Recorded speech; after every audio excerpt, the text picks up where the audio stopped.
My name is Merrick Cobb, and I pull teeth in Little Harrow, third generation, and no Cobb has ever held a license. The physician's charter for this valley belongs to Master Corbett Hask of Bramber, and for 6 years I had worked under it at a tenth of his fee. So on market day, he came up the hill, struck my license through, broke my signboard across his knee, and told 200 people that no unlicensed hand would ever touch my sister's jaw again. Nell is 13. That jaw has about a year left in it before the rot reaches the bone. I am the only man in this valley who will touch it. Hask had practiced the knee somewhere. The board went across it in one clean piece, and he never once wobbled, which is more care than he has ever taken over a patient of mine. I did not stop working while he did it. I had old Prewitt in my chair, 79 years old with 4 teeth to his name. One of the 4 had been coming since noon. Black carriage had been standing at the bottom of that square since before dusk, with its curtains pulled and nothing painted on the door. Carriages do not come to Little Harrow. I looked at it twice that afternoon and thought about it roughly as hard as you think about weather. Hask began with the money because he always does. He said, "This man is no physician, holds no charter, has had no training, and has no right to take a coin from any of you." I got my thumb behind the molar and told Prewitt to breathe out. A tooth comes on the breath out. Then Hask said, "And I will have the name of every soul here who has paid him." Nobody gave him a name. 200 people in that square, and not one of them coughed, and it was the last quiet afternoon I ever had. Molar came out on the third pull, black to the root and curved like a fish hook, and Prewitt held out his hand for it the way a man takes a debt he has finally cleared. Then he said, loud enough for the fish stalls, that he had not slept a night through since spring. That was when Hask took the board. He had brought a clerk, 2 Bramber men, and a sealed copy of the charter, and he read the clause aloud first, because Hask does everything in order. Then he put his boot on the seat of my own chair, laid the board across his knee, and broke it. 6 years of my father's lettering, and mine underneath it. Nell stood 3 feet away. She had come up to carry the roll home, the way she always did. She did not move at all while it happened. He turned to her last. He said, "And you, child, will be seen by a licensed man or by nobody, and no unlicensed hand goes near that jaw again, and I will hear about it if one does." There is a swelling under the left back corner of her jaw the size of a walnut, and it has sat there 2 years. It goes down when I open it, and each time it comes back, it sits deeper in the bone. I have opened it twice. I know what I buy when I do, which is a season, and I know what I cannot buy, which is the one after that. She did not cry, and she did not answer him. She picked up the half of the board with the C on it, put it under her arm, and walked home. That half board is in our house to this day. I finished with Prewitt, told him no bread for a day and salt water as hot as he could stand it, and took nothing for it. Hask watched me take nothing and could do absolutely nothing with that. Then I said the only thing I said to him all afternoon. I asked what he would charge to take the bone out of a girl of 13, since he was the licensed one. He said the case was beyond surgery. Which was true, and it is the only honest sentence that man has ever spoken to me, and he had no idea he was speaking it. But he said it out loud, in a square, to 200 people who had just watched him forbid the only hand in the valley that would touch her. Somebody down by the fish stalls asked him what she was supposed to do then. He had no answer, and he got into his cart while they were still waiting for one, and that is the first thing I ever took off Corbett Hask. There is one thing about that carriage I did not know while I stood in front of it. It had not come for the market. It had come for me. On the one day of the week, a tooth puller can be found standing in a square, and somebody inside it had given them my name. It took me 7 months to learn who. So Hask performed the entire ruin of me in front of an audience he could not see, and the moment he finished, the audience got out of the carriage and carried the exhibit away. 3 of them came up through the stalls. The broad gray one who looked about 60 and was not lifted my chair by the arms without asking anybody's leave, and the other 2 took my roll and my box. Nobody moved. Hask's Bramber men stepped back so fast that one went over backwards into a fish stall. The gray one said, "Bring your hands." I said my hands came attached to the rest of me. He said, "That is the arrangement, yes." So a licensed physician broke a man in front of the valley and then stood alone in an emptying square holding half a signboard. I have never since watched anybody win an argument and lose a market in the same minute. The ride was 2 hours and it was one conversation. His name was Halvard Oss, steward of House Varn, and he told me flatly what I was for. There was a patient, the patient had a mouth, and I would mend what was in it. I asked who was paying. He looked at me a long moment and then laughed. One note, like a man turning up a coin in a dead field. Nobody had ever asked him that. Then he gave me the rest of the arrangement in the same flat voice. If the work went well, I would be paid. If it went badly, or if it went well and I talked about it afterwards, I would be in the ground before morning. I asked whether the patient knew that part. He said the patient had proposed it. Greyfell is a hunting lodge 2 hours above our village, and every shutter in it had been nailed shut from the inside. Nobody nails a shutter he means to open again. I had set my own chair down in the middle of the hall and put a woman in it, and 11 people stood along the wall making no sound at all. The woman in my chair was small and very straight and gray around the mouth, and her hands lay on the arms of it the way a patient's hands go when they have already decided not to scream. She said, "I am told you look inside mouths." I said I did, and that I wanted a lamp and a mirror. The lamp came in under a minute. What came back instead of the mirror was Oz saying there was not one in the building, and when I asked for a shaving glass or a dish of water, he said it again. So I looked along that wall at 11 faces and understood what I had been stolen for about 4 heartbeats before anybody put it into words. I have not had 4 colder heartbeats since. I carry a mirror the size of a playing card. It was my father's, and it exists so I can show a man the tooth I have just taken out of his head and stop him arguing about the price. I held it up in front of the chair with 11 of them watching me do it. It showed me a room, a lamp, the back of the chair, and a stripe of table behind it, and it showed me nobody sitting in any of that. She had known what the glass would do since before my grandfather was born, and she watched my face while it did it anyway. Then I put the mirror away and said, "Open." She opened. I have looked into 4,000 mouths, and not one ever stopped my hand. The 2 of them came down out of the upper jaw, longer than a tooth has any right to be, the color of a candle burning down. Left one had a hairline in it, up from the tip about 1/3 of the length, fine as a hair laid on a plate. I would never have found it in a human tooth, because a human tooth browns along a crack inside a year. I said, "There is a crack in your left one. You have never seen it. You cannot see it. I am looking at it now." Nobody along that wall breathed, and Oz told somebody at the far end to be quiet without turning round. I took the steel pick out of my roll and tapped the right fang. It rang. It rang like the rim of a good cup, and the note went off down the hall and came back at me off the shutters. Then I tapped the left one, and it buzzed. Somebody along that wall said, "Again." He was the youngest of them. He had not been asked to speak, and he said it into a room where nobody had said anything at all. So I did it again. Right then, left, ring, then buzz. I did it a 3rd time, because by then 4 of them had come off that wall and were standing close enough to be in my light. 3 taps, and they are the whole of why I was not in the ground by morning. 11 creatures had just heard a human tell 2 teeth apart by sound, and not one of them had to take my word for any of it. If you hold on to one thing for the next 5 hours, hold on to this. A fang is laid down once, at the turning, the way a horn is. It does not grow, it does not knit, it never comes back. Everything else about these people mends, that does not. And a cracked one tears when it draws hard. So the cracked feed timid, a swallow where they need a meal, and the crack opens a hair each time, until one night they pull properly and it splits to the root. I said all of that standing over her with the pick in my hand, and when I had finished she said, 11 months. I said that was about what I would have guessed from the color of her. Then, the most frightening thing in that valley began haggling with a tooth puller about what he would and would not be allowed to do in her mouth. She was not brave about it for 1 second. She said, "Not the drill." I told her a drill is for bone, and there was no bone in this, and that I needed to take the dead edge off the crack back to sound material and lay something over it that would not burn her. She asked how long. I said an hour if she held still, and 3 if she did not. That I had yet to meet the patient who held still. She asked what it cost her to say no. I gave her the honest answer, which is that a crack that length splits inside a season, and after that there is not a hand on earth that can do one thing about it. Then she said, "Clear the hall." Os would not have it.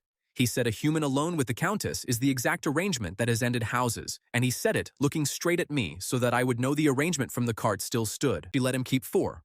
Os and 3 along the wall, and the rest went out through a door I had not noticed and stood on the other side of it in the same total silence. I gave her oil of clove, because that is what my trade gives everybody. 2 drops on a twist of linen laid against the gum, and you count to 60 and go in. I counted to 60. I went in with the fine probe and touched the crack. She came out of that chair like a door coming off its hinges and took the right arm of it away in her hand. She had turned her head, and that belongs on the record properly, because she had a clear line at my throat. She turned her head and a piece of furniture got broken instead of me. Then she sat back down, holding a piece of my own chair, and apologized, which I have since learned is a thing that House does about twice a century. Clove does nothing to them.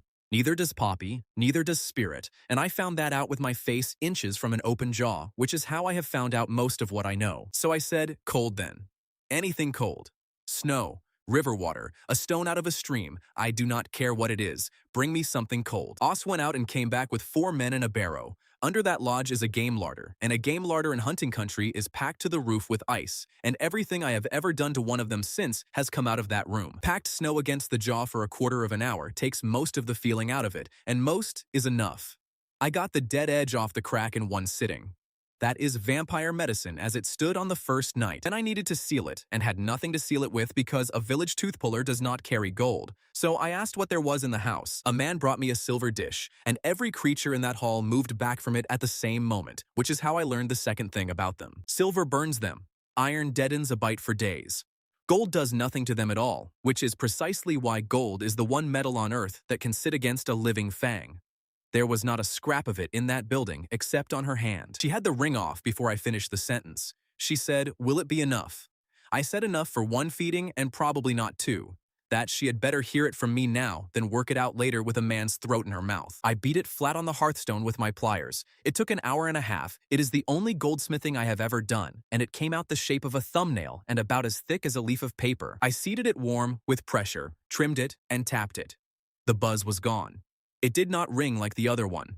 It went quiet, which is not the same thing as sound, and I told her that too. Then I named my price in a stone hall in front of 11 creatures who could have emptied me into a bucket with no standing whatsoever to name anything. I said, "My sister has a jaw that wants opening every season, and I cannot reach her from here.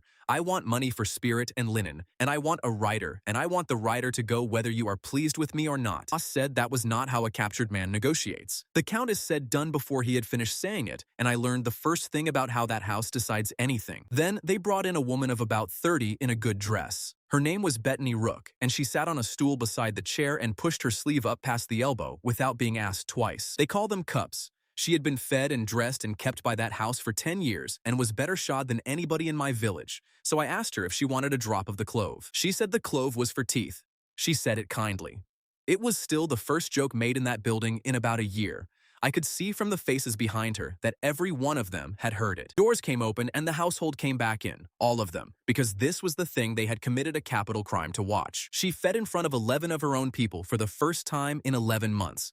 It took a long while, and they watched the color come up into her face like heat coming into a bar of iron. Os stood at her shoulder and did not move and did not blink, and partway through he put his hand over his mouth. I did not understand that until later, when I learned he had watched her starve at her own table for a year. That is the receipt for the night. 1 of 9 houses, though I did not yet know there were 9, and a woman who had not fed since the previous winter fed in front of everybody she governs, and the man they meant to bury got a fee, and nobody in that hall saw the rest of it.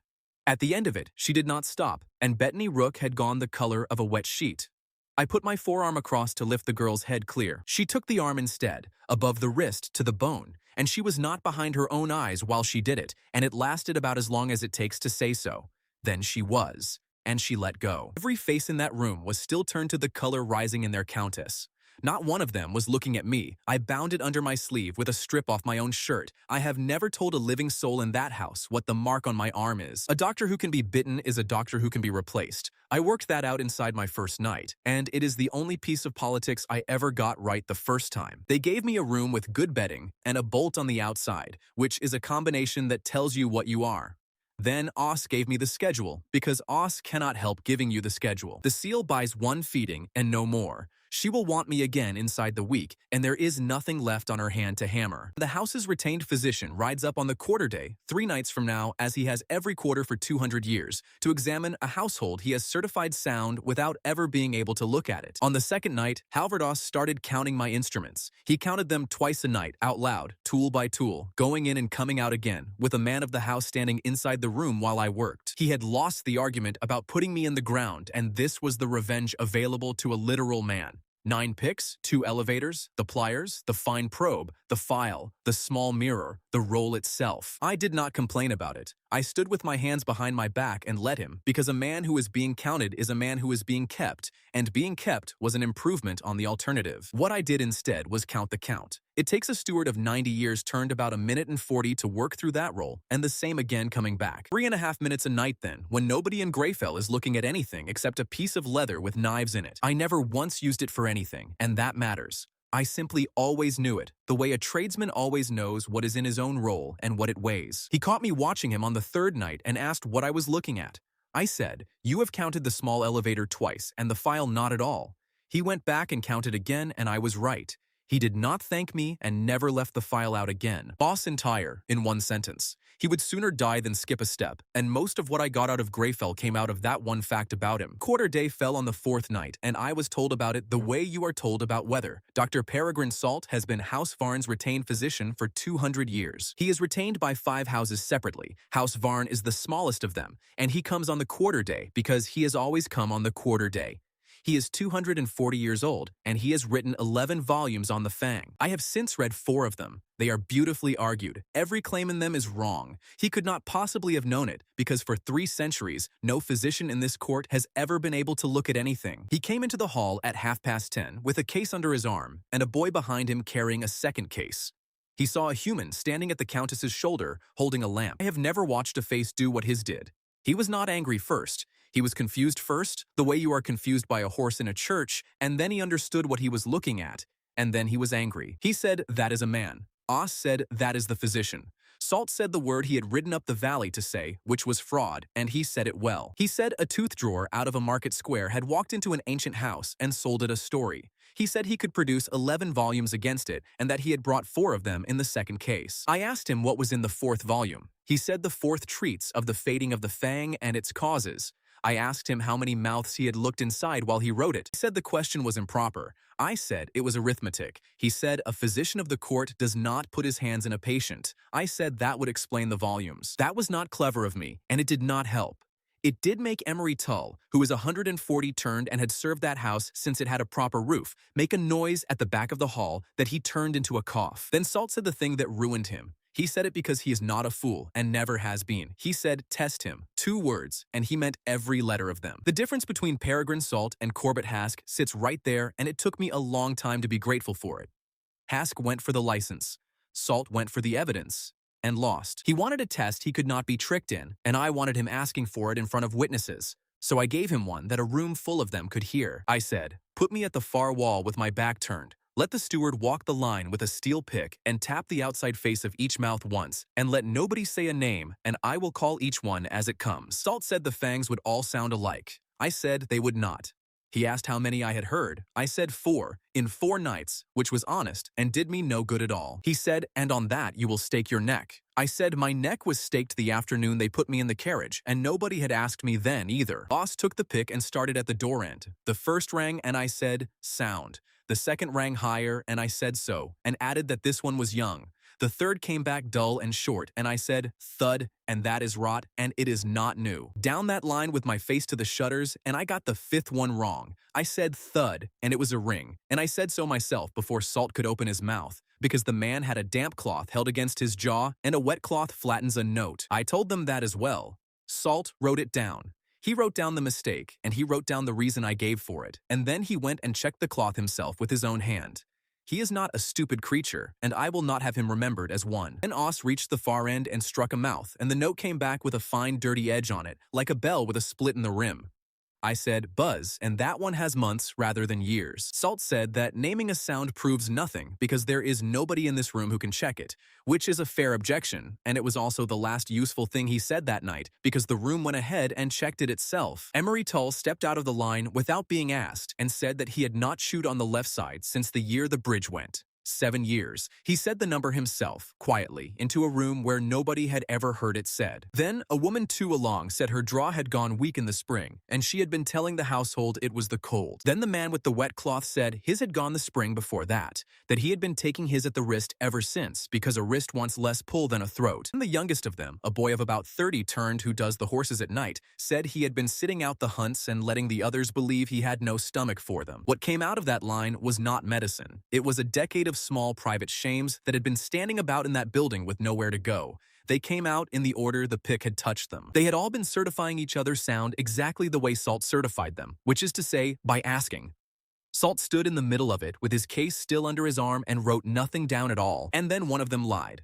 Warren Sedge is about 60 turned and he keeps the horses in the daylight hours. His was the mouth that came back with the split in it. He said flatly that my call was wrong and his mouth was sound and always had been. He said it in front of Tull and in front of his countess. In a household that size, being the one who cannot bite properly is worse than the thing in your jaw. He had done that arithmetic in about a second. I've thought a great deal about what I should have done there. What I did was say it again exactly as it was. I said, "There is a crack in your right one. It runs deep, and you have somewhere between 4 months and a winter." He said, "That is a lie." I said no. Then I put the pick down on the table and went back to the lamp. I did not chase him, I did not soften it, and I did not take it back. He walked out of that hall with the whole thing still sitting in his mouth. That is the night the household learned the thing about me that ended up mattering more than the hands. I cannot be charmed or frightened or paid into calling a mouth something it is not. It is also the first time the Countess looked at me and did not see a solution. I did not know what the look was then, and I know now. She had just watched a man decline to lie for the good of her house. She was already pricing what that would cost her. Then, I did the last thing, and I did it deliberately, because 4 nights in that building had taught me salt would end up an enemy or a tool, and there was no third road available. I asked him to tap one himself, and I named which one. The Countess. The mouth he had personally certified sound on 4 consecutive quarter days. He said he did not require a demonstration. Oss said, "The Countess has said tap it." That was the end of the discussion, and I watched a physician of 2.5 centuries take a pick off a table with his hand not entirely steady. He struck the left fang and got gold, because I had put gold there 4 nights earlier. He stood over it with his head on one side and had no idea at all what he was hearing. So I said, "Now the right one." He struck the right one and it rang. Then I took the pick out of his hand and struck the left, and he heard the difference between a mouth I had finished and a mouth I had not, and there is no arguing with 2 notes. He said one word. He said it half to himself, standing over a chair he had leaned on for 2 centuries, and every creature in that hall heard him say it, and the word was doctor. He did not praise me. He never has to this day. He said the household should be examined by me on a schedule, that his own retainer was worth nothing while a human could do that, and that he would want to observe. He was not converted. He had run a calculation. The tooth puller is useful, therefore the tooth puller lives. I said it to their faces that I had noticed what kind of arrangement that was. A leash made of usefulness is still a leash. I have said that sentence to a great many people since, and I said it first to a physician already halfway out of the door with his cases under his arms. Then somebody asked what I charged, and I had no answer because there is no rate in the world for what had just happened in that hall. So I invented one on the spot and made it out of the only honest thing in the room. A fang weighs about 1/4 of an ounce. A fang saved costs its own weight in gold. It sounded reasonable when I said it. 6 years of drawing teeth for a penny and a loaf. I stood on a stone floor and priced a tooth in gold, and not one of them laughed. Emery Tull paid it that same night. His was straightforward work, the rot on the left gone soft but nowhere near the pulp, and it wanted ice, a slow hand, and about 2 hours of scaling back to hard material. 7 years is a long time to eat on one side. When the pressure came off it, he wept, sitting in my chair with his mouth open and a man in an apron holding his jaw. Nobody in that room said one word about it. I told him no draw for 2 nights and nothing cold on that side for 4. He said he had gone 7 years and could manage 4 nights, and then he asked whether he was allowed to say thank you to a human, and I said he had better ask his steward. Second was Adela Finn, and she fought me the entire way. She got into the chair, got out of it, told me she had changed her mind, stood by the door a good 15 minutes with her arms folded, then came back and sat down with her hands underneath her legs. I iced her twice. The first 1/4 of an hour went on the wrong side, because she would not tell me which side it was. I was too tired to argue, and the second went where it belonged. In between, she asked me 10 or 12 times what I could see in there. She never once asked what it meant. She wanted to know what it looked like. Was it dark? Was it wide? Was it the shape of anything? Nobody warns you about this with them. They do not much want to know what is in there. They want to know that somebody can see it, and then they want to hear it again, because for the whole of their long lives, nobody ever could. The cap went in an hour before dawn. She would not look at the gold, she would not thank me. She paid me before she left the room, which is its own kind of manners. Then I stood in a hunting lodge with 2 fangs' weight of gold in my hand, the first gold I had ever held. I did what my father would have done, which is weigh it. I weighed both pieces on my own scale with all of them watching. I said the weight out loud, and I said what it was for. I did that in front of the household on purpose, so nobody in that house could ever say afterwards that the human had been vague about money. The Countess watched all of it from the chair, with her hands lying where they always lie. Then she said, "Thank you, Marek."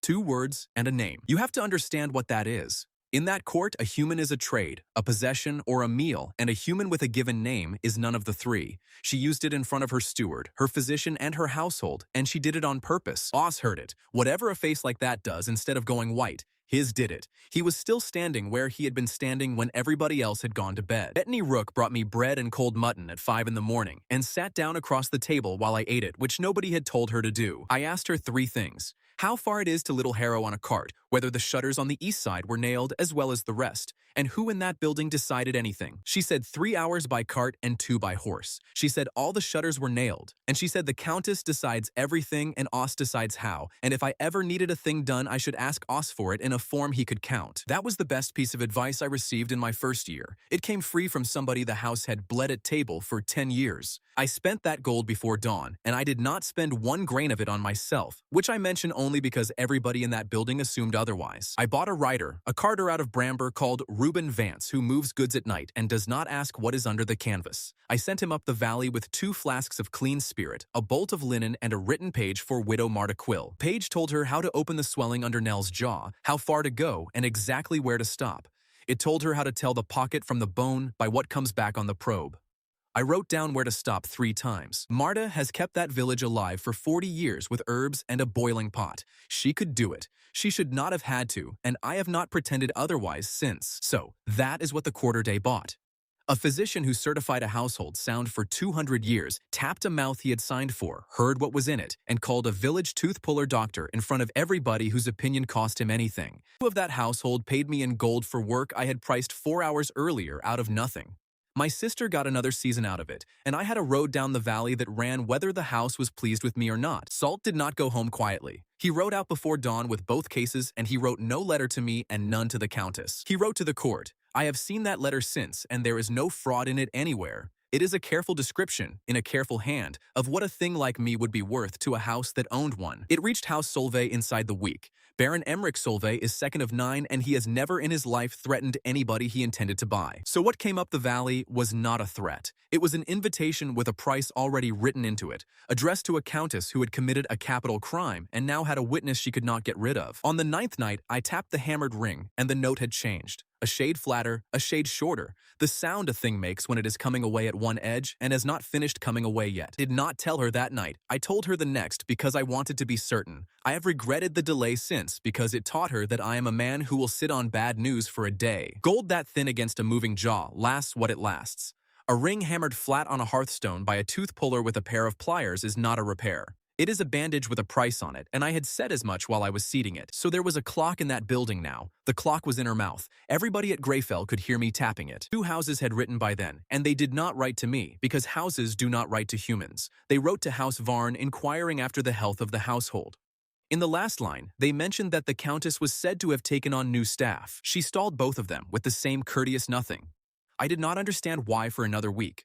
Then Bettany told me, and once you know it, you cannot unknow it. The night she admits she needs me on a schedule is the night she admits she cannot make the full court draw unaided. Under the right of the thin mouth, a head who cannot do that may be claimed and swallowed by any house that proves it. Proof means a mouth opened where a rival can see it. That is their law entire, and it is why nobody has opened one in 300 years. There is a second law, and it sat over that lodge like a roof. No human hand may go inside the mouth of anybody of the great houses. The prohibition, they call it. The penalty is death for the human and forfeiture of standing for the house that brought him in. So every night I worked at Greyfell, House Varn was committing a capital crime with the doors shut. I was the crime. Os had wanted to end it with a spade on the first morning because a spade is cheap and I was not. Which brings me round to my actual difficulty.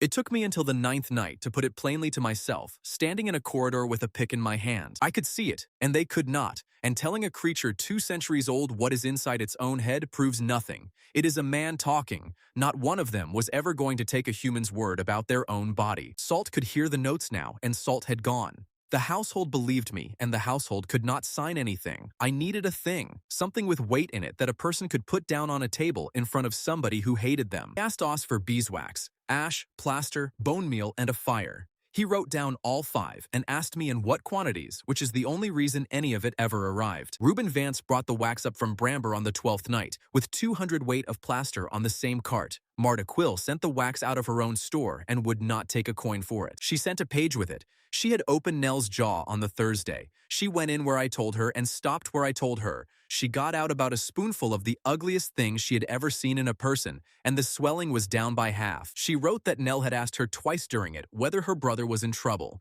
Then she wrote the sentence I have carried ever since. The girl held the lamp for her own drainage with a steady hand and never once looked away. I read that standing in a stone corridor at 3 in the morning. Then, I went and built a fire in a building with no kitchen. It took 2 men, a hearth nobody had used in 40 years, and a chimney full of birds. First cast was a failure, and it was a good one. Wax bite impression is simple work. You warm the wax and set it in a tray. You get the patient to close on it steadily, cool it in water, and cast the hollow in plaster. Any village barber can do it. I had done perhaps 60 in my life, and I had never once done one on a jaw that shuts like a trap. She bit down and went straight through the wax.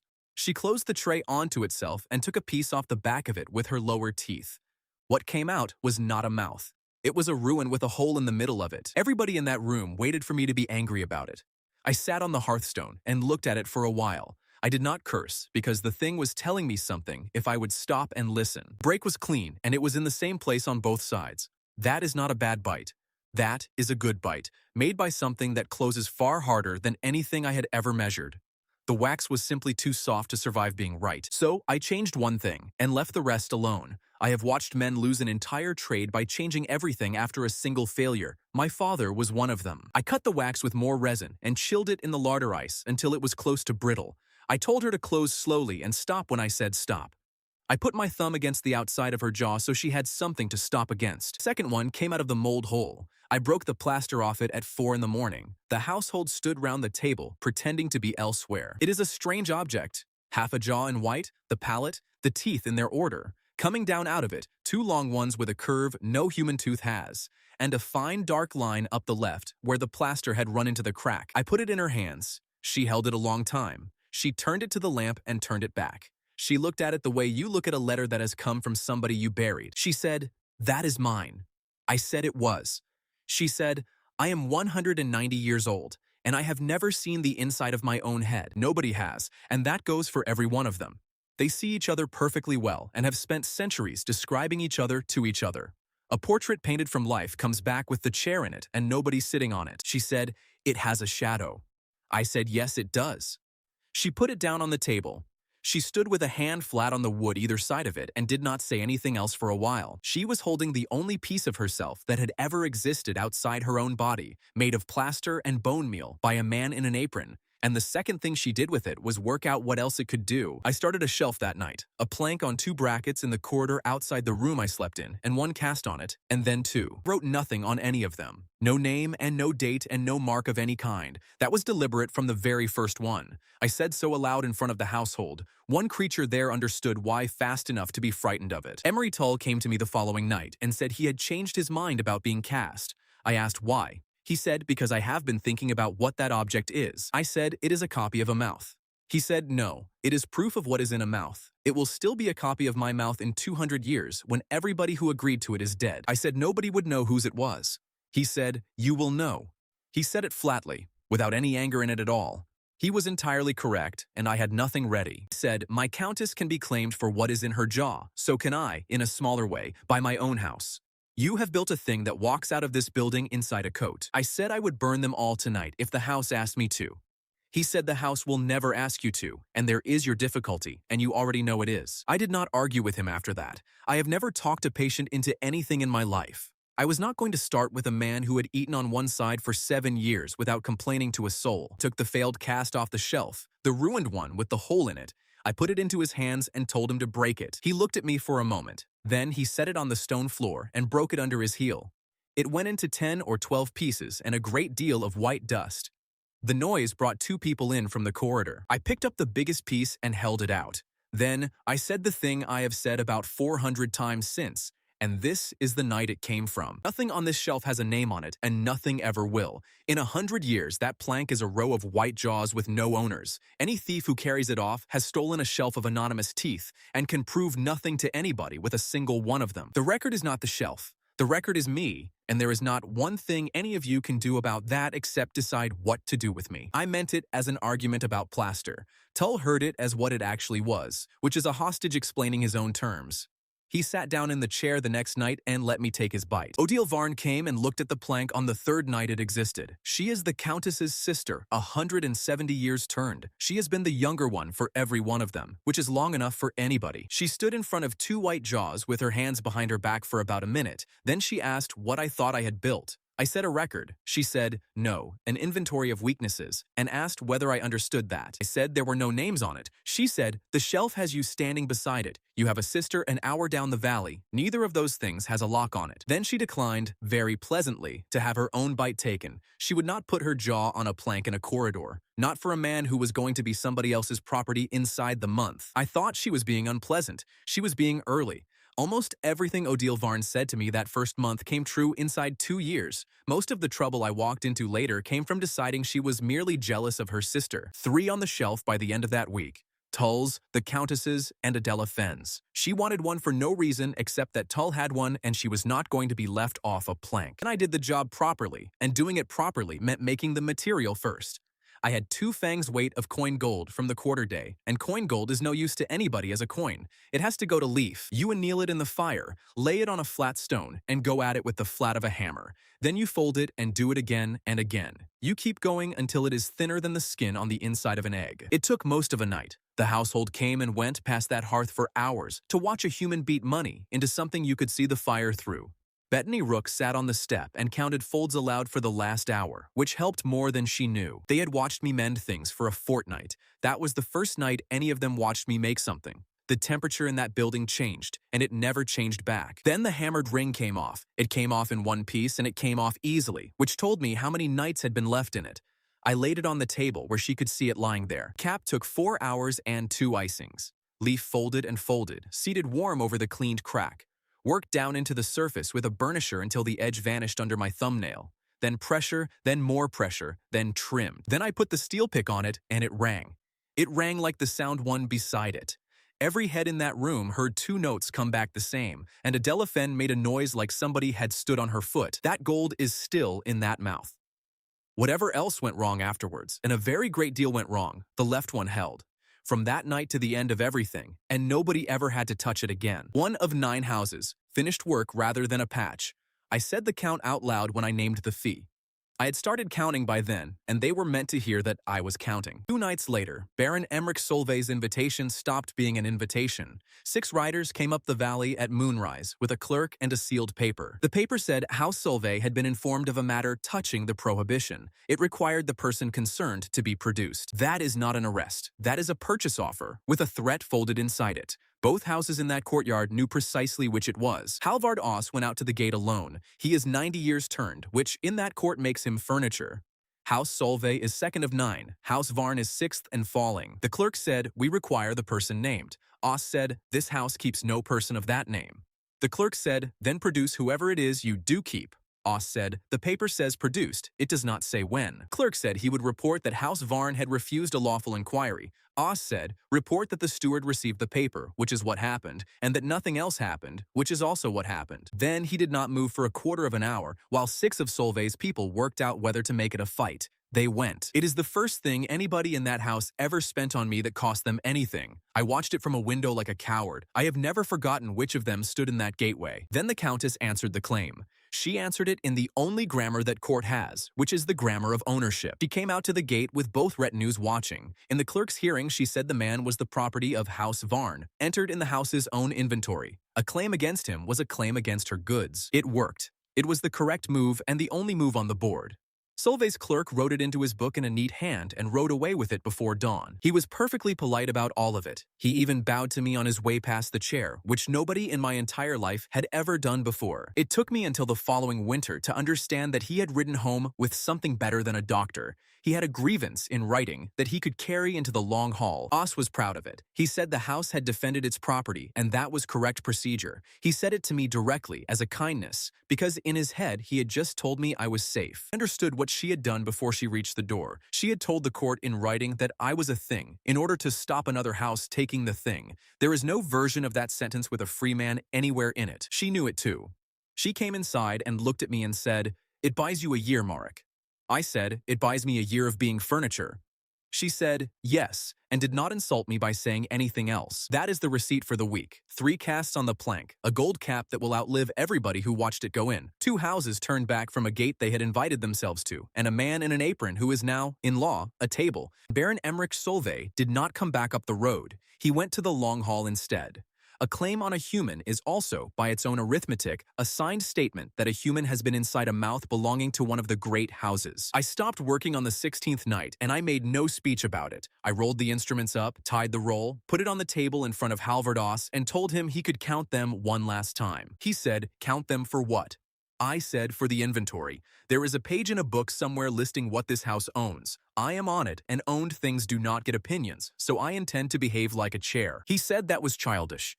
He was right, and it did not matter because a man with no standing has exactly one lever, and I had just pulled it. Strike costs nothing at all when you are the only one of you, at least not to the house. It costs a person standing in a corridor. Warren Sedge came up to the door on the second night of it. This is the man who stood in front of his own countess and called me a liar. He had gone 12 days since saying it. The thing in his right fang had done what those do, which is nothing at all until it does everything. He had it wrapped, a strip of linen round his jaw like a man with toothache in a children's picture. A creature of 60 years turned does not do that unless he has stopped being able to think. He stood in the doorway and said, "I was wrong." I said, "I knew that." He said, "Will you look at it?" And I said no. He did not shout and he did not argue. He asked whether it would be different tomorrow. I said it would be different when this house stopped writing me into an inventory. He said, "That is not tomorrow then." And I said no, probably not. I have done a great many things since that I would do again, and that is not one of them. I refused a patient with a split running in him because of an argument I was having with somebody else entirely. He stood a moment with his hand against the linen, said, "That is fair," and went back down the corridor. Hearing him call it fair was worse than anything Oss did to me that week. Oss did a good deal. First the ice went, then the lamp oil, and I sat in the dark for a night, and he explained through the door that the house regretted the shortage. Then the food stopped, which I had expected, and then on the third day he came in and stood over me and put one hand flat on my chest and pushed me back against the wall and held me there and did not do anything else. Is the closest I have come to being killed by somebody trying not to. 90 years turned, holding a man of 26 against a stone wall with one hand, shaking with the effort of stopping. He said, "My countess is 4 nights away, and there is a man in my corridor with a crack in him, and you are sitting here being a chair." I said, "Take your hand off me and I will explain at once." He took his hand off. I have thought since that he had been waiting all week for somebody to give him an instruction he was able to obey. I said, "I will work for a patient and I will not work for an owner. If this house has bought me, then the house gives me my hours and my hands, and a bought man cannot refuse a commission, including the one where somebody puts gold on the table and asks him to open a mouth and lie about what is in it. Somebody in this valley asked me that inside the year. He said the house had defended me at the gate. I said it had defended its own goods at the gate and asked whether he had ever noticed what happens to goods in a building that needs money. He said nothing to that at all. He went out and came back with bread and a lamp. He did not restore the ice because he is literal and I had not mentioned the ice. Bettany came down with the ice an hour later on her own account and said, "Merrick, you have to say the actual word to him." I said I had noticed. She said, "You noticed it about the tools and nowhere else." The Countess was gone 8 nights altogether, 2 up, 2 back, and 4 sitting at Hollowmere answering a claim brought by a house twice her size. She left me at Greyfell with a steward who had wanted me buried, a locked door with a bolt on the outside, and nobody at all above him to overrule anything he decided. Everybody at Greyfell expected me to run, and Adela Fenn had a month's allowance down on it. I did not run, and when Oss finally asked me why, I did not say anything about loyalty, because loyalty had nothing to do with it. It was arithmetic, and I did it out loud for him. 2 hours down the valley on foot in daylight, and no vampire can follow me across a field at noon. That much is easy. That was never the difficulty. The difficulty is that Solvay's people are on that road, and they are not vampires, and Corbett Hask holds the charter for every village in the valley and would sell my name for the price of a dinner. And there is a worse piece of it. I am the crime.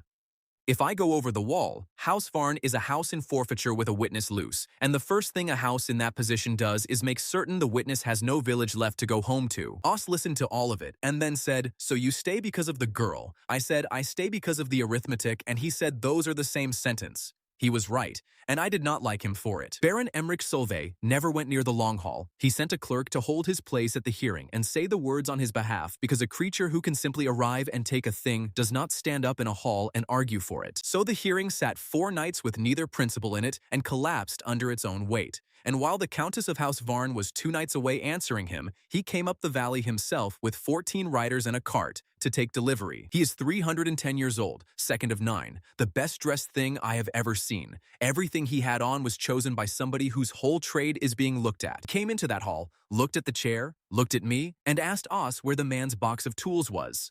Os said the tools were on the table. Solveig said, then have him bring them. And Os, who had spent 3 days trying to make me pick that roll-up, and who has never once told a lie in his life because a lie is a step out of order, said he will not. I have never enjoyed 4 seconds more. It had genuinely never occurred to that creature that a thing might decline. He asked Os to repeat it, and Os repeated it word for word, because that is what repeat means. Then the Baron did a thing I had not expected, which was to sit down. He left my chair alone and took the end of the long table, like a man settling in for a while. He asked me what I wanted. I said I wanted to know what was wrong with his mouth. He went very still. Then he cleared the hall of his own people first, before he cleared it of hers. And if you ever want to know what a creature is frightened of, watch which door he empties first. What is wrong with Baron Emmerich Solveig is the finest secret I have ever been handed. I have never been able to tell one living person, so you are getting it now, far too late for it to do him any harm. House Solveig is the court's vanity. They arbitrate the ball season and decide what is worn. The Baron has spent his life being the most looked-at creature in the night court. For 3 centuries, he has polished his fangs with powders, sold to him by weight at a considerable price by his own physicians who cannot see inside a mouth any more than he can and who assured him it kept them white. Those powders have grit in them, ground shell mostly, and something that I think was pumice. So while the rot came at him from the inside the way it comes at all of them, he stood at a window every evening and wore them thinner from the outside with a cloth. I asked what he paid for the powder. He told me it was more than my father earned in 12 years. I did the arithmetic out loud, which was rude and which I have never regretted. There is nothing left in them. The walls of both are like the shell on a boiled egg. Not rotted through, not cracked, and thin enough that a hard draw on a bad night takes the front off one, and there is no getting that back. I told him what I was looking at, plainly in one sentence, the way I tell everybody. He said, "How long?" I said, "On your present habits, 4 or 5 years." He said that was not possible because he had felt nothing at all. I said, "There is your trouble with the entire business. None of them can feel the outside of their own teeth any more than I can feel the outside of my own skull. By the time a fang starts telling you about itself, what it is telling you is the end." He asked what the treatment was. I said, "Stop the powders tonight. Let me lay gold over the front faces of both, and you get a mouth that rings." Then he said the thing that explained the entire month to me, and he said it very quietly indeed. He said, "And who else knows this? Nobody." That is the answer, and it was always going to be. There is no physician he can let look, no servant he can risk, no brother, no wife, no cup, because the day the court finds out that the second house cannot bite is the day it stops being the second house. That is why he wanted to own me. He never wanted a doctor for the court. He wanted his own, in his own cellar, with nobody else's hands on him. So I offered him the rule instead, and I had been putting the words together in the dark for 3 days, without a lamp. So they came out cleaner than anything I have said before or since. I said, "I am not for sale to you, and I am not for sale to her, and what I am instead is this. The chair is neutral ground, and any house may sit in it. What is seen in that chair is never spoken outside it. Not to a rival, not to a friend, not to the court, not by me, and not by anybody holding the lamp." He said, "You are proposing terms to me." I said, "I am proposing terms to everybody, and you happen to be the first one standing in the room." He said, "And if I decline it?" I said, "Then you walk out of here with the best-dressed mouth in the court and about 4 years in it, and the next house through that door gets the chair." He said, "A rule made by a human is not a rule." I said, "It is tonight, because I am the only creature alive who can perform it, and a rule nobody else can perform is the only kind I am able to offer you." He said, "And when there are 2 of you?" I said, "Then you will be very glad indeed that the first one wrote this down while he still had the whip hand," and that was the moment I watched him start doing the sums. He refused it flat. In front of Os, in front of his own captain, in front of Adela Fenn, who was standing in the doorway with no business being anywhere near it. He said House Solveig does not take conditions from a tooth drawer, and he walked out. He got as far as the courtyard. I know exactly how far, because Bettany was at the window counting. It was 14 steps, and about the length of time it takes a man to put 1 glove on. Then he came back in and said, "Write it down." I did not gloat, and I want that noted because I badly wanted to. I got a pen and wrote 12 lines on a page at 4 in the morning while the second house of that court corrected my spelling over my shoulder. He treated it Greyfell, on Housevarn's floor, in Housevarn's chair, and that matters more than anything else that happened that night. Both retinues were in the room, his 14 and her people, and not one creature on either side was permitted to hear a single word of the diagnosis. So, I did the entire procedure in silence and said nothing aloud except the count. That had never happened. 300 years of them, and 2 houses had never once stood in a room while a mouth was open, because a mouth open in front of a rival is the end of a house. Here, both were, and neither could use it. Gold on the front faces of both, seated, burnished, 4 hours and 1 icing. The Baron did not move the entire time, because a creature who has spent 3 centuries being looked at knows how to sit still better than anybody alive. At the end of it, I gave him his aftercare, out loud, in front of both houses, because aftercare is not a secret. No draw for 2 nights, nothing hot, nothing cold, and never a powder again as long as he exists. The second house at that table stood in a hunting lodge and repeated it back to me to be sure he had it. His own captain looked at the ceiling. 2 of 9. I said the count out loud when I finished, and Oss wrote it in his book, because Oss writes everything in his book. Then he offered gold, and I said no, and every head in that room turned, because nobody had ever heard me say no to gold. I said, I want the writer I bought with my own fee to stop being a favor, written into this same page and signed by both houses. A horse to Little Harrow whenever I ask, and it goes whether either of you is pleased with me or not. Solveig signed it in front of her steward, with the face of a man buying a hat he does not want, and then he said the sentence that cost me the next 2 years.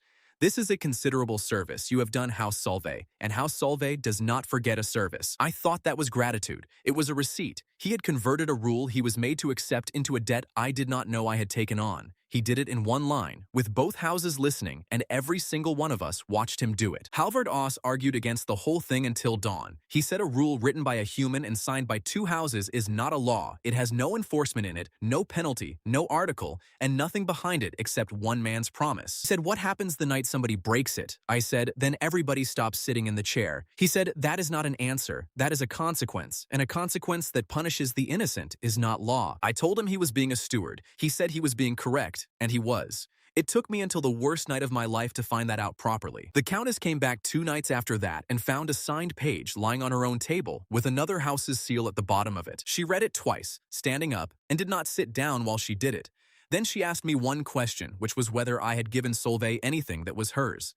I said the only thing I had given him was a cue and a place in it. She said, I went 4 nights to the Long Hall to prevent exactly this. I said, you went 4 nights to the Long Hall to argue about who owned me, and I have made that argument worthless to everybody, including you. She was quiet a while. Then she said it without a scrap of self-pity. I wanted you exclusive.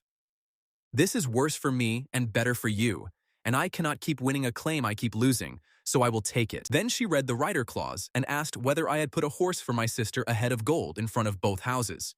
I said yes. She said, then Solveig knows about your sister now. And she was right, and I had not thought about it once. That is the receipt. 4 casts on the plank. A truce signed over a human's chair by 2 houses that had never signed anything together, and a standing right to a horse. Lost, Baron Emmerich Solveig rode home believing himself owed, and he is exceptionally good at being owed. And one more house now knows there is a girl of 13 an hour down the valley with my name. I treated Warren Sedge the following night. 5 hours, and I saved about half of what would have still been there if I had looked at him on the night he came to the door. He never once mentioned that, and neither did I. And neutral ground means anybody may come. By the next dark, 7 houses had written to a hunting lodge that belongs to one of them. Every one of those letters was addressed to House Varn, and all 7 were really addressed to me. In the 5th week, I seated a cap crooked and had to cut it out again. The worst of the business is who was sitting in the chair while I did it. A House Desiree steward called Prewin.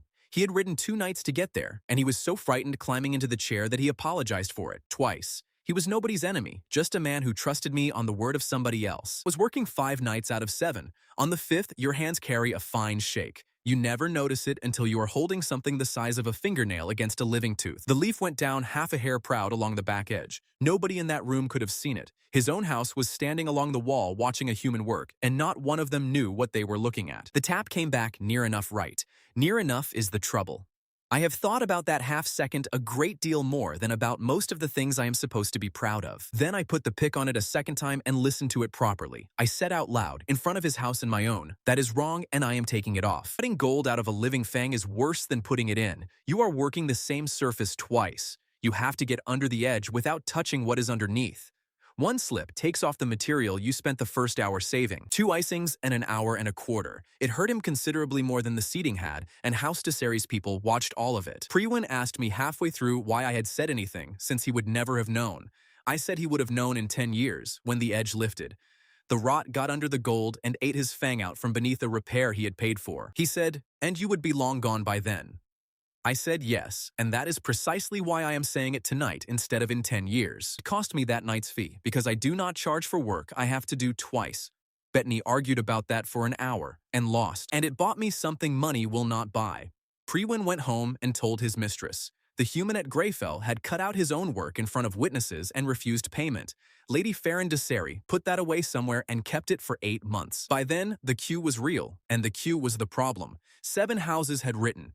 Each of them had to come up a valley to a hunting lodge, present themselves at a gate belonging to a house ranked 6th, and wait. Torvald Halbrecht came 3rd, in the worst temper of anybody yet. House Halbrecht are duelists, and a duelist arriving anywhere in a queue is being told something. He is 80 years turned, which for them is young. He has fought 38 formal meetings and lost the last 12 of them. He would not sit. He stood in front of the chair with his arms folded and said there was nothing wrong with him, that he had come because his house required it.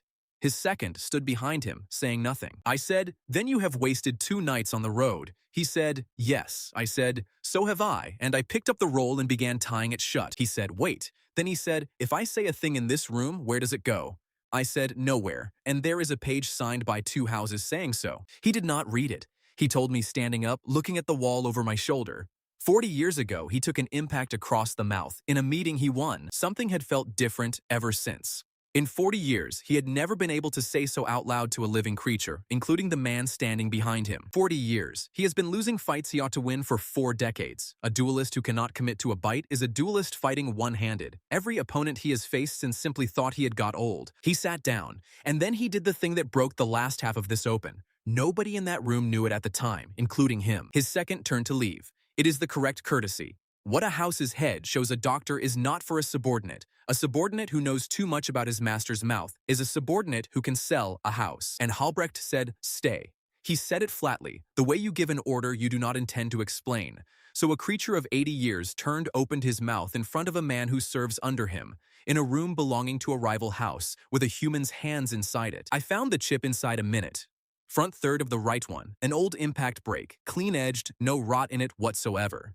It had been there so long that the surface had polished itself smooth all round the damage. There was nothing tragic in it, which is the joke.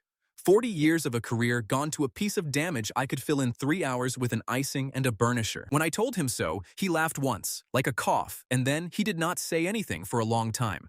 Neither did I, because a joke in that particular silence would have been the worst thing I ever did. Second never told anybody, then or since. It belongs on the record because every creature at Greyfell expected him to. 2 of them had money on how long it would take. What he did instead was stand at the door of my room the following night with his own mouth shut. He asked whether I would look at his. He paid me out of his own purse rather than his house's. Torvald Halbrecht rode out of Greyfell having done what no head of a house had done in 300 years. He opened his mouth in front of somebody who could use it. He went home, and nothing happened to him at all. Every creature in that court noticed that nothing happened. Nothing happening was the loudest event of their century. Catus Meask came forth, and Catus Meask was dying. He was entirely certain of it, and he had written ahead a fortnight in advance to say so and to name his executors. House Meask is the only one at that table with land and herds and cellars. They are merchants rather than courtiers. Their heir arrived at that lodge gray to the ears, with an attendant holding each elbow. He had a pain in the left upper jaw. It had been there 12 days. He had made a will, and he told me the terms of it while I was setting the lamp, which took some time. I looked at him for about 4 minutes, tapped, and looked again.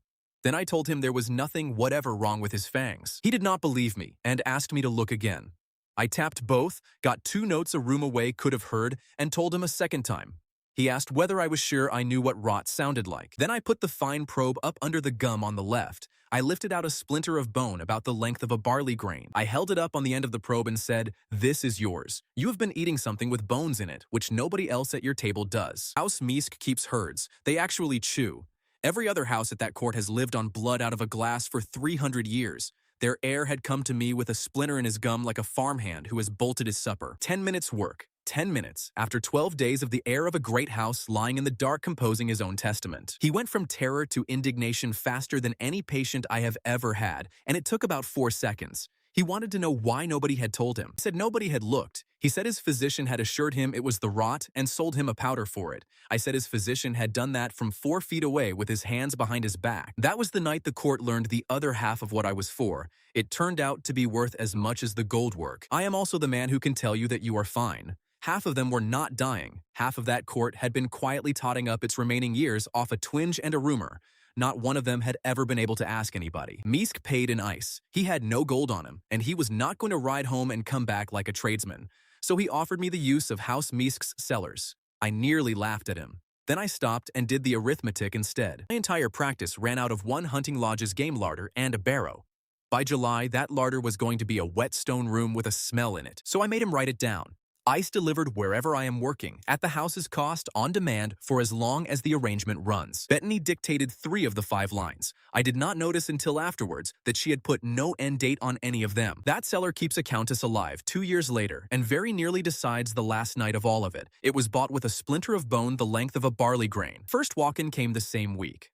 The thing worth knowing about him before anything else is that he arrived at that gate on his own 2 feet, in the rain. Grigor Bale is 200 years old and belongs to no house. In that court that makes him about the same class of object as me, he came up the valley in a coat that had been good in somebody else's lifetime.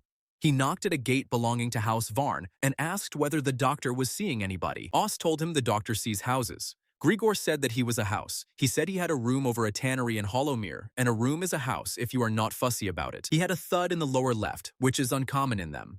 He also had a very great deal of opinion about what it ought to cost. Negotiated for 40 minutes. He offered a clock, then the coat, then a quarter share in a horse he did not appear to own. He settled by owing me all of it, which he then owed me for 10 weeks. I treated him because he had walked. Every other creature in that queue had been carried up a valley on somebody else's springs. This one had put his boots on. He talked through the entire procedure with his mouth open, which ought not to be possible. He is the only patient I ever had who improved a room by being in it. That goes down before anything else about him. Then Bettany Rook took my practice away from me and ran it better than I had been running it. She did it in about a fortnight. I had been working the queue by memory and by shouting. She came in one night with a slate.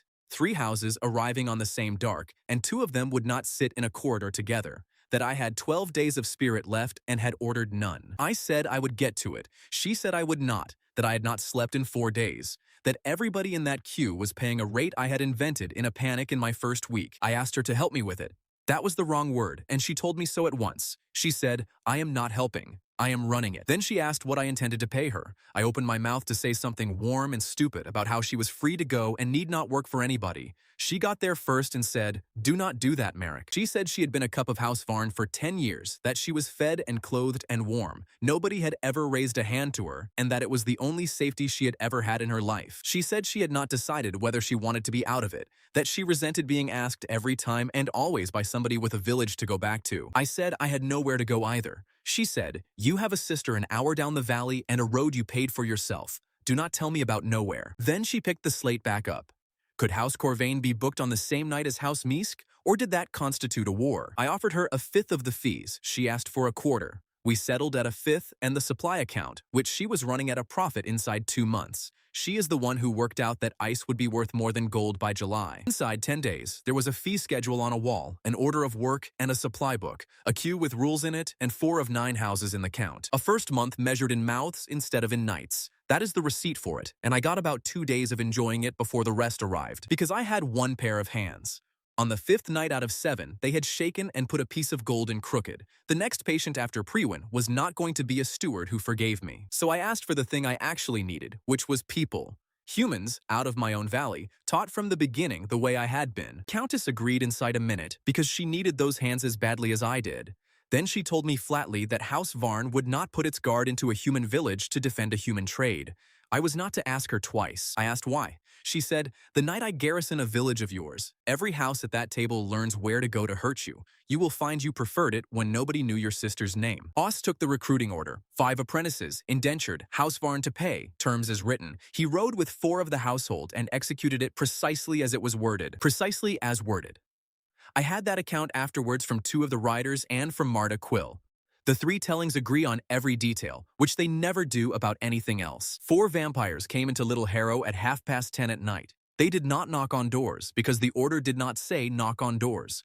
They stood in the square in a village with no lamps in it, and Halvard Oss read the contract aloud. All of it, 7 years bound, the house to pay, the house to hold the indenture, and the terms of forfeiture for a bound servant who leaves before the term is up. Then he asked, into the dark, which of the residents of Little Harrow wished to be bound? 7 years, to a house of the Night Court. He asked it twice, because the order said the offer was to be made clearly. Somebody in an upstairs window began screaming and did not stop. A man came out of the smithy with a billhook. Oz had been given no instruction whatever regarding billhooks. He stood perfectly still in the middle of that square and let him hold it. He waited a full hour in that square, because a full hour is what the order said to do. Then they rode home and reported the outcome accurately. They reached Greyfell on the 6th night with the paper and not one name on it. Oz handed it to me and reported the result in 12 words. I could not be angry with him because every syllable of that failure was mine. And it was not only Oz. That village had been worked on for a week before he ever got near it, and the work had been thorough. The ash order had been in Bramber since the previous market day. Corbett Hask had handed them a list of everybody in the valley who ever took a coin from up this hill. Word going round Little Harrow by then was that anybody taking vampire money is a thrall, that a thrall is already lost and past helping. Hask used my name to do it. He stood in a square he had lost and told them what had become of the tooth puller. He did not have to lie once, which is precisely why it worked. So I had a night clinic, a fee schedule, an ice contract, and 4 of 9 houses in my book. Also, a waiting list of creatures who consider waiting an insult, and nobody at all to staff any of it. If I wanted hands, I was going to have to go and get them myself. In daylight, on a cart, alone, where no vampire on this earth could follow me. Into a village that had just been told exactly what I am. Reuben Vance put me down at the top of Little Harrow at 10 in the morning with my own chair on the back of his cart.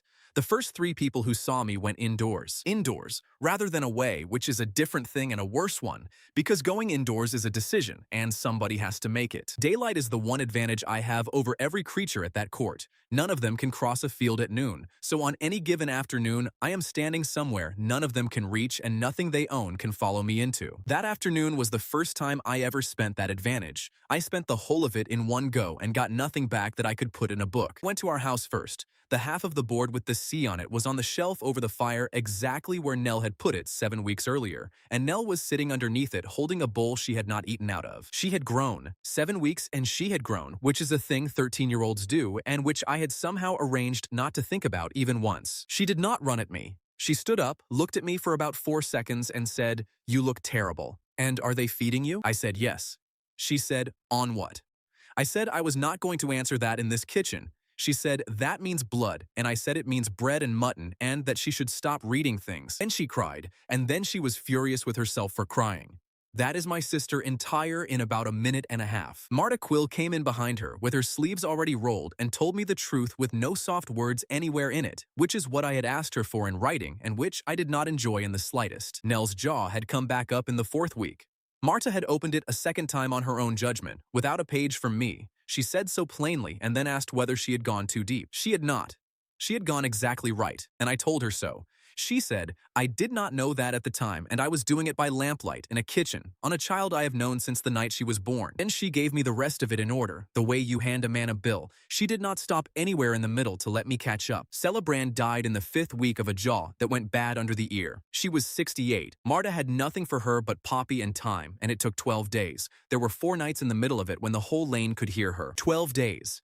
I could have opened that in an hour with a clean blade and hot salt water, and I was 2 hours up a valley being extremely useful to creatures who do not die of anything at all. Marta did not say that out loud. She did not need to. What she said was that 4 other people in this village had things in their mouths that were getting worse, that she was not going to lie to me about the arithmetic of my absence. Then she said, and it cost her something to say it, that the widow Quill had been asked twice in 7 weeks whether the cob boy had sold himself, and that she had answered no both times and had not been believed either time. And then Nell said the thing that decided the afternoon. She set it down into the bowl without looking up at anybody. She said, "Master Hask has told the whole valley that nobody is allowed to treat me." Then she said, "So now if anyone helps me, they put themselves on his list." That is what he had built while I was gone.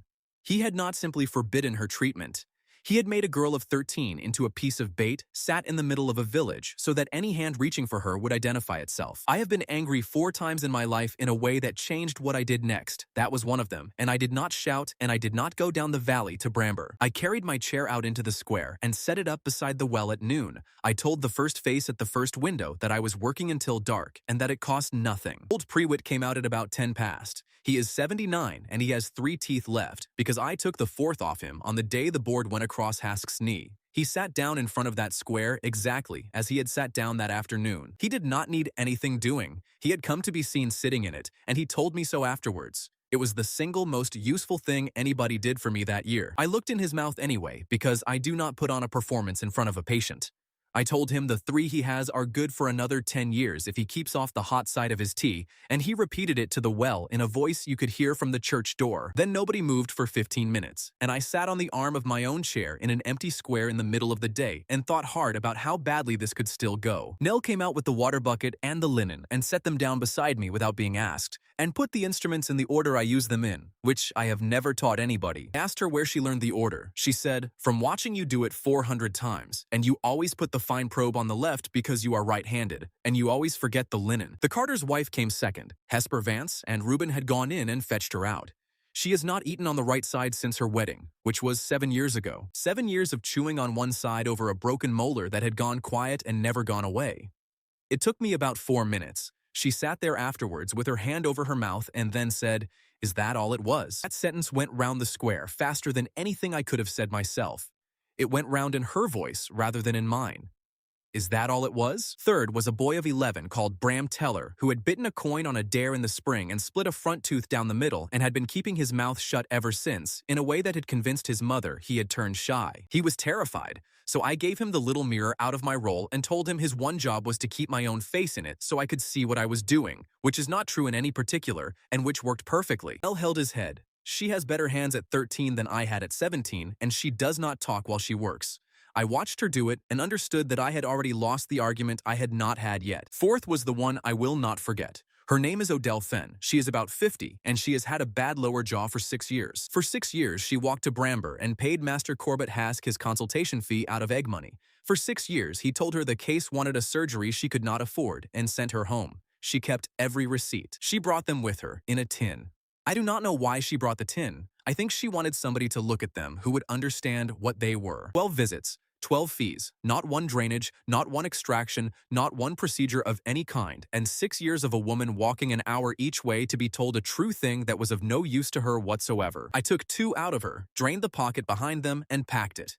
It took the better part of an hour, and she paid me nothing because I was not taking money that day. By 2 in the afternoon, there was a queue at the well. By 4, it went past the smithy and round the corner into the back lane. Kesh Draper carried a bench out of his own workshop so the old ones could sit down while they waited.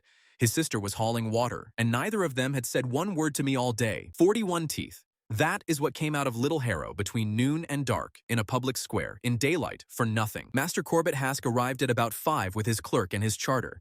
He had chosen his moment badly, because at 5 that queue was at its longest, and every soul standing in it had already decided. He began the way he always begins, in order, with the law.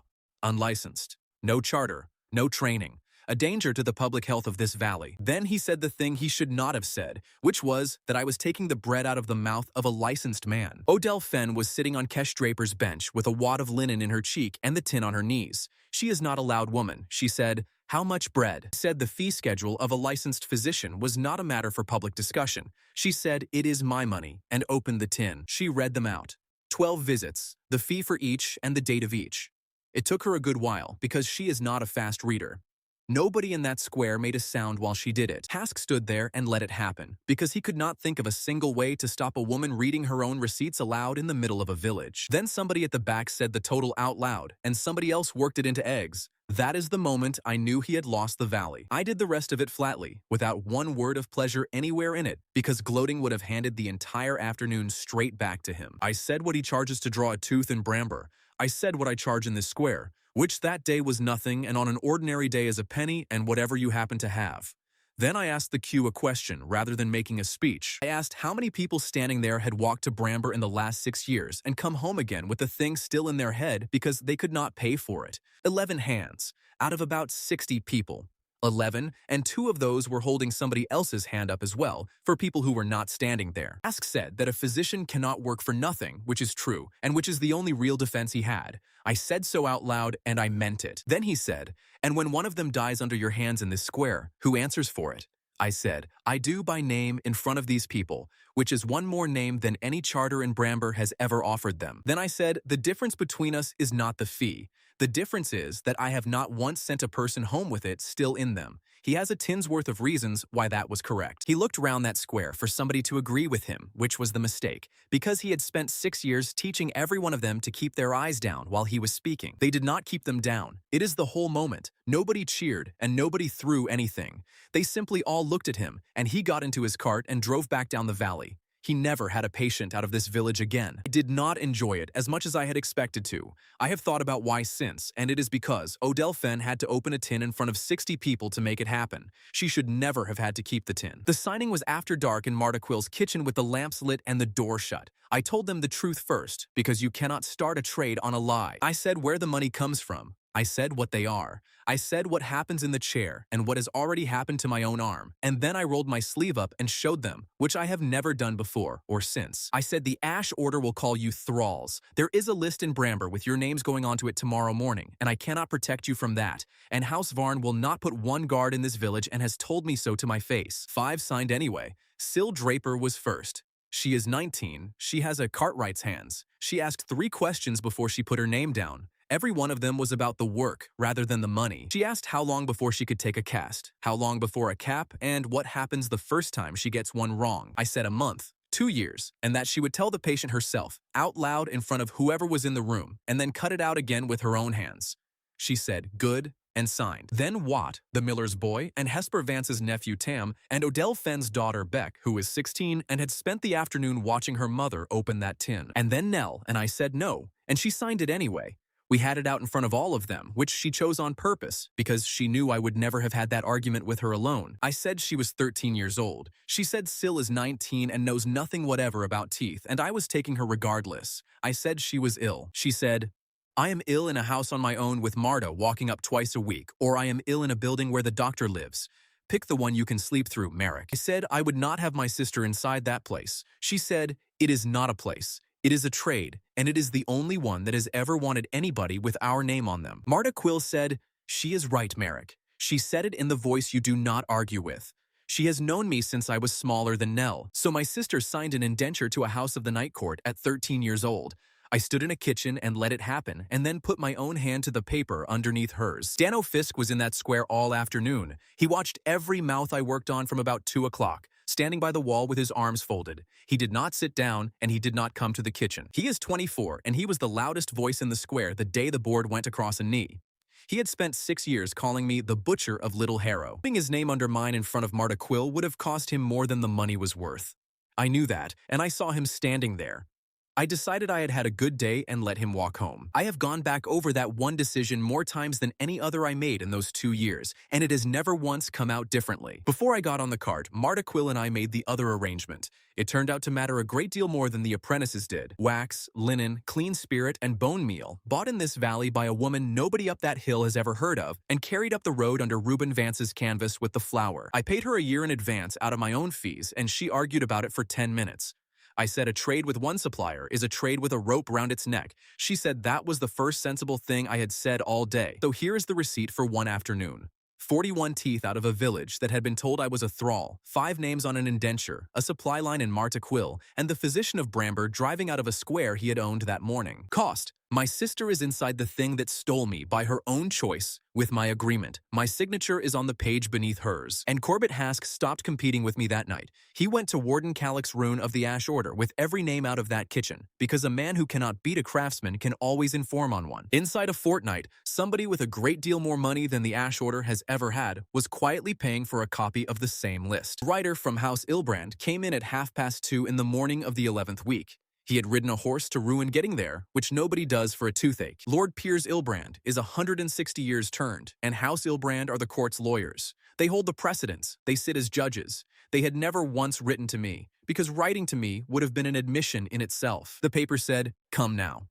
It did not say please, and it did not say what for, and Bettany read it twice, and then went and packed the ice before I had said anything. 2 nights on the road. I took Syl Draper, because she had been with me 10 weeks and had never seen a mouth outside House Varn. I have wished since that I had taken anybody else alive. They had put the boy in a room off the stables. That told me what the house thought of him before I ever saw his face. His name was Corin. He was 40 years turned, which in their arithmetic makes him a child. He had a cloth held against his mouth and would not take it down. His father stood in the doorway with his arms folded and did not move when I asked him to. I said, I cannot work with an audience I did not agree to. He said, this is my house and my son. I said, then send for another doctor, and I began tying my roll shut. And Syl, who had never in her life seen anybody speak to a lord, picked up the ice as though we were leaving. He went out. He stood on the other side of that door for 4 hours, and I could hear him not moving, which is a thing they can do and we cannot. Then the boy took the cloth down. Somebody had pulled his left fang, out, whole, roots and all, with an elevator and a pair of forceps, the way you take a rotten molar out of a farmhand at a market stall. They had done it 8 days earlier. Socket had knitted over already, because everything about these creatures knits. The cruelty sits in that. The hole was clean and pink and healing beautifully, and there was nothing in it. There was never going to be anything in it again. He asked me when it would come back. I want you to understand exactly the position I was standing in. The heir of the house that keeps the court's law, sitting on a cot in a room off a stable, asking a village tooth puller when his tooth was going to grow. Somebody had told him it would. That is what the man had sold. 6 weeks, he said, and it comes in the way a second tooth comes in, and here is the fee and half now. None of them has ever needed to know what a fang is. Nobody loses one and stays in a room where it can be discussed. Skin knits, bone knits, a hand cut off can be set back on and will take. And so they had all quietly assumed. So I said the sentence once, plainly, standing up with my hands where he could see them, because no way of saying it improves with cushioning, and every version that tries takes longer. I said, it does not grow. It was laid down at your turning, the way a horn is laid down. It does not grow, and does not knit, and does not come back. It is gone, and you have won. I did not shout. He sat on that cot and worked out in front of me, in about 5 seconds, exactly what one fang means for the heir of a house under their own succession law. Then he asked me to say it again in front of his father, which is the bravest thing anybody did in that house while I was standing in it. So I did, and Piers Ilbrand stood in a stable room and heard a human tell him that his son could not be repaired. He has never forgiven me for it, and he never will. I could never say he was wrong to feel it. He tried to make it my fault, and he tried in the correct order because he is a lawyer. He asked whether the trade had a standard, whether it had a register, whether any authority anywhere had ever examined me or licensed me or certified one thing about me. Said no to all three. He said, then how does a house tell you from the man who did this? And I did not have one word of an answer for it. I said, tonight, you cannot. He said, then you and he are the same object. I said, no. He is the reason I am about to be hanged. I am the reason you know your son will not heal, and those are not the same job. 5 of 9. That is how House Ilbrand went into my book. It is the only mouth in this entire account that I did not save and could not have saved. It went into the jar. The jar is a jar. Glass, wide-mouthed, off Marta Quill's shelf, standing at the end of the plank beside the casts. And until that night, there was nothing in it at all. I asked for the fang, and they gave it to me, because nobody in that house could think of anything else to do with it. It is still in there. I count the shelf out loud. I have never once counted the jar for anybody. Dill did not speak on the first night of the road home. On the second, she asked me whether I had known the answer before I looked. I said yes, from the doorway, from the shape of the cloth against his face. She asked why I looked anyway. I said, because he has to watch somebody look. That is most of this trade, and nobody tells you that when you sign. Salt arrived the next week, because Salt goes where the interesting thing is, and being ruined has left him nothing to do except be right about it afterwards. He had heard in Hollowmere and ridden out at his own expense.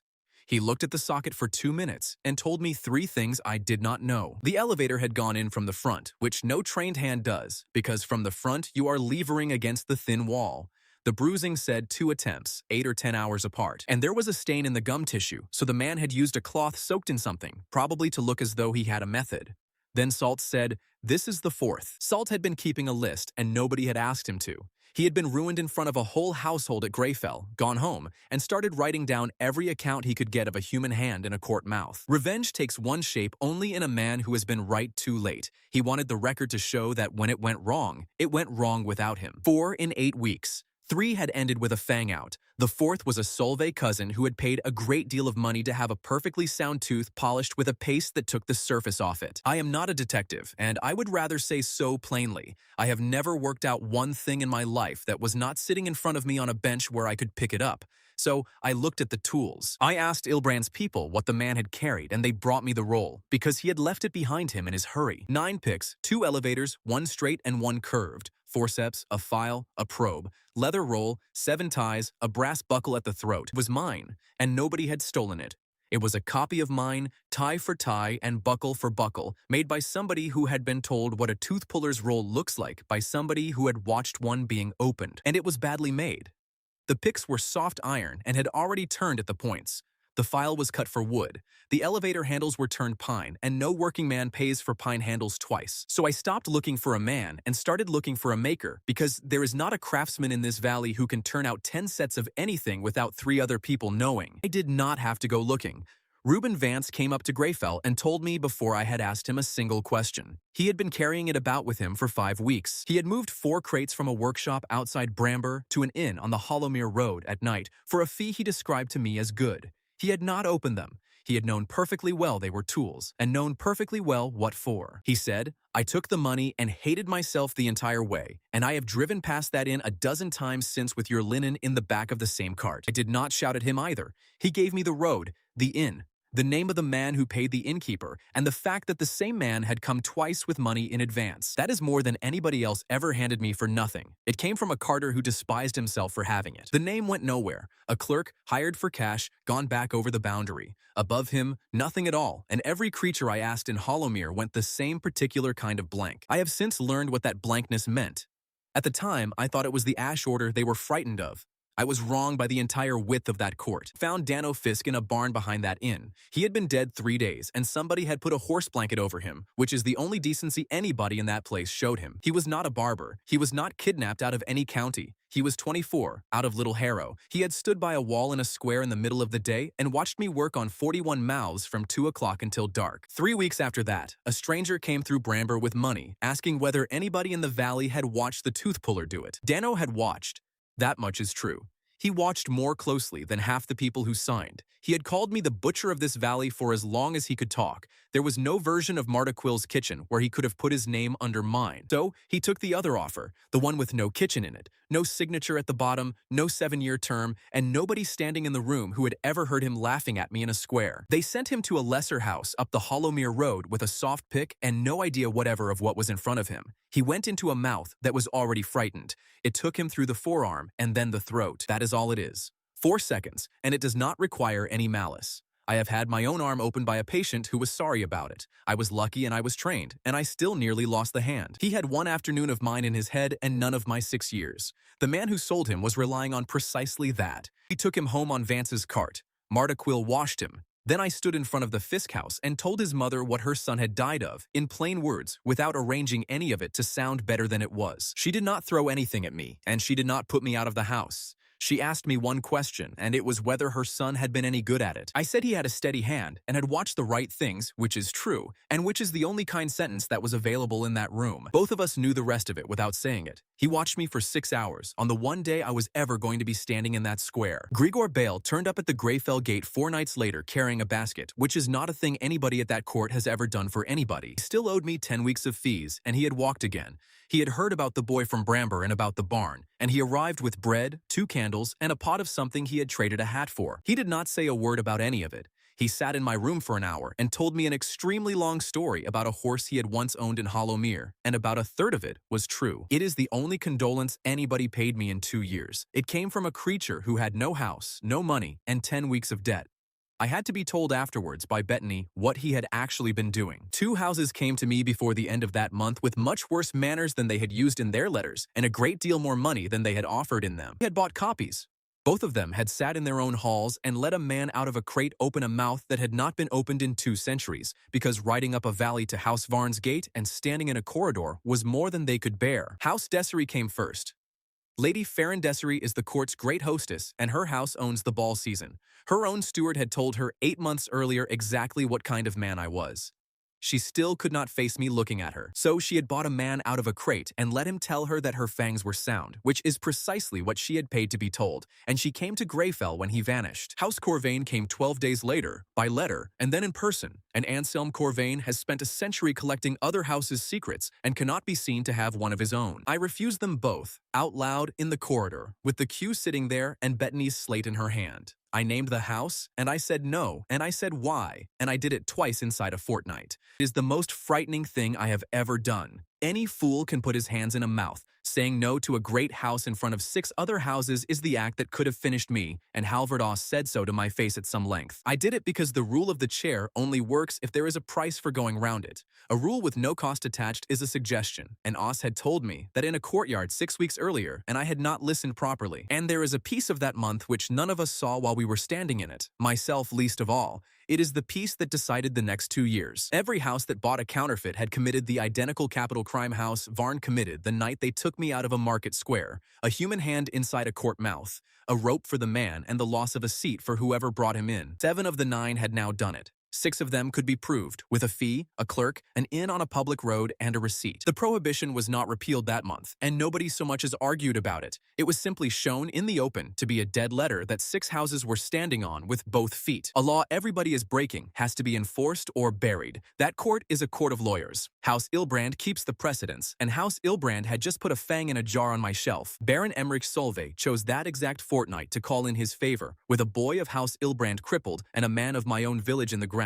And he did not ask for a treatment. He asked for exclusive nights. 3 nights and 7, House Solvay only, written down, in return for the considerable service he had done me by signing a page he had already refused twice. I said no to that as well. He took it with a courtesy that frightened me a great deal more than anger would have, and went away and put it in the drawer with everything else he is owed. The summons came to Greyfell under the court's own seal on the last night of that month, carried by 2 riders who would not dismount and would not come inside. There is no charge of fraud anywhere in it. Under the prohibition, the charge is a hanging one, and it takes the house down with the man. The paper named Merrick Cobb, tooth puller, of Little Harrow, and on the second line, in the same hand and the same ink, it named House Varn. It took me to Hollowmere under guard in a closed carriage with a rider at each wheel. It took 2 nights, and nobody spoke to me for either of them. The charge is worth saying plainly once, because everything in that hall follows from it. A human hand inside a court mouth hangs the human and knocks the house that brought him clean off its standing. There is no lesser finding. There is no fine.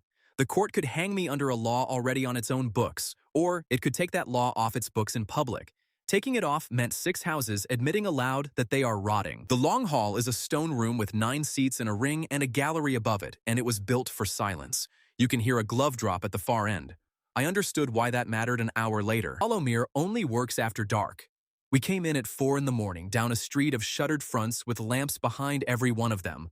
There were humans out on it at that hour with the ease of people who live there. I had spent 4 months assuming I was the only one of me left alive anywhere. I was wrong about that by several hundred people. Isolde Varn had brought the whole clinic down with her. All 5 apprentices were sitting up in that gallery. Syl Draper, Watt, Tam, Beck, and my sister, sitting in a row above the oldest creatures alive, with nothing between them and the room but a rail. I was furious with her for about 4 seconds. Then I did the arithmetic. It is the reason they were sitting up there, and it is not a kind reason. The summons named House Varn. If it went the other way, House Varn was in forfeiture by morning. There is nobody at Greyfell who lifts a finger for 5 human children indentured to a house that no longer exists. There is nobody anywhere. Leaving them behind was worse than bringing them.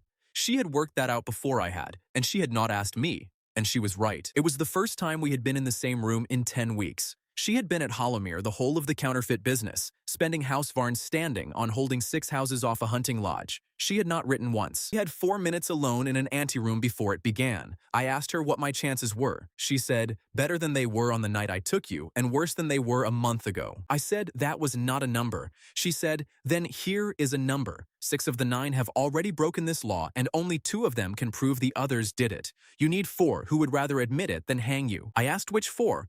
She said, I do not know. I have been in this town for 10 weeks finding out, and I still do not know. That is why your apprentices are upstairs. Then she went in and took her seat and said, Master Cobb, in front of the hall. Not Merrick. I understood that as well, and it did not make it any pleasanter to hear. Cheapest answer was put on the table first. It was put there by Baron Emmerich Solvay, who had signed my page, treated in my chair, and been refused 3 times. He said, the court has a law and a man who has broken it. He said, hang him under the prohibition. And observe that the human has already trained 5 replacements sitting in the gallery of this hall. That is the moment, and the room agreed with him, and so would I have done. 5 apprentices. The trade continues, the law stands, nobody admits anything, and the inconvenient object goes in the ground. 2 houses said I out loud before anybody else had drawn breath. I heard my sister move in the gallery above me, and I did not look up. If I had looked up, I would have stopped being useful to anybody in that room. Then, Solvay did the thing he does, which is to make the cruel option sound like housekeeping. He said the court would not be executing a doctor. It would be closing an irregularity and retaining the benefit of it. He asked the hall to note that the benefit was sitting in the gallery, aged 13 to 19, indentured, cheap, and unable to bring a claim against anybody. And it died. And it died on a thing the court had watched happen 3 months earlier. The creature who killed it was Lord Piers Ilbrand. He stood up in a hall he had spent 40 years running. With a face like a man swallowing gravel, he said the 5 children in that gallery can pull a tooth. They can pull a tooth. Not one of them can read a fang. Not one can seat a cap. Not one can tell a hairline from a scratch. Not one knows to within 10 years how long a mouth has left in it. He said, that is the identical list the counterfeits could not do. My house paid for that list with my son, and he will carry the bill until the end of the world. Then he turned to Solvay. Which of the 5 children in that gallery did he intend to hand his own mouth to in the spring? Would he name her now, so the court could record the choice? Solvay did not answer him. It is the only time in 2 years I ever saw that creature fail to have a sentence ready. He had to sit down under it. Ilbrand hates me. He has hated me since I stood in that room off his stable, and he hates me still. And he stood up and saved my life with an argument he would have given anything not to make. Then he sat down and did not look at me for the rest of the night. Then they let me speak, and I did not argue with any of them. Declining to argue is the only decision I got right all night. I've never won an argument against anybody with a title. I had spent 2 nights in a carriage working it out. The one thing in that hall able to speak for me was the hall itself. So I asked the court's leave to tap. 1 pass, 1 pick, every seat, and every one of them free to refuse me and no note taken of a refusal. I said I would name what I heard as I heard it. I would be wrong about 1 time in 12 and would say so myself. That nobody had to take a word of it on my authority because they would all be listening with their own ears. There was a very long silence after that. The oldest creatures alive were all working it out at the same moment. A human had just asked to sound their mouths in front of each other. Somebody said it was an outrage. Somebody else said the first useful proposal of the evening had just come out of a human. Halbrecht opened his mouth first and settled the question by doing it rather than by arguing about it. He did not make a speech about it either. He said, "Mine has been done. And it has been done in front of my second, and I am still sitting in this seat." Then he opened his mouth in the long hall in front of 8 other houses. That broke the room. It was not brave in the way people mean it afterwards. It was the flat statement of a creature who had already survived the thing everybody else was frightened of. He had the receipts. I went down that ring with a steel pick, in a hall built to carry a dropped glove. I sounded the court in front of itself. 4 rang. Varn, Solvay, Halbrecht, and Misk. They rang like coin because I had already been inside all 4 of them. The hall heard 4 clean notes in a row and knew what that meant. I said the word sound 4 times in a row in that hall, and I made myself say it flatly, the way you say a wait, because the moment I put any color into it, I would have been performing and they would all have known. Then 3 did not ring. House Ilbrand buzzed. Piers Ilbrand had stood up 10 minutes earlier and saved me. He sat there and let a human sound a mouth he has been hiding from that court for a century, and his face did not move 1 hair. House Deseri buzzed. Lady Farron Deseri shut her mouth the instant the note came back and did not open it again that night for any purpose whatever. House Corvain thudded, low and short and old. Anselm Corvain simply nodded as though a long-running private argument had been settled to his satisfaction. Nobody in that ring looked at anybody else while those 3 notes came back. Creatures who have spent 3 centuries watching each other for weakness. Every one of them found something else to look at, and 2 of the 9 would not have that pick anywhere near them. Their 2 reasons had nothing whatever to do with each other. Hessa Naveau said it out loud, and she said it well. She said a court which takes a human's advice about its own body has already lost. She would rather be thought rotten than examined by one of us. That she would say the same thing if she were dying. I asked her one question because I wanted the hall to hear the answer. I asked whether she would refuse me if her own daughter's mouth were the one going. She said yes, and I would be wrong to, and I would do it anyway. A thing you only hold when it is cheap is not a principle. It is a preference. She meant every word of it, and she always has. She is the only creature I ever met who never once said a thing she did not believe. She cost me a great deal more than my enemies ever did. And Elder Bastien Roque said nothing at all. He is 740 years old and first of 9. He sat in the first seat with his hands on the arms of it. When the pick came round to him, he did not refuse it, did not accept it, and did not speak. He let her principle stand in front of him like a wall.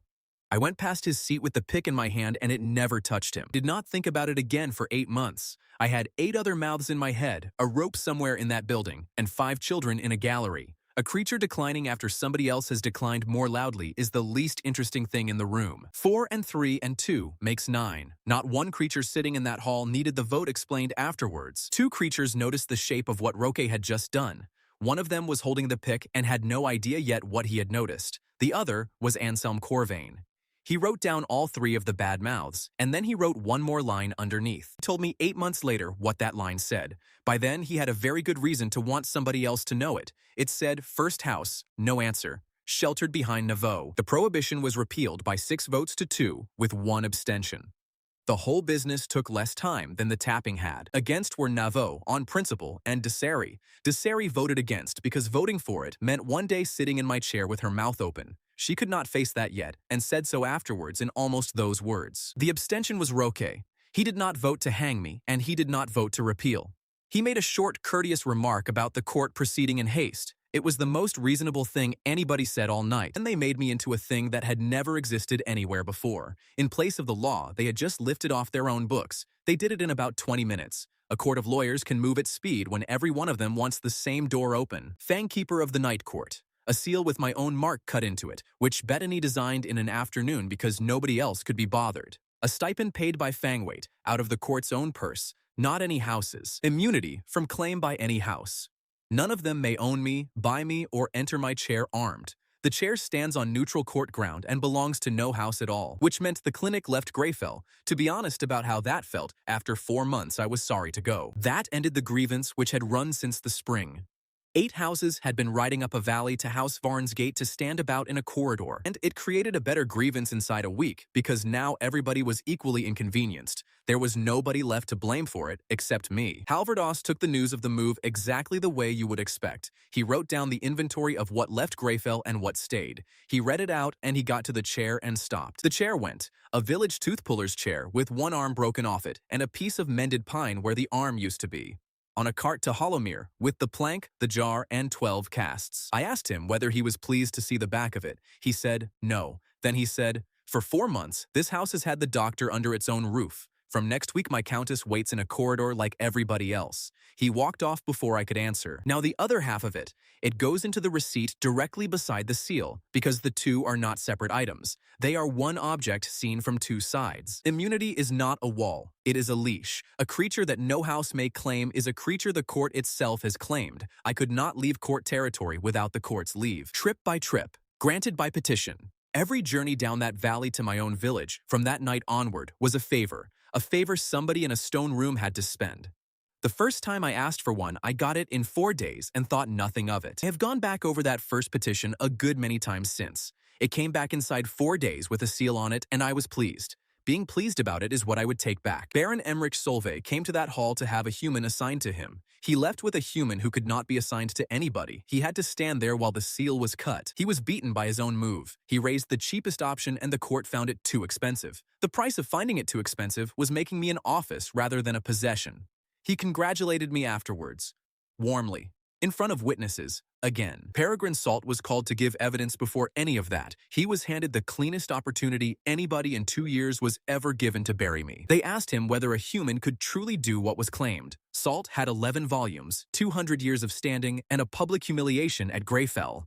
One sentence would have finished me. He said the human is correct in every particular, and my volumes are wrong in most of theirs. He said it in a hall full of the 5 houses that retain him. He lost 3 of those retainers inside the month, and never mentioned it to me. That is the night Peregrine Salt became worth something. He told the truth at his own expense in front of a room full of lawyers. Long haul receipt reads like this. A capital law repealed 6-2, a seal, a stipend, a chair on neutral ground, and 12 casts on a cart. Because most of them will let me look and about a third will let me take the mold. 4 houses ringing like coin because I had been inside them. 3 heard rotting in front of everybody they have ever competed with. 2 that would not have a pick near them for 2 reasons that had nothing to do with each other. Cost. I am an office rather than a man, and there is a boundary around me now. I need a paper signed by creatures I do not like in order to cross it and see my own sister. Nell was waiting at the bottom of the gallery stairs when I came out. She had just watched a court spend 4 hours deciding whether to hang her brother. She did not say one word about any of that. She said, "They let you keep the chair." Then she picked up the icebox because it was hers to carry. She asked whether Hollowmere had a market and what day it fell on. A human with a court seal, 30 mouths in his head, and 5 human children in his gallery. To the ash order, that is the exact proof of everything they have preached in Bramber for 40 years. Warden Calix Rune had a list with a village on it, and a chapter house an hour from my sister. After that night, he did not need anybody's permission at all. The clinic on court ground had been open 11 nights when Calix Rune burned it. I had not slept in 3 days, and I was on my 4th house in a row. He came in the last hour of daylight. It is the piece of it that matters. Everybody afterwards kept saying it was clever. It was not clever. It was obvious, and I should have seen it a fortnight earlier. Between sunrise and sunset, there is not one creature of those houses who can stand in a Hollowmere street. Not one. For an hour before dark, the most dangerous town on this continent is defended by whatever humans happen to be standing in it. That afternoon, the humans in it were 5 apprentices, a cup and a carter, and a man who had been awake 3 days and could not have told you the day of the week. The clinic was 2 rooms and a passage off the court's own stable yard, a chair with a mended arm, a plank of casts, a jar with 1 fang in it, a fee schedule on the wall in Bettany's hand, and an icebox that Caddis Meesk filled twice a week without being reminded. 11 nights and 19 mouths. On the 7th, a Deseri retainer and a Solvay retainer sat on the same bench for 2 hours without speaking. Bettany wrote it up in the book as progress. They came up the service lane with pitch and straw and a written list, 30 of them. They went for the shutters first. The shutters were the newest wood in the building. New wood was the only thing in Hollowmere they could be certain nobody had bled on. I was in the back with a Corvain retainer half-iced and his mouth open. Beck Fenn came through the curtain and said, "There is smoke in the passage." She did not shout it, which is the reason anybody got out. I got the retainer up and out through the cellar hatch. You can only do that if somebody has shown you where the cellar hatch is. Bettany Rook had shown all of us on the first night, because that is the sort of thing she did. I went back in for the plank, and I want to be accurate about what happened next, because the version that went round Hollowmere has me in it, and it should not. I did not save the shelf. I got 4 feet inside the passage and could not see. Syl Draper came the other way out of the smoke with the whole plank in both arms and walked into me. 31 casts on a plank the length of a man, through a doorframe alight along its top edge. She went sideways with her head down and came out with the hair burned off one side of her scalp. She put it down in the street and checked that none of them were broken. Then she sat down on the curb and would not let anybody look at her head until I had counted the casts. 31. All of them. Watt took a beam across the shoulder, getting the ice out. Tam burned both hands to the wrist, pulling a window frame down so Beck could get through it. Neither has full use of what he had, and both signed again in the spring. And they took Bettany. They did not take her out of a burning building, which is the piece of that night I have never put down. She was out. She had got clear with the second load. She went back in for the fee book because the fee book has every name in it. She had spent 4 months teaching me that a trade without a book is a rumor with a chair in it. 4 of them had her before she was 10 feet from the door. Rune put his hand on her shoulder and said, "You are free now." She said something back to him that I could not hear. Reuben Vance heard it. He was on the far side of the cart with a horse in each hand, and he told me afterwards, "I have never repeated it, and I am not going to now, because it was hers." A cup is a thrall. It is the entire matter inside Calyx Rune's head. It is not an unreasonable thing to believe if you have never once spoken to one. He is 36. He has seen what these creatures do to people in villages with no walls. He is right about that, and I have never found a word to say against the part of him that is right. He had ridden 4 hours and burned a building on his own authority.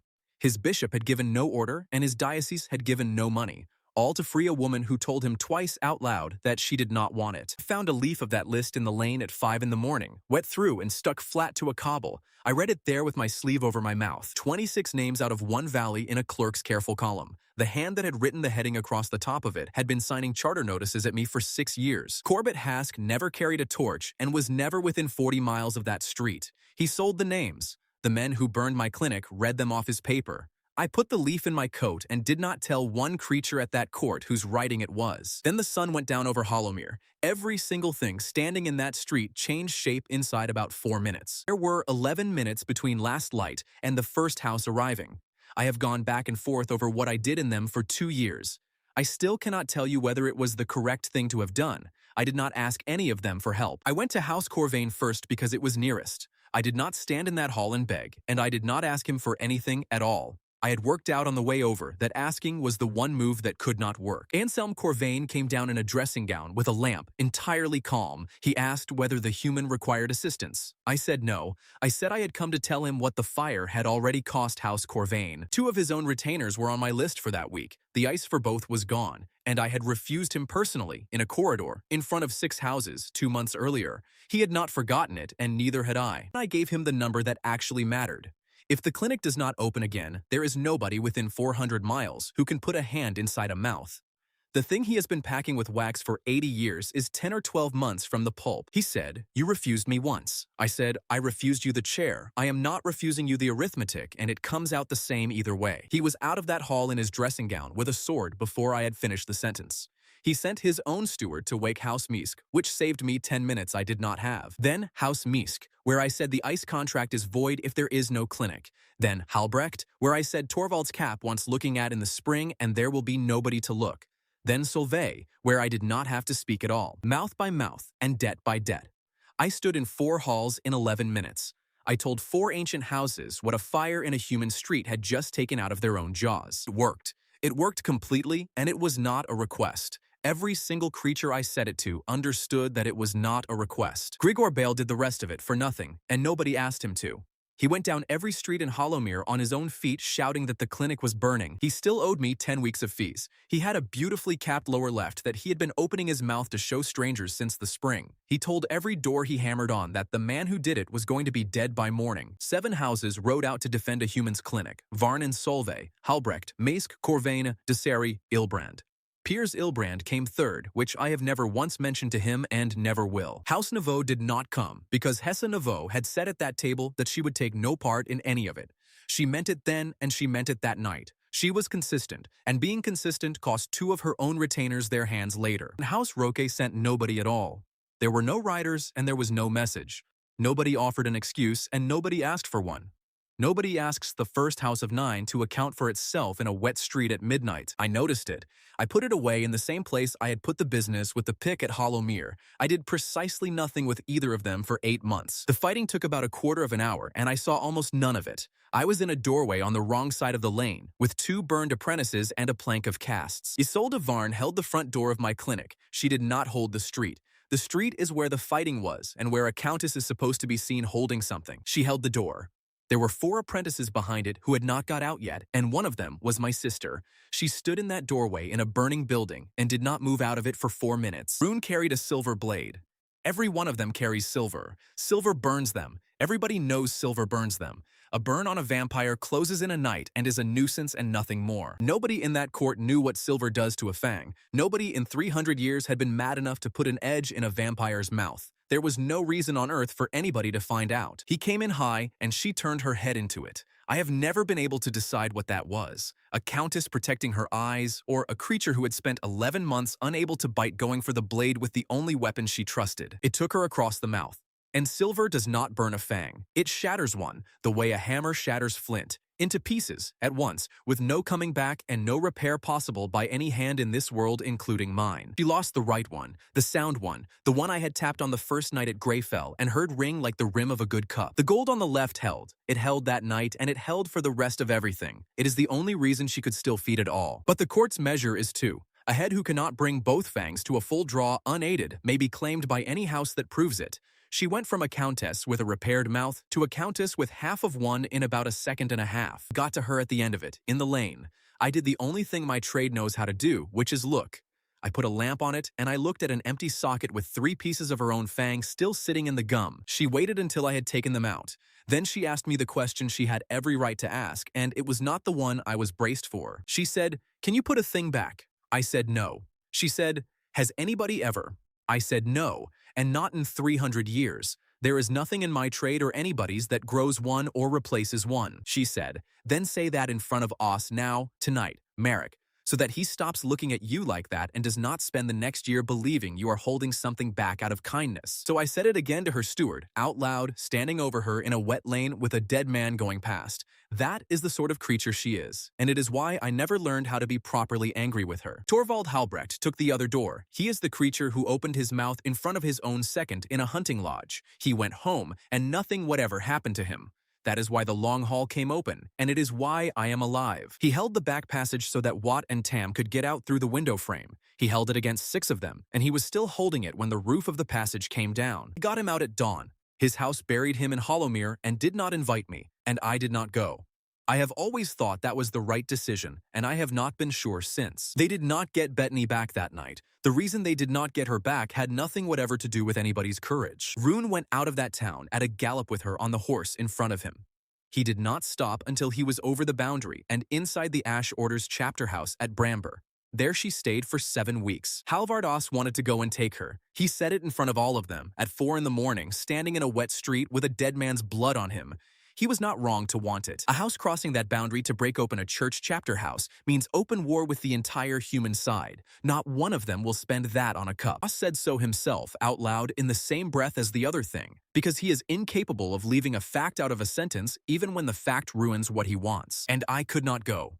I am the Fang Keeper of the Night Court, immune from claim by any house. I may not cross the court's boundary without the court's leave, granted trip by trip on paper. I petitioned that morning. It came back in 9 days. That is exactly what my immunity was worth, and I found out inside a fortnight of being given it. Peregrine Salt treated my burned apprentices, and he did it well, and he did it for nothing. He was on his knees in a wet lane at 5 in the morning with Tam Vance's hands in a bowl of clean water. Somewhere in the third hour of that work, I was kneeling beside him with a bowl in my hands. My sleeve came up above the wrist and stayed there. He saw the scar on my forearm. He looked at it for perhaps 2 seconds. He has spent 200 years certifying the mouth that made it. He knew precisely what he was looking at and roughly what month it happened. He said nothing whatever. Not that night and not afterwards. Not one word of it to Halvard Oss, or to the court, or to the Countess, and not to me either, then or ever. He put my sleeve back down and went on with Tam's hands. I understood something about Peregrine Salt in that lane, and neither of us has ever mentioned it. Oss wanted Bramber burned in return. I refused, and I refused fast. I did not give him the noble reason, because he would have argued with a noble reason. I said, my sister lives an hour from Bramber, and every soul in Little Harrow is on Corbett Hask's list. If the houses ride into that valley tonight, there will not be a village of mine left standing by the weekend. He said, that is a reason, and stopped. He was not there to write the receipt in the book, so I wrote it myself in her hand-ruled columns and made a mess of it. 7 houses of 9 in a human street for a human. A warden driven out of Hollowmere before midnight. 31 casts on a plank in the road with a girl of 19 sitting beside them and half her hair gone. An account nobody in that court expected to hear read out loud. I read it out anyway, standing on a cart in a wet lane at first light, with every retinue still in the street. Corvain first, Meesk second, Ilbrand third, then Varn, then Halbrecht, then Solveig, and Desari at the very end with her cloak still buttoned. Neveu not at all, for a reason already given publicly. And House Roque, first of 9, the oldest thing on this continent, which sent nobody and no word. I said that last, and I said it flatly, and I did not add anything to it. A dozen creatures turned round and looked at me while I said it. Meant it as a thank you to 7 houses. It was heard as something else entirely by every single person present. Bettany, who would have stopped me, was 40 miles away in a cell. Cost, Isolde Varn has 1 fang and there is nothing in my trade or anybody's that gives the other one back.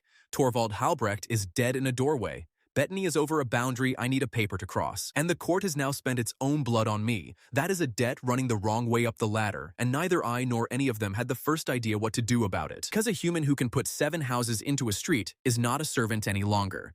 He stood in 4 halls and named what it cost them, whatever the seal says. Somebody worked that out inside a week, and somebody had already decided to prove it to the court, in public, using the only thing in that clinic that looked like evidence. On the 12th night after the rebuild, I came back from a Meesk retainer at 4 in the morning. The plank was gone off the wall and the brackets were still in it. 31 casts. The jar was still there, which tells you what they thought the jar was. So was the fee book, which tells you rather more about what they thought of Bettany. They had not broken in.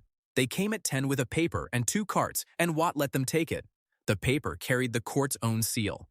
Watt is 17 and did the right thing. He had also done the other right thing, which nobody taught him. He counted them onto the cart aloud, with the clerk standing over him. He made the clerk write the number on the paper and initial it.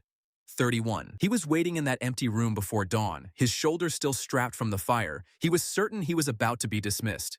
He gave me the number before he gave me anything else. The motion was lodged by House Solveig. It asked that the collection be laid before all of them. They were to determine whether the Fang Keeper's private archive of every house's weaknesses was consistent with his office, which is beautiful work, and it is not a robbery. There is no answer to it in court law because every word of it is true. Every house's weakness in one cupboard, in a human's room, behind an ordinary lock. I sat on the floor of that empty room until dawn, working out what I actually still had. A jar, a fee book, and no standing anywhere that did not come from the court, which had just taken the rest. And I had one fact nobody in the world had noticed, because it was too plain to look at. I had never written a single name on any of them. Isolde came before I had finished thinking, which she should not have done, because she had not shown her face at court since the fire and had not intended to show it anywhere. She had a scarf across the lower half of her face. Every creature in Hollowmere would have read that correctly inside a minute. She came anyway, at speed, and she was the only one of them who did. She said, "Do not do it, Merrick," and I had not said one word yet. "I know what you intend to say in that hall. You have been saying it since a corridor at Greyfell. It is the only leverage you own, and you are about to spend all of it in one night." I said, "They have the shelf." She said, "Then let them have it. Let them study it for a year. Let them find out for themselves that it is worthless and never once explain why." I said, "That would leave every house believing I hold a weapon." She said, yes, and that is precisely what leverage is, and you have never once had any, and so you do not recognize it. Then she said the thing I should have written on a wall. An unexplained mystery is a door. A thing they have understood is a wall, and you cannot walk through a wall, and neither can your sister. I said the wall is what keeps me alive. She said, so does the door, and the door also opens, and one of these nights you are going to want it to. I did not take it. Everything that happened to me afterwards happened because I did not take it, including the thing that happened to my hand. I went to the long hall on the following dark and told them the truth. I had been doing that for 8 months, and it had worked every single time until it did not. They had the plank set up on trestles in the middle of the ring. It looked exactly like what it was, which is 31 anonymous white jaws in a row under a line of lamps. Solvay spoke first, and he spoke well. He said that no servant of the court should hold a private record of the court's own bodies. He said the collection should be surrendered to the court's keeping and examined by a committee. He asked which cast was whose. It is the question the entire motion was built to arrive at. He asked it, and 8 houses leaned forward. I said, I do not know. It went round that hall the way a dropped glove goes round it, which is what the room was built for. Then I said it again in a way none of them could misread. Nothing on that plank has a name, a date, or a mark on it anywhere. It never has, and it never will. Sit me down in front of it now with a month and a good lamp, and I could not honestly attribute more than 9 of the 31. I would be guessing at 4 of those. Somebody said that was a lie. I said, then appoint a committee, take it away, and study it for a year at the court's expense. You are looking at 31 white jaws belonging to nobody. The only creature who could tell you whose is standing on your floor. He is telling you he cannot do it from plaster. And then I said it. I was angry and tired and had been sitting on a floor since 4 in the morning, and I cannot pretend it was strategy. I said, the record was never the shelf. The record is me. I have every mouth in this hall in my head in order, with dates, and you cannot lodge a motion against that. The oldest creatures on this continent sat perfectly still and worked out both halves of it at the same moment. I watched them do it. First half is that I cannot be killed. Kill the archive, and you have killed the only medicine any of you has. The 5 children who might one day be a second one are years short of it. The second half is that I can never be let go. A man who is the record cannot be permitted to walk over a boundary and be somebody else's record. Piers Ilbrand said it out loud because he is a lawyer and lawyers finish sentences other people leave hanging. He said, then the court's medicine is a man, and a man is a thing that can be taken. Nobody answered him. Hessenavo said, and this is the road you chose, tooth puller. You chose it tonight, in front of witnesses. I want the minute to show that I said so. I said I wanted the minute to show it as well. That is the only time she and I ever agreed about anything in that hall. The motion was dismissed. The plank came back on a court cart the next night with a clerk, a seal, and an apology I did not want. The brackets were still in the wall waiting for it. Baron Emmerich Solvay was left standing in that hall. He had proved, at his own expense and in public, that the human was more necessary than any of them wanted to say out loud. And I watched him, and this is the piece that stayed with me. He was not merely embarrassed, he was working something out. He came to me afterwards, entirely polite, and asked me one question. Did I think a motion of that quality had been his own idea? I said I had assumed so. He said, so did I, and went away. That is the first night anybody in that court began wondering aloud who was putting words into the second house's mouth. Cost, and I said it out loud in the long hall while they were still writing, because I wanted it in their minutes. I said, I am now permanently unfree, and every creature in this room knows it. I would like that recorded in the same hand as the dismissal. Nobody in that ring argued about it. The clerk wrote it into the minute in the same hand as the dismissal. It is the only request I ever made of that court that was granted on the spot. One creature knew where the cast had actually been during those 2 nights, Anselm Corvain, because Corvain knows where everything is. That is his entire trade, and he has worked at it for a century. They had never been in a court strong room. They spent one night in a private cellar belonging to a house that was not Solvay. Corvain told me which, and charged me nothing, which is how I knew he wanted something. Came to the clinic 3 nights later and did not mention the shelf at all for the first hour. He asked about the burned apprentices. He asked what plaster I use. He priced my ice. Then he asked whether the rule of the chair still stood after everything, and I said it did. He sat down in it, and he had been coming for 80 years without knowing it, 6 of 9. It took him 3 visits and 2 conversations about plaster to get into a chair that had been standing empty in front of him all along. 80 years ago, Anselm Corvain cracked his lower right on something he would not name. He did what a creature does when his entire standing rests on knowing other people's secrets and on having none of his own. He packed it himself, wax and powder, by feel, in front of no mirror, because there are no mirrors, working blind inside his own head, with his own fingers. He had been redoing it every few months for 80 years. Wax does not seal. It keeps things out for a fortnight. Then it lets everything in and holds it against the surface, which is worse than nothing. 80 years of that had driven the rot to the root. I told him he had perhaps 2 years. He said, and if I had come in the spring? I said, 5. He said, and if I had come 80 years ago? I said I was not born. He laughed at that, which nobody else in that court has ever done at anything I have said. It took 11 hours across 3 nights, and it is the hardest single piece of work I did that year. The wax had to come out first, in fragments, some of it 80 years old and gone hard as bone. Only then could I see what I was working on. Under it, the surface was gone to a depth I have seen twice since. There is a point in that work where you understand you are choosing how many years the creature gets. You do the arithmetic with a burnisher in your hand. Syl Draper held the lamp all 3 nights and asked one question in all that time.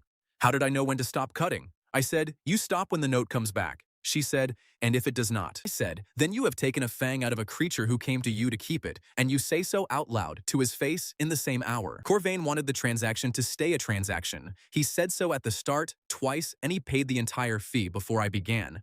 He did not thank me at any point across the 3 nights. Then on the 3rd night, with his mouth still numb and his speech gone thick with it, he asked whether I would care to see his cabinet.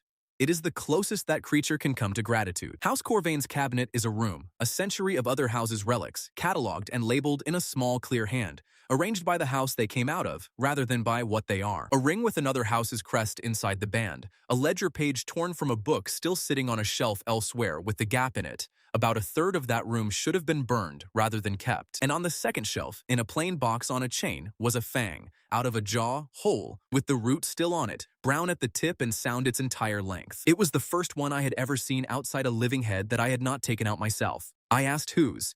He said a nouveau, dead 90 years, bought off a body servant, and that I was not to ask further. And he watched me hold it, and he saw what I was thinking before I had noticed I was thinking it. He said, you are wondering whether it would go back in. I said no, I was lying. It is the only lie I have told anybody in this entire account. I told it to a collector of secrets while holding his evidence in my own hand. He knew it before I had finished saying it. He did not press me on it. He put the box back on its shelf and turned it so the label faced outward the way every other object in that room did. Then he said, come downstairs. Anselm Corvain has had the run of the ossuary under the Long Hall for 60 years. It is where the court's dead are shelved, and it goes back further than anything above it. Nobody living had been down the far end of it in a very long time. He took me down at 3 in the morning with 2 lamps and no permission from anybody. That is a thing he could do, and I could not. The court's dead are shelved in trays with the name and the year cut into the end board. The oldest boards are in a language Corvain had to read aloud to me. We went past the trays, and past the older trays, past a wall where the shelving stops being shelving and turns into a room somebody once used for something. And in that room, on a plank on 2 brackets, under 3 centuries of dust, were casts. White jaws in a row. Plaster and bone meal, the same mix I make, every single one of them with no name on it and no date and no mark. I put my lamp down, and I sat on the floor of a bone cellar under the long hall. I did not say anything for some time, because nothing about that moment leaves a man where he was standing. There was a set of instruments beside them in a leather roll gone stiff, 9 picks, 2 elevators, a file, the handles worn down on the left side, which is how a right-handed man wears a handle. Somebody had been here and done all of this. 300 years ago, a human had stood in this court with his hands inside their mouths. He made a shelf and labeled nothing on it, for exactly my reason. Corvain stood at the end of that plank with his lamp up. He said, in 60 years, I have never once come down to this end of the room. I wanted understood that I did not know. I believed him then, and I believe him now. I have thought about it a great deal, because that plank is the thing he started pulling on. I found the count on the 4th one I picked up, scratched inside the hollow of the pallet, small, with a pick, in a hand that had been pressing far too hard on the plaster. 11 mouths taken. 1 rang clean. I read it 3 times by lamplight before I understood that he had not written it to himself. It was a tally, and it had stopped. Peregrine Salt dated that plaster a fortnight later, and he did it properly. 2 controls, and a sample from a wall of known age.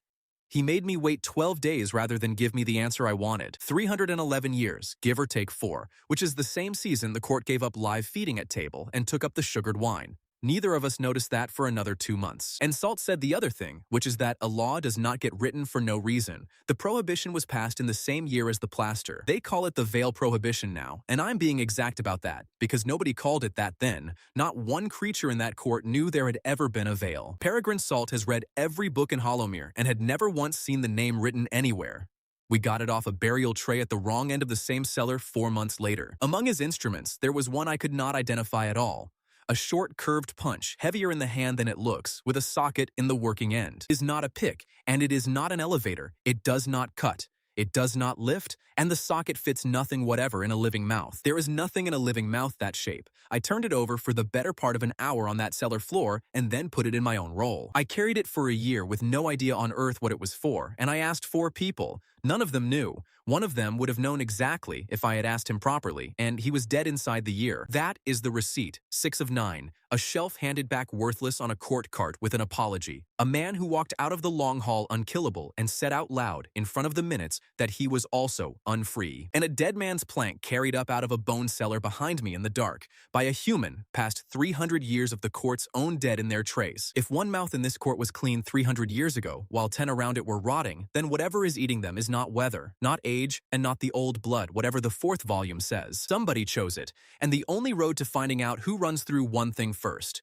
proving in public, with an object they can put their hands on, what the rot actually is. Leave to cross the boundary cost me 10 days, 2 houses' signatures, and a favor from Caddis Meask I did not have to spare. It bought 1 crossing, out and back, with a date on it. That is what my immunity is.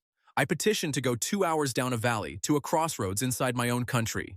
It took 10 days and a clerk. Bettany had been in a cell for 7 weeks by the time the paper came. I had spent 5 of those weeks chasing a clean mouth that a dead man cast 300 years ago. I got nowhere with it. You cannot prove a cause from one jaw. Human side of the valley had gone quiet. It was the quiet of a room just before somebody falls down the stairs in the next house. Calix Rune had not come back to Hollowmere and had not been seen near the boundary. The court read that as a victory. I read it as a man reloading. Both of us were about half right. His own bishop had disowned him for burning a building he was never authorized to burn. Rune had spent 7 weeks finding out what a man with a cause and no orders can do. The crack in the ash order opened from the inside. It opened because of a novice with a rotten molar and a woman who would not lie to her own people. Sister Aline Very is 31. She is the order's infirmarian and a better surgeon than Corbett Hask has ever been. She sets bones, she takes off limbs, she has kept men alive on the floor of a barn. She has a patient she cannot treat. She cannot treat him because she is not allowed to know what is wrong with him. Bishop Oral Tanner is 61. There is an abscess under his lower right that has been building for 11 months. A bishop who is failing is a bishop who is replaced. The ash order is 40 men, a leaking roof, and a diocese at Sandport that will not admit vampires exist. Tanner is the only thing holding any of it together. She had asked twice to be allowed to open it herself and had been refused twice. Once by the bishop, once by his chaplain. A woman does not put a knife in the face of the head of the order. She did not write to me. A letter from an ash order infirmarian to the Fang keeper himself would have finished her inside a day. So she sent Brother Kell instead, and never once said she had sent him. Kell is 17. He had a lower molar that had been going for a year. It had reached the stage where a young man stops eating and starts holding the side of his own face in his sleep. Very sent him with 2 other novices on an errand. It took them past the crossroads at Ashen Cross, inside the boundary by 400 yards. They went on the one afternoon my paper said I could be there. That is a careful woman. Nobody could ever say she had sent a novice to a vampire's doctor. She had sent 3 boys to fetch a barrel, and one of them had a toothache. And Kell would not sit down. I had the chair up on the verge, Vance's cart behind it, the ice in a box under a sack. A boy of 17 stood a dozen feet off with his hand against his own jaw and would not come closer. He said he would sooner have it out with a length of string and a door, anything rather than a servant of the houses near his mouth. He also said the thing that told me he was worth the trouble, which is that he was not frightened of me. He was frightened of what letting me do it would make him. And that verge, at 4 in the afternoon, is where my sister earned it. She had already won the argument in Marta Quill's kitchen 4 months earlier. Nell walked over and sat down in the chair herself. Then she said, "This is my brother. I have watched him do 400 of these. I am going to do yours, and he will tell me if I am about to make a mistake." Kell said, "How old are you?" She said, 13. "I have been ill under this jaw for 2 years, and I know what you can feel right now." He sat down, not for me, for her. A 17-year-old novice will sit for a girl his own age. He will not sit for a grown man who works for the houses. I could not have got him into that chair in a year of trying. She did the extraction herself, with my hands a foot away and my mouth shut. Keeping my mouth shut cost me more than the tooth cost him. I nearly failed at it twice. She went in too shallow on the first purchase and corrected it herself without looking at me. Then she told him to breathe out. It is the only thing I have ever taught anybody that they all remember, and it came away on the breath. 4 minutes. 2 minutes longer than I would have taken. It came out whole with the roots on it, and she did not tear the gum anywhere. She gave him the tooth to hold. No bread for a day, salt water as hot as he could stand it, which is my own aftercare word for word. I stood on the verge of a road and said nothing at all. Kel went back to that chapter house with a molar in his fist and told 40 men that the Cobb girl had done it, that it had taken 4 minutes, and that she was 13. Sister Aline Very rode out to Ashen Cross herself 5 nights after that, alone, in daylight, on a mule, having told nobody in her order where she was going. She did not pretend. She said, "I have a patient I cannot name. He is dying of something in his jaw. I have watched 3 physicians look at him from 4 feet away and prescribe rest." She said, "I know what you are. I know who pays you, and I have decided that a man drowning in his own face outranks my opinion about your employers. I would like you to tell me if I am wrong." I said she was not wrong. I said I would want him on neutral ground with his own people in the room. I do not work anywhere I can be accused afterwards. She said, "And if he dies in your chair?" I said, "Then your order burns my clinic a second time. I will not have one argument to make about it." Then she asked the question that told me what she was. She asked what it would cost, and when I named the fee, she said no. What does it cost him, and what does it cost you?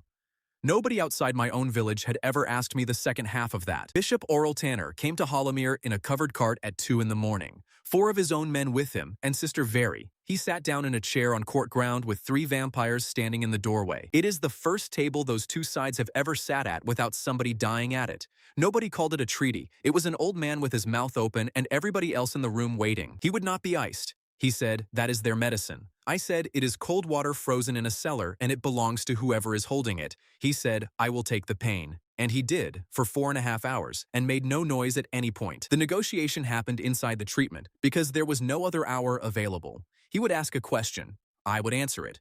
Then I would ask him to open again, and we would both wait. He asked whether the houses had ordered me to seek this. I said no. No creature at that court knows I am here, and if it goes badly, I will be explaining it to all of them on my own. He asked whether I was a thrall. I said I have a seal, a stipend, and a boundary I cannot cross without a paper, that he could decide from that what word he wanted. He asked, with the drain half in, what I would call myself. I said, "A tooth puller from Little Harrow." He said, "Then we are both smaller than our offices." It is the only joke Oral Tanner ever made in my hearing. It was an abscess, soft tissue and root sitting in a pocket about the size of a plumstone, with the molar above it gone black all the way to the pulp. And that is all it was. I opened it, took the tooth, drained it, ran clean spirit through twice, packed it, and left the drain in. By 5 in the morning, a man who had not slept lying down in 3 months could swallow. He asked me what it had been. I told him. He asked how long it had been curable. I said since about 11 months ago. Every day since, by anybody with a blade, clean water, and the nerve to open it. Sister Very heard that and put her hands over her face for about 2 seconds. Then she took them down and got on with holding the lamp. And everybody went out. I sat in that room by myself, with my own instruments on the tray and the light coming up outside. I am putting this down plainly. I had just saved a stranger's life. A man I had known for 4.5 hours, whose order burned my clinic and took my friend. He walked out of my chair upright and would see the summer. And I cannot do it for my own sister. I never could. I could not have done it that morning, and I never will be able to. Hers is not this. Hers stopped being a tooth a year ago. It went out of the pocket and into the bone of the jaw itself, and nothing in my trade touches bone. Pulling it now takes the jaw with it. Draining it buys 1 more season, and then 1 after that. I can open a bishop's face at 3 in the morning and hand him back his life. Hers has been opened 4 times, twice by me and twice by a herb woman in a kitchen. Every one of the 4 was a delay dressed up as a treatment. She knows it, she has known it for a year, and she stands there and holds the lamp for other people's mouths without one word about it. It is the thing I have the least idea what to do with. Truce cost me one true thing about vampires that the Ash Order did not have. Tanner named the price himself, and he named it before I had finished washing my hands. He said, "You have been inside 40 of them. Give me one fact. Not a name, not a house, not a road. One thing about what they are that we do not know. I will give you the truce and the village." I sat on the edge of that tray table for a long while, going through everything I knew, looking for the smallest true thing in it.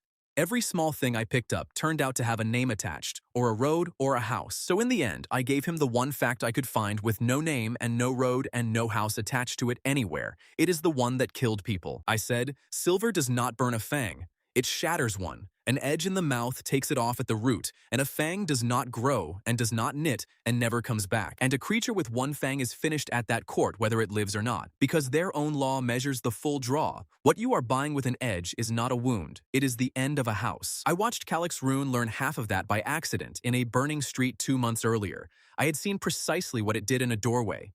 Then I stood in a warm room and handed the other half to 40 poor men who can afford 1 weapon each. Tanner did not thank me for it, and he did not pretend it was a small thing. He said, "You have just armed us." I said, "Yes." He said, "Why?" I said, "Because you asked for a true thing, and everything else I know would get somebody killed by name." Lean Very wrote it down. She wrote it down in front of me and read it back to me to be sure she had it. I said, "Yes, that is correct." Neither of us pretended it was anything other than what it was. Corbett Hask was standing inside that gate. He had spent 3 months making himself useful to the Order. He had earned a place near the front of it, and he was still there when I came up the Bramber Road on a court paper with 2 seals on it. He watched them hand a woman back because of an arrangement a tooth puller had bought with one fact. He watched a bishop who could swallow again put his name under it. Nobody explained any of it to him, and nobody needed to. I had the leaf of his list in my coat the whole time, and I did not take it out.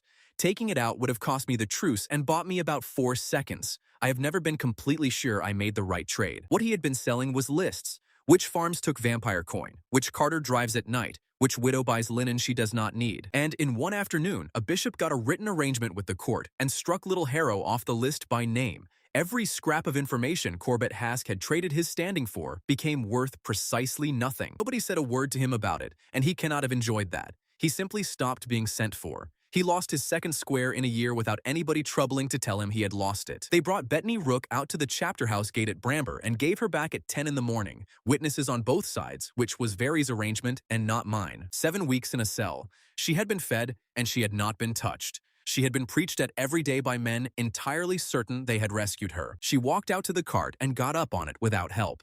She did not thank anybody standing on either side of that gate, which several of them had clearly been expecting. Then, about a mile down the road, with nothing left to protect and owing nobody in the world anything, she told me. She told me who had named a tooth puller in Little Harrow to a starving house, 11 months before I ever saw a carriage. She said, "It was me, Merrick." They asked who in the world puts their hands inside another creature's mouth for a living.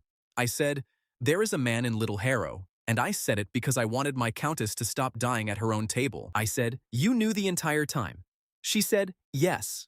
I said, "At Greyfell on the first night, when I asked you how far it was down to my village." She said, "Yes, and you asked me for bread as well, and I fetched that too." It was not an apology, and she did not offer one.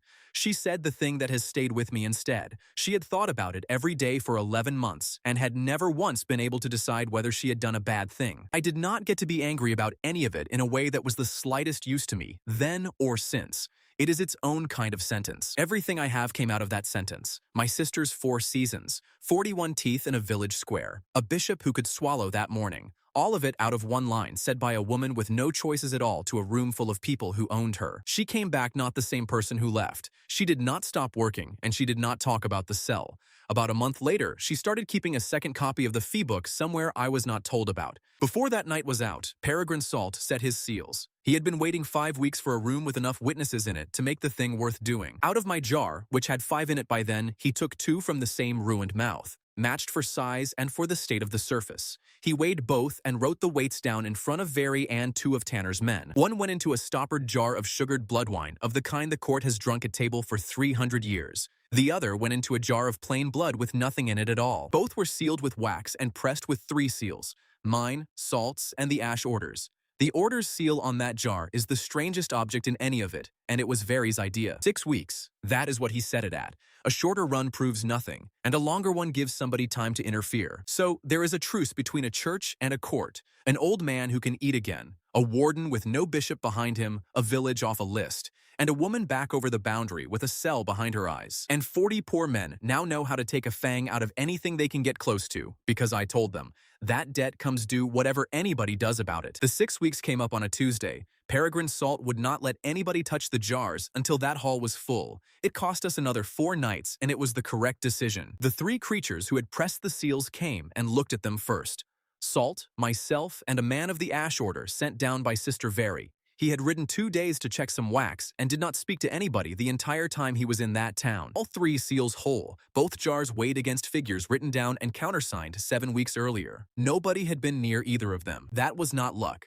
Salt had kept them in a locked case in the court's strong room under 2 keys, one of which he carried, one of which he had given to Hesse Nouveau. She thinks the entire business is a disgrace and would therefore never be suspected of guarding it. It is the cleverest thing Peregrine Salt ever did, and it took me a year to notice he had done it at all. The town knew something was coming.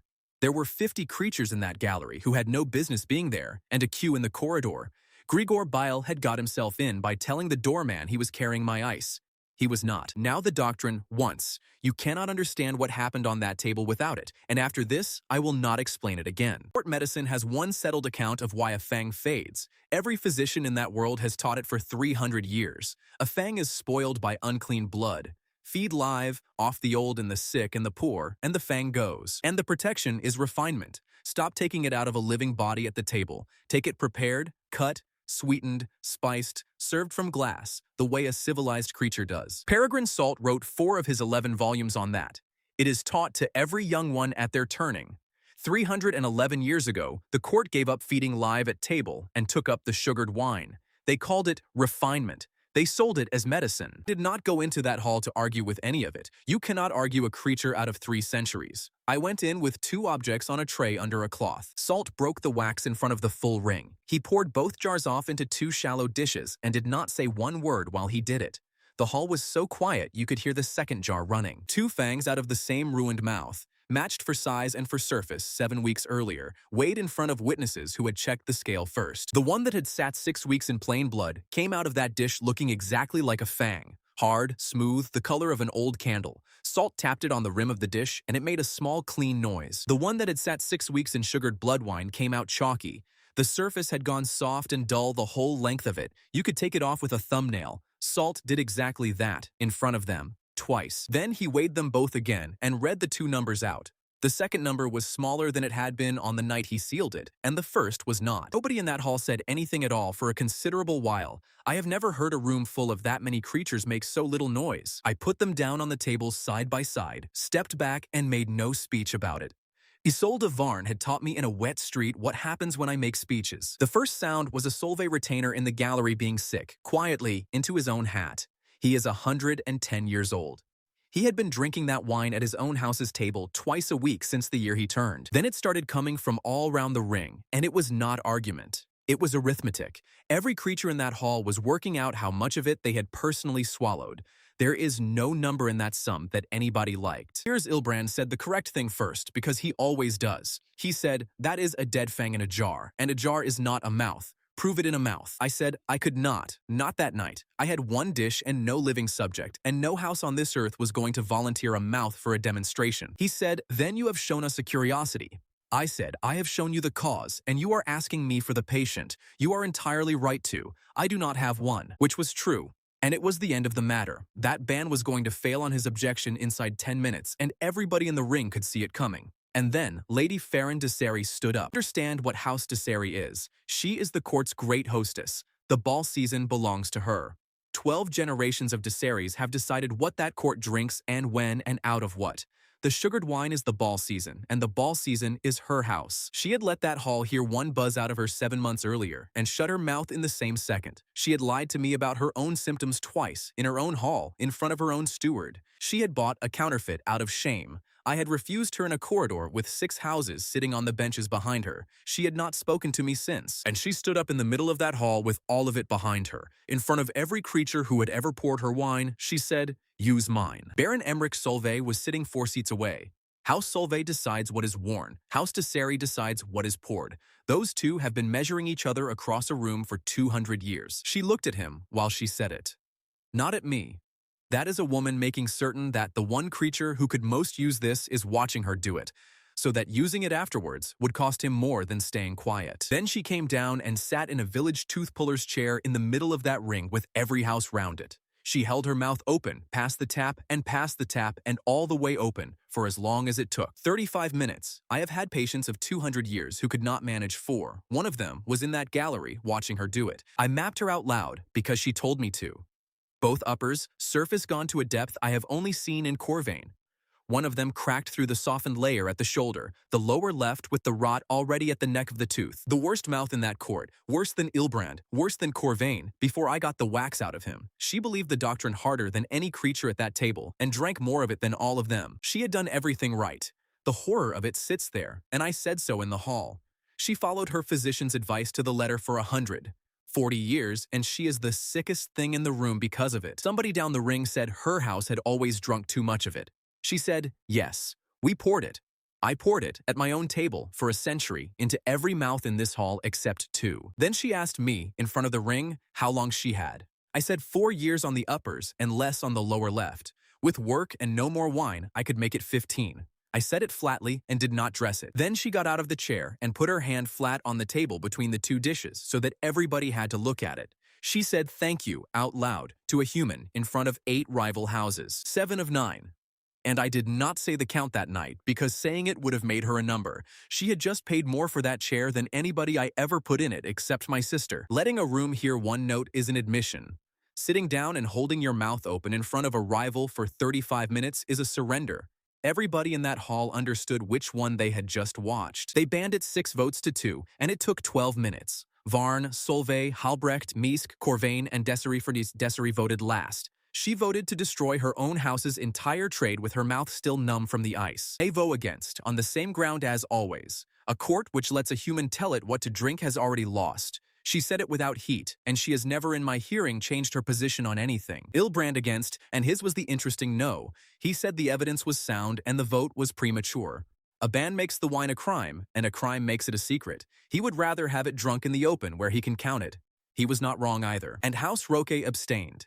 Elder Bastien Roque had not spoken in that hall in my hearing since the night they repealed the prohibition. He spoke that night, briefly, courteously. It was the most reasonable thing said by anybody. He said the human's dishes are persuasive. He said the court should not upend 300 years of practice on 6 weeks of one man's work in a strong room. Run it again, he said. Run it longer. Run it in 3 houses at once, with 3 physicians watching. Come back and vote when there is more than one experiment behind it. And do not, he said, take a trade off 400 families on a Tuesday. If you had been sitting in that gallery, you would have agreed with him. I very nearly agreed with him myself, and I was the creature holding the tray. Salt answered him badly, and at length, and lost the exchange in front of everybody. Roque was courteous about that too. This is the best argument anybody made all year. He was making it because he had drunk none of that wine in 300 years. He knew precisely what the dishes meant. There was not one creature in that room capable of seeing it, including me. Then the ban passed, and the second thing happened, and the second thing is never gratitude. There was nobody left in my life by then who would have warned me about it. The wine trade is 400 people. Vintners, spicers, honey merchants, glassblowers, coopers, 3 carrying houses, and about 90 humans in Hollowmere alone who live off the ball season and nothing else in the year. It went in one sitting. 6 houses stopped buying on a Tuesday. There is no second customer for spiced blood wine anywhere in this world. By the following week, there were loaded carts standing in yards with nowhere to take any of it. A glassblower off the West Road, who had 4 workmen and a contract for the spring, had cut his own throat in his own workshop. His name was Aldous Farron, which is a name I did not learn until 12 days after I had ruined him. There is no relation to the house, and nobody had ever heard of him. I did not see any of it coming, and it would not have changed my vote. Being the sort of creature who can say that is the change nobody warns you about. Hesse Naveau came and found me afterwards, and did not gloat. She said, "You have taken a thing away from 400 creatures and given them nothing. You will do it again. Each time you will be right." Salt went the other way entirely and became a problem inside a fortnight. 240 years of being wrong in writing had come off him in one night. What was underneath had no brakes on it whatsoever. He wanted every mouth in that court sounded and recorded. He wanted controls running in 4 houses at once. He wanted the jar method applied to spirit, to honey, to iron, and to a dozen other things. And he wanted the courts dead, brought up out of the ossuary in trays for comparison. That is the request that would have got both of us hanged. I stopped him twice, and the second time I had to say it in front of his own clerk, which he has never forgiven. I said, "A court just told its entire medicine is a lie will not sit still. It will sit still, least of all for a physician who wants to open all of them this month." He said, "You did exactly that on Tuesday." I said, "I did it once, with one object. I have spent 10 months earning the right to be in the room. You have had it back for 4 hours." And then Anselm Corvain asked one question, right at the end of it. Half the ring was already on its feet and reaching for cloaks. He asked it politely, in the tone of a creature tidying a small point of record. He asked which houses at that table had already been off the wine before tonight, and for how long, and whether anybody had ever thought to write it down. Nobody in that hall paid the slightest attention to it. It sounded like a collector being a collector about a thing that did not matter. Two of us heard it properly. I heard it because I had spent 3 months looking at a 300-year-old cast of a clean mouth, and the creature it was aimed at heard it and said nothing, and did not look up. I did not put the two things together for another 2 months. Corvain took 5 and got there without help, and it killed him. Later that same night, under the same lamp, with the dishes still standing on the bench, I opened my sister's jaw. It was the 3rd time it had been opened since the square. She got up into the chair herself and set the light where she wanted it. She told me she had been up on that side for 12 days and had not said anything because of the jars. It took 40 minutes and it went as well as those go. I got a good deal out of it, ran spirit through twice, packed it, and left the drain. She was eating by the following evening. Bought her a season. That is the entire list of what I bought. I have never dressed it up for her, because she would know inside a sentence. She knew it lying there. She said, "How many more of these?" I said I did not know. She said, "You do know, Merrick. You have known since the spring. I would rather hear it off you than work it out." So I said 4, perhaps 5, and after that, we would only be doing it to feel better. She said, "Thank you."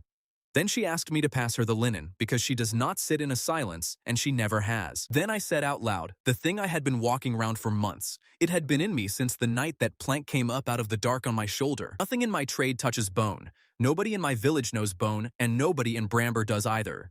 Corbett Hask told the truth on the day he broke my board, when he said the case was beyond surgery. But there is a cellar under that hall with 300 years of jaws in it, in trays, catalogued and named by a keeper who has done nothing else for 60 years. There is a physician who has spent 2 centuries and more being wrong in writing. He can now be made to be right about something. And there is a dead man's punch in my roll that fits nothing at all in a living mouth. One place in this world has studied a jawbone for 300 years. It is the thing that stole me out of a market square. I had spent 10 months looking for a road out of that court. I stopped that night, standing over my own sister with a lamp in my hand. I started building a reason to stay in it. So here is the receipt. 7 of 9. 2 fangs side by side on a table in front of the court, one of them still coming off on a thumbnail. 6 houses off the wine. And in the month that followed, the count of buzzing mouths in that court did not go up. It had not failed to rise once in 311 years. Cost? An economy, 400 trades, and a man in a glass workshop. I did not know his name until a week after I had ruined him. A creature who can stop 3 centuries of decay is worth a great deal more as a lever than as a doctor.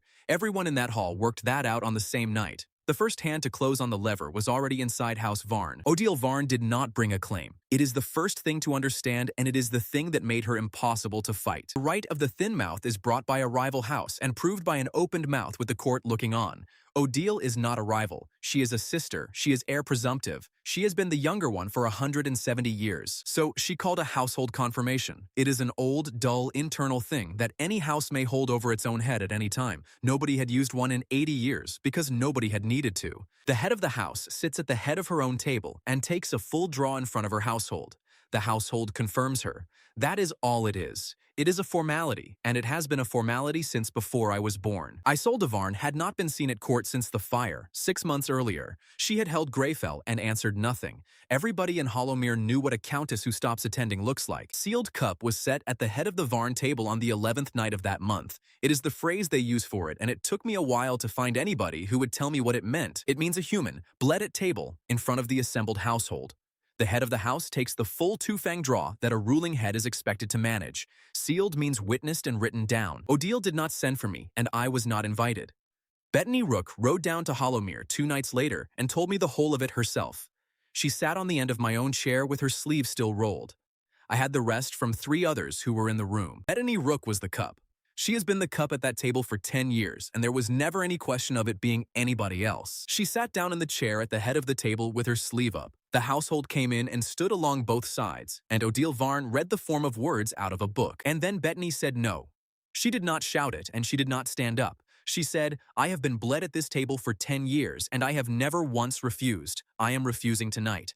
What is being asked for now is not blood." She said, "You are asking me to be a document. Whatever happens in my arm tonight gets written down and carried out of this room." I did not agree to that when I agreed to any of the rest of it. Odile said that a cup does not refuse. Bettany said, "Then find the form of words that makes me a thing rather than a person and read that one out instead. I will sit here while you look for it." She told me that piece twice. The second time she said it to me the way she had said it to them. Then she said, I have been a document for 10 years, Merrick. Not one creature ever wrote anything down. I asked what she wanted me to do about it. She said, nothing. She said, I did not ride down here for you to fix it.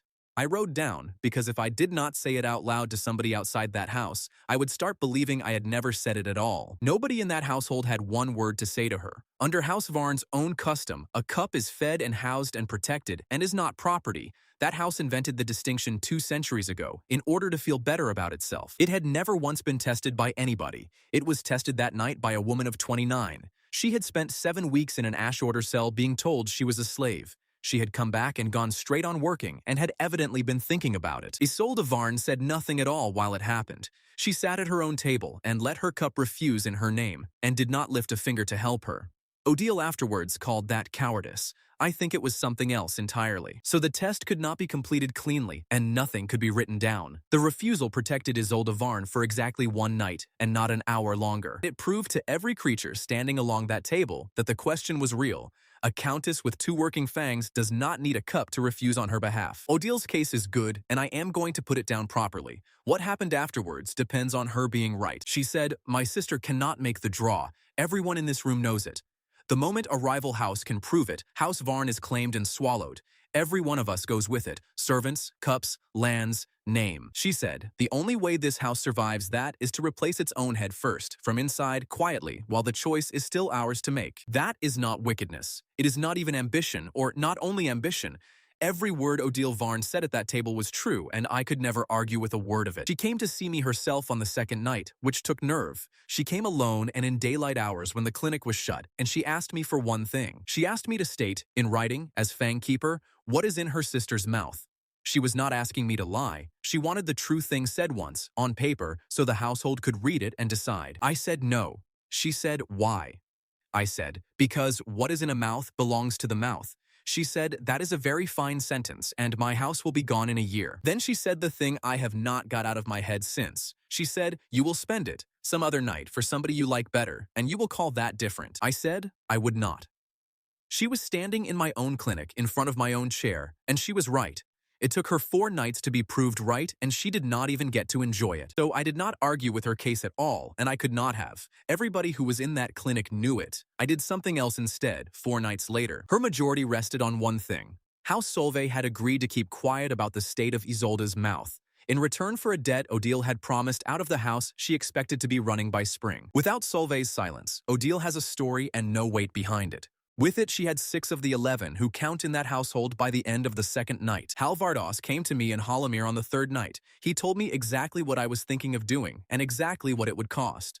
He did it in about 4 sentences, standing up with his hat in his hand. He said, you are going to answer a political secret with a medical one. He said, the moment you do that, it is over. Not a creature in this court sits in that chair again without counting what you already know. He said, your rule is a promise made by one human. It has no penalty in it. The only thing holding it up is that you have never broken it. The night you break it, it was never a rule at all. It was a habit. And he said the last of it, which is the piece I think about. He said, I have been telling you for a year that a rule with no cost in it is not a rule. You have been proving me wrong for a year. I would like you to go on proving me wrong. I asked him what he would do. He said, nothing and lose the house. That is why I am a steward and she is a countess. It is also why I am the one saying this to you and not her. I did it anyway.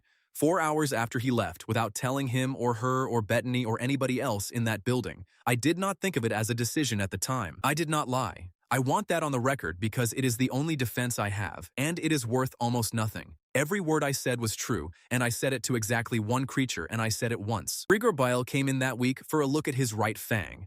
It had a hairline in it that I had found in the spring, and he had been putting it off since.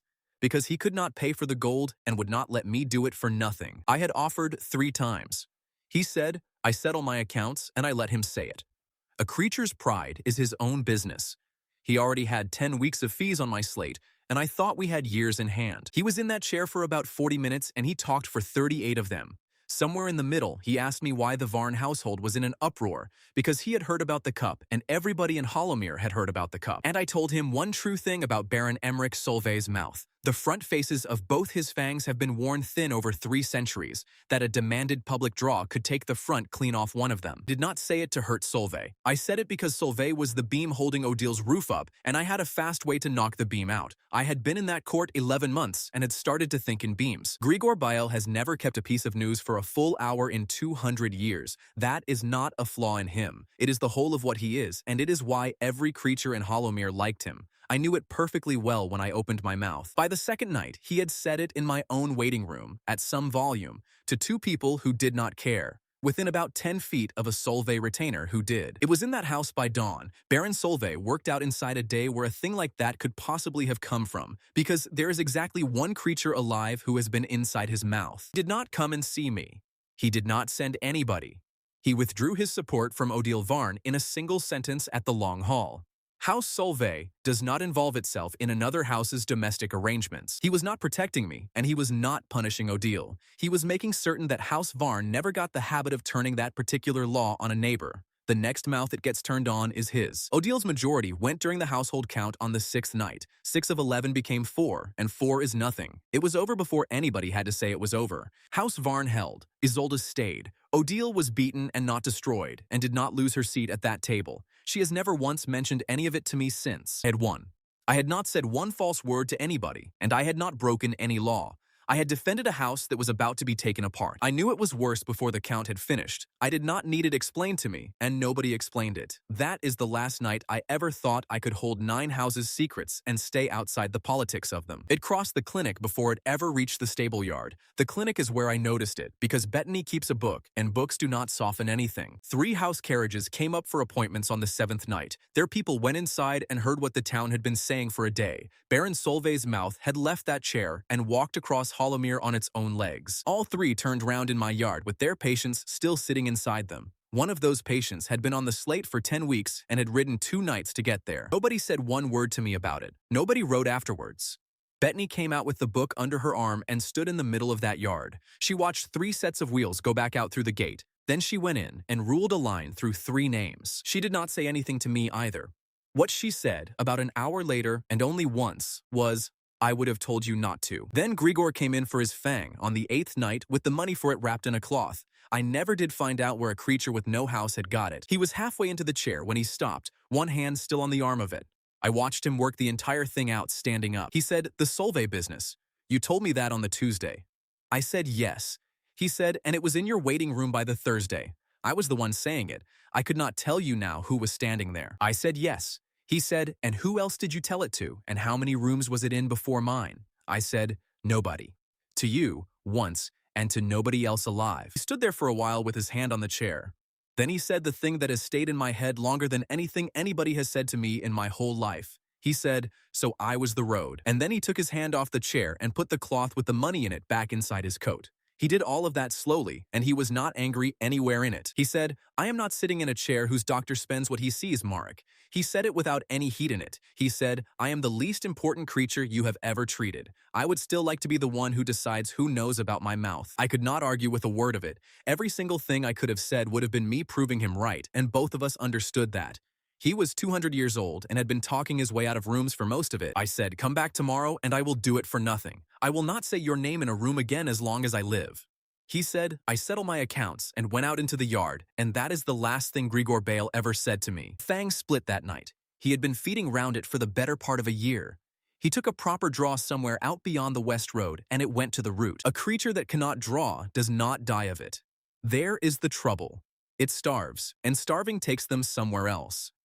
By the second night, what came back down the Hollowmere Road was not somebody who could be reasoned with. He got into the clinic yard because he knew the way, and that is the entire reason. 200 years of walking up to that gate on his own feet. The last time he ever did it, he came for my apprentices. Beck Fen got the inner door shut. She is 16, and her hands still carry what the clinic fire did to them. She got that door shut and barred with 3 of them behind it, and she has never talked about it since. Alvard Oss was there, because Isolde had sent him to watch my door since the count. She had done that without telling me. He put him down in the stable yard with an iron bar. He did it fast, and he did it properly, and he did not let anybody else near it. Afterwards, he said one sentence about why. He was not having a girl of 19 do it. Sil Draper was standing in the doorway. Nell was inside with the ice already packed and broken out into the cloths. Grigor had an appointment on the slate for that night, and nobody had crossed it off. The chair was still set up. The lamp was lit. There was a strip of gold leaf folded on the tray that I had beaten out for him 3 days earlier, out of my own fee, because he was never going to be able to pay for it, and I had intended to lie to him about the price. Isolde came the following night, and she did not shout at me either. Nobody shouted at me that entire week, and I would have preferred it. She said, I would have found another road.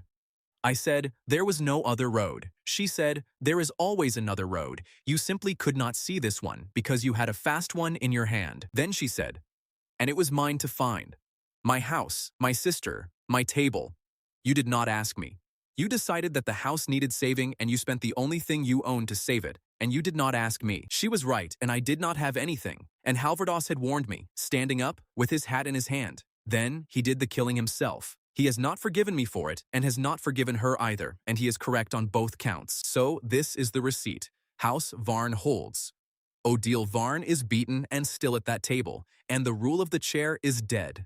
It is the only armor I ever made for myself out of nothing, and I am the creature who killed it. Cost, Grigor Bale, who walked.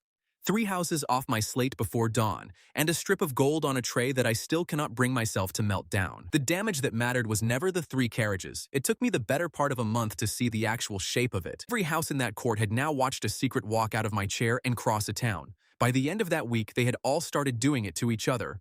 Every single one of them was blaming the human for it. A month of it.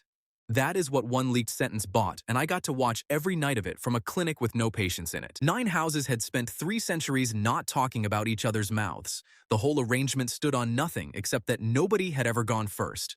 I went first. By the second week, they were all doing it. Every one of them had somewhere to put the blame that was not a cousin. House Misk told 2 people that House de Seri was finished. House de Seri said House Corvain had been treated 4 times in a year and asked why. Somebody put it about that Ilbrand's heir had lost the second one as well, which was not true. None of it came from my chair after the first sentence. All of it was invented. Being invented did not slow it down by a single night. A court that has learned it is allowed to speculate will speculate about anything. 2 things happened to me personally in that month. I still cannot decide which was the worst one to live in. The first is that they stopped talking in the chair. For 11 months, these creatures had come in and told me things they had never told anybody. A mouth is a private country, and I was the only foreigner in it who could not testify. That went. They sat down, opened, closed, paid, and left. I did more work in silence in 4 weeks than in the year before it. All of them watched my face while I worked, to see what I already knew. The second is that Nell stopped being allowed in the room. 2 houses asked for it separately. A girl of 14 with a memory is a girl of 14 with a memory. I agreed to it. She has never once said a word about that either. My whole clinic quietly rearranged itself that month around the plain fact that its master could not be trusted. Nobody in it ever put that into words where I could hear them. Then the rumors became physical in my own yard on the 9th of that month. They became physical over ice, which by then was funnier than anybody there could afford to find it. Caddis Misk's people were bringing a load up the service road. A Solvay party came out of the side lane and took the cart at the gate. The 2 of them stood in my yard with steel out. Each was claiming that the other house had bought that ice to pack a split fang in secret. Both accusations were nonsense. Neither house had a creature on my slate that week. The Solvay captain wanted the load impounded, and the carter questioned. The Misk man wanted an apology in writing and would not move the horses until he got one. Neither of them spoke to me at all for the first hour. And the ice was going to a Halbrecht retainer with an impact chip in his lower right. He was sitting inside in my chair, iced out and numb, while the 2 of them stood in a yard arguing over the barrow that was supposed to be keeping him that way. It melted for 2 hours and 40 minutes. I know the figure because Beckfen was writing the times down.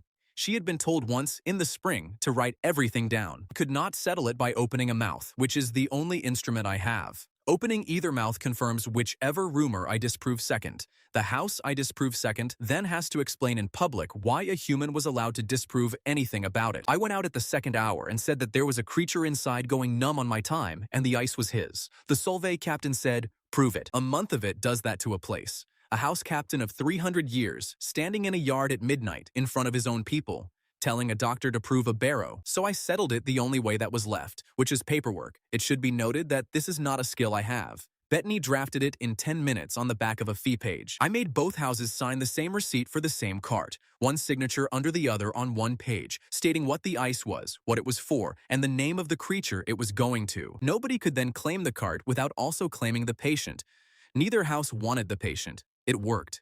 The Halbrecht creature got treated 4 hours late with slush. It settled precisely nothing. Both groups went home. Both houses started preparing claims under the thin-mouth law against each other on evidence that had come from nowhere and was mostly imaginary. Two great houses were now 3 weeks from opening a claim that could end one of them. The entire quarrel was made of smoke, and the smoke had come out of my chair. Baron Emmerich Solvay came to the clinic on the 14th of that month, and he did not come about a mouth. He was courteous, he was sorry about the cart, and he had a solution. House Solvay would put its own people on the rumor and name the two creatures who started it. Both of them would retract in the long haul inside a week. He could have done it too. He wanted 3 nights in 7. The same 3 he had asked for in the autumn and been refused. He had waited a year and one leaked sentence to ask again. He asked with a dead man in my stable yard lying between us. I said no. He said, then you will have the month you are having, and he said it without any heat at all. He was not threatening me. He was pricing me out loud, the way I price everybody. I had never once stood on the other end of that. Lord Piers Ilbrand's letter arrived 4 nights after that. It was 12 words long and unsigned except by the house seal. Come to our hall. Treat me. We will decide about you afterwards. It is the entire text of it, and it took 160 years of legal training to get a threat that clean. It is not mercy, and it was never meant to look like mercy. Piers Ilbrand has hated me since a stable room where I told his son it does not grow back.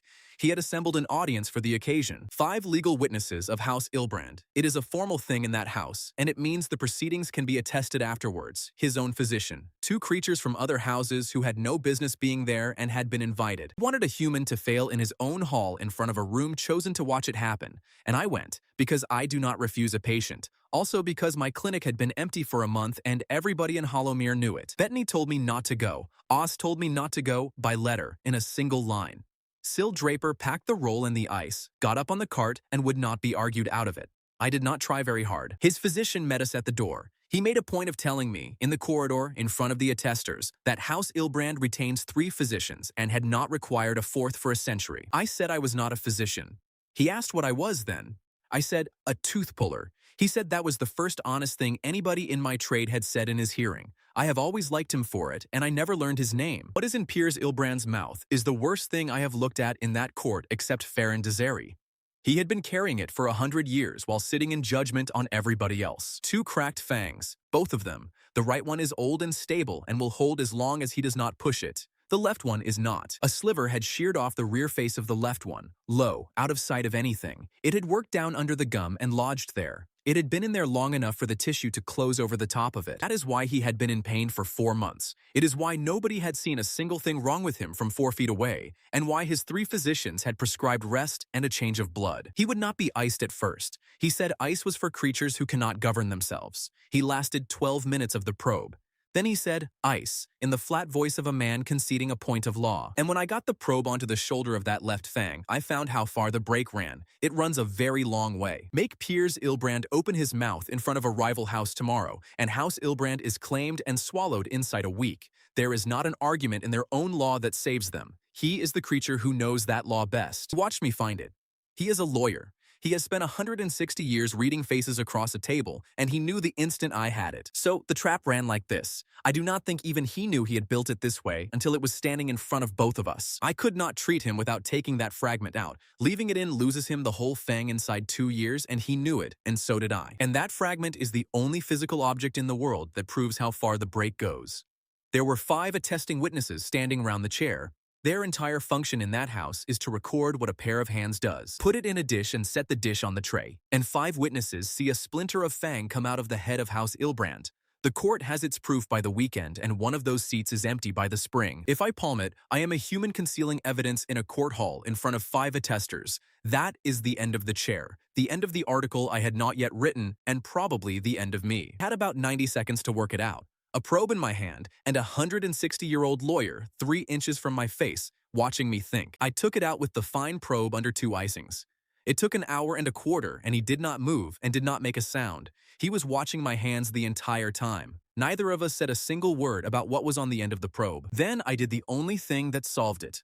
I sealed the fragment in plain wax on the tray in the open, where all 5 of them could see me do it. Then I put the wax into Piers Ilbrand's own hand and closed his fingers over it. I said, out loud, for the record, that the object removed had been given into the patient's keeping, and would one of the attestors write that down? One of them did. He read it back. It is in House Ilbrand's own attestation book, in their own hand. It says that the Fang Keeper removed a foreign body and surrendered it to the patient.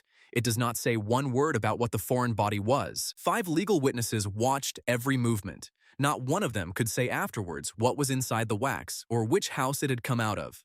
A sealed lump of beeswax the size of a pea looks like a sealed lump of beeswax. I did not carry the object out of that hall. I carried the knowledge out, and there is no law anywhere that reaches into a man's head. I walked down that corridor with the worst fact in the court in it, and I did not change my face by one line. Piers Ilbrand could not even be angry. He had arranged a room to watch a human fail. Instead, he had been handed his own worst secret back, in his own hand, in front of his own attestors, by a creature he despises. It is the first time since Grigor Bail that anybody in that court watched me do the exact opposite of the thing I had done. There were 7 pairs of eyes in the room for it, which I had not arranged and would not have dared to arrange. He said one sentence to me at the door, which is more than I expected. He said, that changes nothing between us. I said, I know. He said, come back in 6 weeks and shut the door. Then I did the thing that cost me everything. I did it on purpose, and with 4 nights of thinking behind it, and I have never once wished I had not. I went back to the long hall and asked for one thing, that the rule of the chair stop being one human's promise and become the law of that court. I asked for an article with a penalty attached, enforceable by every house against any house, in front of the court, standing on the same footing as their oldest succession law itself. Nouveau asked me why a creature would take away his own discretion. I said, because I used it, and a man died in a stable yard. I am not able to be trusted with it, and I have the evidence. That is the only time I ever said that out loud in front of the court. Odile Varn was sitting behind her sister, and I said it 4 feet from her, and she did not move. They did not sign it to protect me. It should be put down plainly. It was said out loud in that hall by 3 separate creatures, and all 3 were correct. They signed it to stop each other. A month of rumors had cost Misk a cart, Desari a season's invitations, and Ilbrand and Solveig a claim each that neither could afford to lose. Every house in that ring needed it enforced against the other 8. It is the only reason any law has ever passed anywhere. 9 creatures who all want the same thing done to somebody else. And to buy it, I had to give them something. Houses do not sign an article without a name in the penalty clause, and the name they wanted was mine. So I wrote it myself at the clerk's table in the middle of that floor. Every house in the ring sat round me waiting for a tooth puller to finish spelling. The penalty for a breach of the chair falls upon the house that caused the breach and upon the person of the Fang Keeper by name. The Fang Keeper's immunity from claim does not run against this article. I gave up the only wall I had. They had made me immune from claim by any house in that same room 8 months earlier. I cut a door through it with my own hand and put my own name on the frame. Solveig asked whether I understood what I had just written. I said I did. He said, say it in a sentence for the minute. I said, if the chair is ever broken, you may all come for me. There is nothing between you and me but the article. He looked at me for a long moment, and then he voted for it. I had not expected that, and I have never worked out why. Odile Varn suggested the wording of the clause itself. She did it in front of everybody, helpfully, in one clean sentence. It solved the drafting problem the clerks had been arguing about for an hour.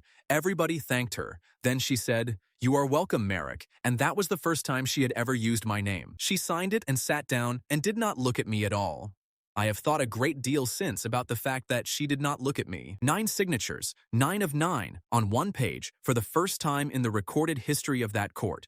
The thing they all signed was a rule invented by a tooth puller in a hunting lodge to stop himself being owned. Law was tested before the ink on it was properly dry. That is the only reason anybody in that court ever came to believe in the thing. The first reopened appointment was the Halbrecht retainer whose ice had melted in my yard. Both parties from the cart fight came to it armed, and I mean armed, with seconds and steel and a dozen of them in a yard built for 4. Their seconds were made to leave the steel at the door. Not by me, by each other, citing the article on the second night of its existence. Because neither house would go in first while the other was still carrying. Then the disputed patient went into the chair before either of them, ahead of 2 houses that outrank his by 4 places. I gave a clean diagnosis in front of both groups and said nothing whatever about anybody else. They had to stand there and watch it. The thing they had nearly drawn blood over in my yard turned out to be an impact chip in a duelist's second cousin. 40 minutes, and 12 ounces of ice. The Solvay captain apologized to the Misk man in my doorway, and not to me. That is correct, and I want it recorded as correct, because the article is not about me, and never was. Q restarted that night, and it restarted without any announcement whatsoever. It restarted as a page in Bettany's book with 4 names on it, 7 by the weekend and 15 by the end of the month. So, this is the receipt. The rule of the chair signed by all 9 houses, my own neck named in the penalty clause, in my own handwriting. Cost. My person is protected and my chair is not. I have handed a court of lawyers a written procedure for punishing me, and Odile Varn helped me draft it. Finished. The trade has a law behind it that it did not have in the morning, and that law is not mine anymore. It belongs to all of them, and it will still be there when I am not. A trade with a law behind it can outlive the creature who started it. Every one of them worked that out in the same week, which is the exact week the oldest house in that court stopped treating me as a convenience. It started treating me as a schedule. The summons came out of House Roque on a night in the 14th month. It was not a summons, because a summons is a thing that exists. A man came to the clinic door 2 hours before dawn, alone, on foot. He wore no livery and carried nothing in his hands. He gave me a place and an hour, and he did not give me a name. He said that no paper would be issued and none was to be requested. Then he said the only sentence that mattered. If I mentioned the appointment to any creature at all, there would not be an appointment. I have never worked off the books. Every mouth I opened in that court is in Bettany's fee page, with a date and a figure. A human who cannot account for his own nights can be accused of anything. So I did the only thing available to me. I wrote the hour and the place on a page and sealed it. I gave it to Syl Draper to be opened in 4 nights if I had not come back. I told her nothing else. Then I lied to my own clinic about where I was going, which I had not done in 14 months. Bettany knew inside about 4 words and did not say anything, which is worse. I also did one useful thing, and I did it out of pure habit. I put the wax and the tray in the roll, because a mouth that has never been cast is a mouth I have no record of. I have not gone anywhere without that tray since Greyfell. I did not get to use it. He would not be cast, and he said so before I had the roll open. It is the only patient in this whole account who refused and got away with it. House Roque does not keep a palace. It keeps a long, low house on the north side of Hollowmere with no crest on the gate. The first house of 9 has lived behind a plain door for 400 years. A plain door is not worth robbing. There were a dozen creatures in that building, and I saw 2 of them. The second one only because he opened a door at the wrong moment and was got out of the way fast. There is nothing in that house. That is what struck me, and it still does. No plate, no hangings, no cabinet of relics. 1 row of books, a table with nothing on it, and a stone floor with no rug anywhere. House Solvay's antechamber holds more gold than House Roque keeps in the whole building. The creature who owns it has been first of 9 for 400 years. He was sitting in a wooden chair, not mine, at the end of a room with 1 lamp in it. He had set the chair so the light would be behind me and in front of him. I noticed it and said nothing about it. Elder Bastien Roque is 740 years old. He is first of 9. He has sat at the head of that table since before the wine, before the prohibition, before anybody now living was turned. He has never sat, never tapped, never asked, never sent. In that hall, he let Hessa Nouveau's principal stand in front of him, and my pick went past his seat and never touched him. He said, "Sit down, Master Cobb, and thank you for coming at an inconvenient hour." He said it the way a man says it to a tradesman he intends to pay properly. Then he told me what was wrong, which nobody else in 14 months has ever managed to do. He told it in 3 sentences, and every one of them was correct. He said, "Something in my head has been sounding wrong for about a season. It is on the right. I cannot hear what it is, because nobody can hear their own mouth. I have been listening to it for 20 years, and it has changed. It is the truest description of their condition anybody has ever given me. It came out of the creature who caused every case of it in that court, and I did not know that yet. I asked the question I ask everybody, which is what it costs him. He said, 400 years ago I took a full draw off a grown man and walked away. Now it takes 2, and I do not walk afterwards." I said, "And how long since it started sounding wrong?" He said, 20 years, and it has got worse in the last one. "I have been waiting to find out whether you were an accident." I said, "Open." And I am going to set down exactly what I found in that mouth, in the order I found it. The order of it is the whole of the thing. The first thing is that there is no sugar rot in that mouth. None. Not a trace, not at the neck, not at the shoulder. Not even the faint dullness I had seen in every creature of that court over 100 years old, including the 4 I would have called sound. A jaw 3 centuries older than everybody else's in that court. It is the cleanest mouth I have ever looked into in my life. I have looked into perhaps 4,000 of them. I did not say a word. I brought the lamp closer and went round it twice. Then a 3rd time, with the fine probe on the necks, checking for the soft place that is always, always there. Let me do all of it. He watched my face the entire time. He knew precisely what I was checking for and precisely what I was not finding, and he waited. The second thing is the left one, and the left one is finished. It has been finished for longer than my village has stood. It has an old break in it, and it is not a wine crack. Wine cracks come up out of the surface, and they are broad and soft along the edges. This is a wound. Something hit that fang a very long time ago and split it from the tip on a line. It is now cracked to the root and past it. There is no hand on this earth that saves that, mine or anybody's. I told him so out loud in his own house, an hour before dawn. I do not lie about a mouth, and I did not intend to start with him. He said, I know. He said it without any weight on it whatsoever and without moving. He is known for about 100 years. I asked him what he had been doing about it, and he said one thing. He said, I have taken every meal on the other side since before your country had a king. I have never once let anybody see me do it. The third thing in that mouth is the thing sitting on top of the ruin. It is the thing that stopped my hand dead in the middle of a movement I have made 10,000 times. There is gold on that fang. Old gold, seated over the break, worked down into the surface with a burnisher.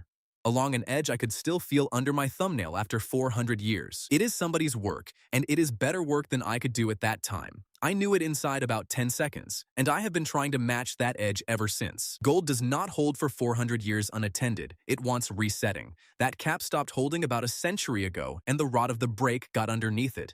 There has been nobody able to lift it and reseat it since the day it was put in. I have been carrying a plaster copy of that jaw in a crate ever since the night I came up out of the ossuary with a dead man's plank on my shoulder. 11 casts on that plank, and one of them rang clean. I had been looking at it for 8 months, under a lamp turning it over. I could not have told you whose it was. And I was standing in the original of it at 5 in the morning with both hands inside, holding a lamp somebody else had lit, in a room with a stone floor and nothing on the walls. I want to be exact about the moment. It is the only time in 14 months that I lost hold of my own face in front of a patient. I stopped, with the probe on the edge of that gold, and he saw it. He said, you have found the cap, and then he said, would you like to know who put it there, and how and why he is not here to reset it? An elder Bassian Roque told me the whole of it, unpressed, at his own pace, almost kindly. It took about 40 minutes and he never once raised his voice. 311 years ago, he introduced the sugared blood wine to that court. It was his policy. He proposed it, he funded the first vintners, he sold it to the 8 other houses as refinement and as medicine. He wrote the doctrine that goes with it, or he paid for it to be written. At a distance of 3 centuries, that is the same act. Feed live and the fang goes. Take it prepared and sweetened and you are protected. He never drank a drop of it. Not one glass in 311 years. He has never had to explain that to anybody because who asks the first house why it does not take wine? And he did it, in his own words and without my asking for the reason, so that nothing beneath him would ever be able to bite. That is the sentence. He said it plainly and he did not decorate it and he did not apologize for it. A court that can feed properly is a court that can bite the creature at the head of its own table. I asked him whether he had known it would do this. He said no. He said the first century of it he thought it was working as advertised, that he found out what it was actually doing at about the same time everybody else started to fade. I asked why he did not stop it then. He said, because by then the fading was doing the work I had wanted the wine to do, and doing it better. You may notice I am not pretending that was a hard decision. I asked him how many. He said he had never counted. I said I had. I said 7 of 9 houses have somebody in them who cannot take a full draw. One of them is down to a single fang because of a blade in a doorway. None of that would exist. He said, that is correct, and thank you for the figure. I have never been so frightened of anybody being polite to me. Then he told me about Otmar Vale and gave me the name. It is the first time I heard it spoken out loud by anybody alive. A human barber surgeon, brought into that court in the same season the wine came in. He worked 4 years. He took 11 mouths in that time, and one of them was this one. The gold I had my probe against was seated by his hands. He was killed at the end of the 4th year. The prohibition was written inside the same 12-month by the creature sitting in front of me with his own hand on the draft. I asked what Vale had been like. He said he did not remember. Then, after a while, he said, he was slower than you and better with his hands. He asked for more money than you do. And he had no sister. And Roque told me why, and the why is the thing that has kept me awake since. He did not kill Otmar Vale because Vale talked. Vale never talked. He killed him because Vale had looked into 11 mouths in a row, and only one of them was clean. A creature who can count to 11 can eventually count to 1. He said it to me like that, almost as a compliment to a dead man, and then he sat there and let me understand it. He was telling it to me for exactly the same reason he could tell it to nobody else in the world. A human's word is worth nothing under court law. Only an opened mouth proves anything, and no mouth in this account would ever open on that. I could stand in the long hall and say every word of it and it would be a tooth puller's story. He was not confessing. He was doing the only safe thing available to a creature alone with a fact for 300 years, saying it once, out loud, to something that cannot repeat it. He asked me to treat the right one, and I did it well. I have been asked about that by 2 people since, and I have given both of them the same answer. I do not refuse a patient. It is the whole trade. The night I start choosing which mouths deserve me is the night I become the licensed man in Bramber, the one with a tin full of receipts. There is no version of me that survives that. The right one is not cracked at all. It is worn out. It has carried every meal for 400 years at twice the load a fang was ever meant to take, because the left has been useless since the wound, and he has routed everything through the one channel. A worn fang does not buzz. It thuds, low and short, and the wall of it goes thin along the draw face where the work happens. I have never seen one anything like that far gone in a creature still walking about. Rebuilt it. Ice from Misk's cellar in a plain box with no marks on it. Gold beaten out in my own room that afternoon. 4 hours of seeding and burnishing, and when I tapped it at the end, it rang. The first house of the night court sat in a wooden chair in a lampless room. He heard his own mouth ring for the first time in 400 years. He put one hand on the arm of the chair and left it there. He paid me 3 times my fee, and he did not haggle over any of it. He said, "Come back in the spring for the reset." I said I would, and I meant it when I said it. I walked out of that house at 5:30 in the morning, holding the largest fact on this continent, and no legal way on earth to say one word of it. That is the bargain he made, and it is why he made it. 8 of 9. The 9th still refusing on principle, and the creature who manufactured 3 centuries of rot, named out loud to precisely one person, chosen because his word is worth nothing. I had opened my sister's jaw for the 4th time 9 days before that ride. By the number I gave her under a lamp on the night of the jars, she had 1 more in her, and perhaps 2. She had asked me on the way up whether I was counting them as well. She had also made me eat something at the halfway stone out of a cloth, sitting on the step of the cart, because she has decided that a man who forgets meals is a man who will forget a swab in somebody's jaw. We were 4 miles out on the Hollowmere Road, in the last of the dark, with Syl driving and Nell asleep against the crates. Since the fire, the apprentices have never once let me travel alone. 3 men came out of the ditch at the milestone. They had been in that ditch for a while because the grass was flat where they had been lying. They were not Roque's men. I want that put down plainly, because I am certain of it. I have gone over that quarter of an hour more times than anything else in my life. They were human. They took Syl off the box and put her face down on the road and held her there. They did not touch my sister at all, which is the reason I did not fight them. One of them said so out loud in advance, which is why he was in charge. One of them said, "This is for what your court did at Bramber." It is the only sentence any of them said, and it told me exactly nothing, because Bramber has not been touched. Then 2 of them put my right hand flat on the top of the milestone and held the wrist and the elbow. The 3rd one broke it with an iron bar. It took about 9 seconds. He did the back of the hand and the 2 smaller fingers, and then he went back and did the wrist. He was not in a hurry, and he was not enjoying it. And that is the worst detail I have. Alex Rune was one of the 3. He had his face covered, and he did not speak once. I knew him by the way he holds his left shoulder from the burning street, and he does not know I know. He does not know whose coin he was spending either. He had been paid by a clerk in Bramber, out of money that came from a house he could not have named. He was punishing a thrall doctor for what the court had done to his order. He got a year out of that money. It took him until the last week of everything to work out what he had actually been bought for. They left the bar behind them, which I never understood. An iron bar on a road with my blood on it, lying beside a milestone. Nobody in this world could do a single thing with it. Still got me up on the cart.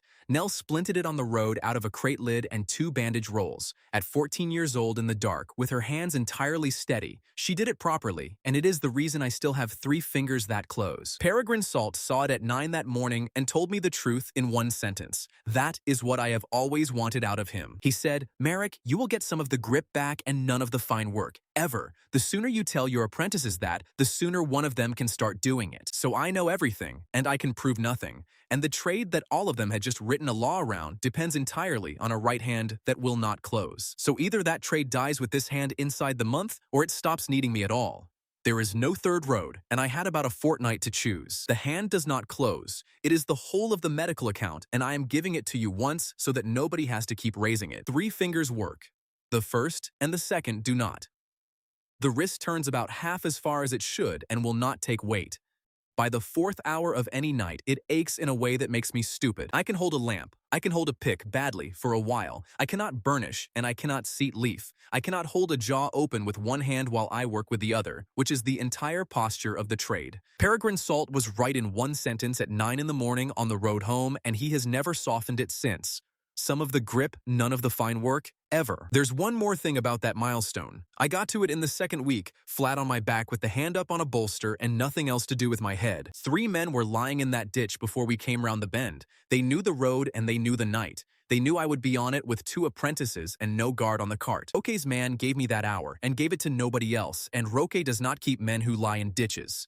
Somebody in my own valley sold my movements to a clerk in Bramber. There is one man in that valley who has been selling what I do since the summer. I could never prove it, and I never once said his name out loud to anybody.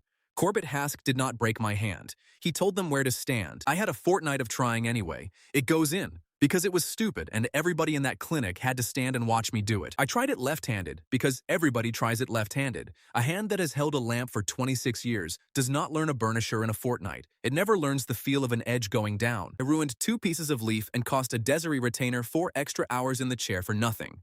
He was polite about it, which was worse. On the 9th night, Bettany took the burnisher out of my left hand. She put it down on the tray and said, "That is enough now, Marek." Nobody in that room argued with her, including me. So I started teaching instead. I was bad at it for about a week, and then I got better. Teaching is an entirely different trade with its own tools. The main tool is your mouth. You describe what you would be doing in order, at the speed a pair of hands can work.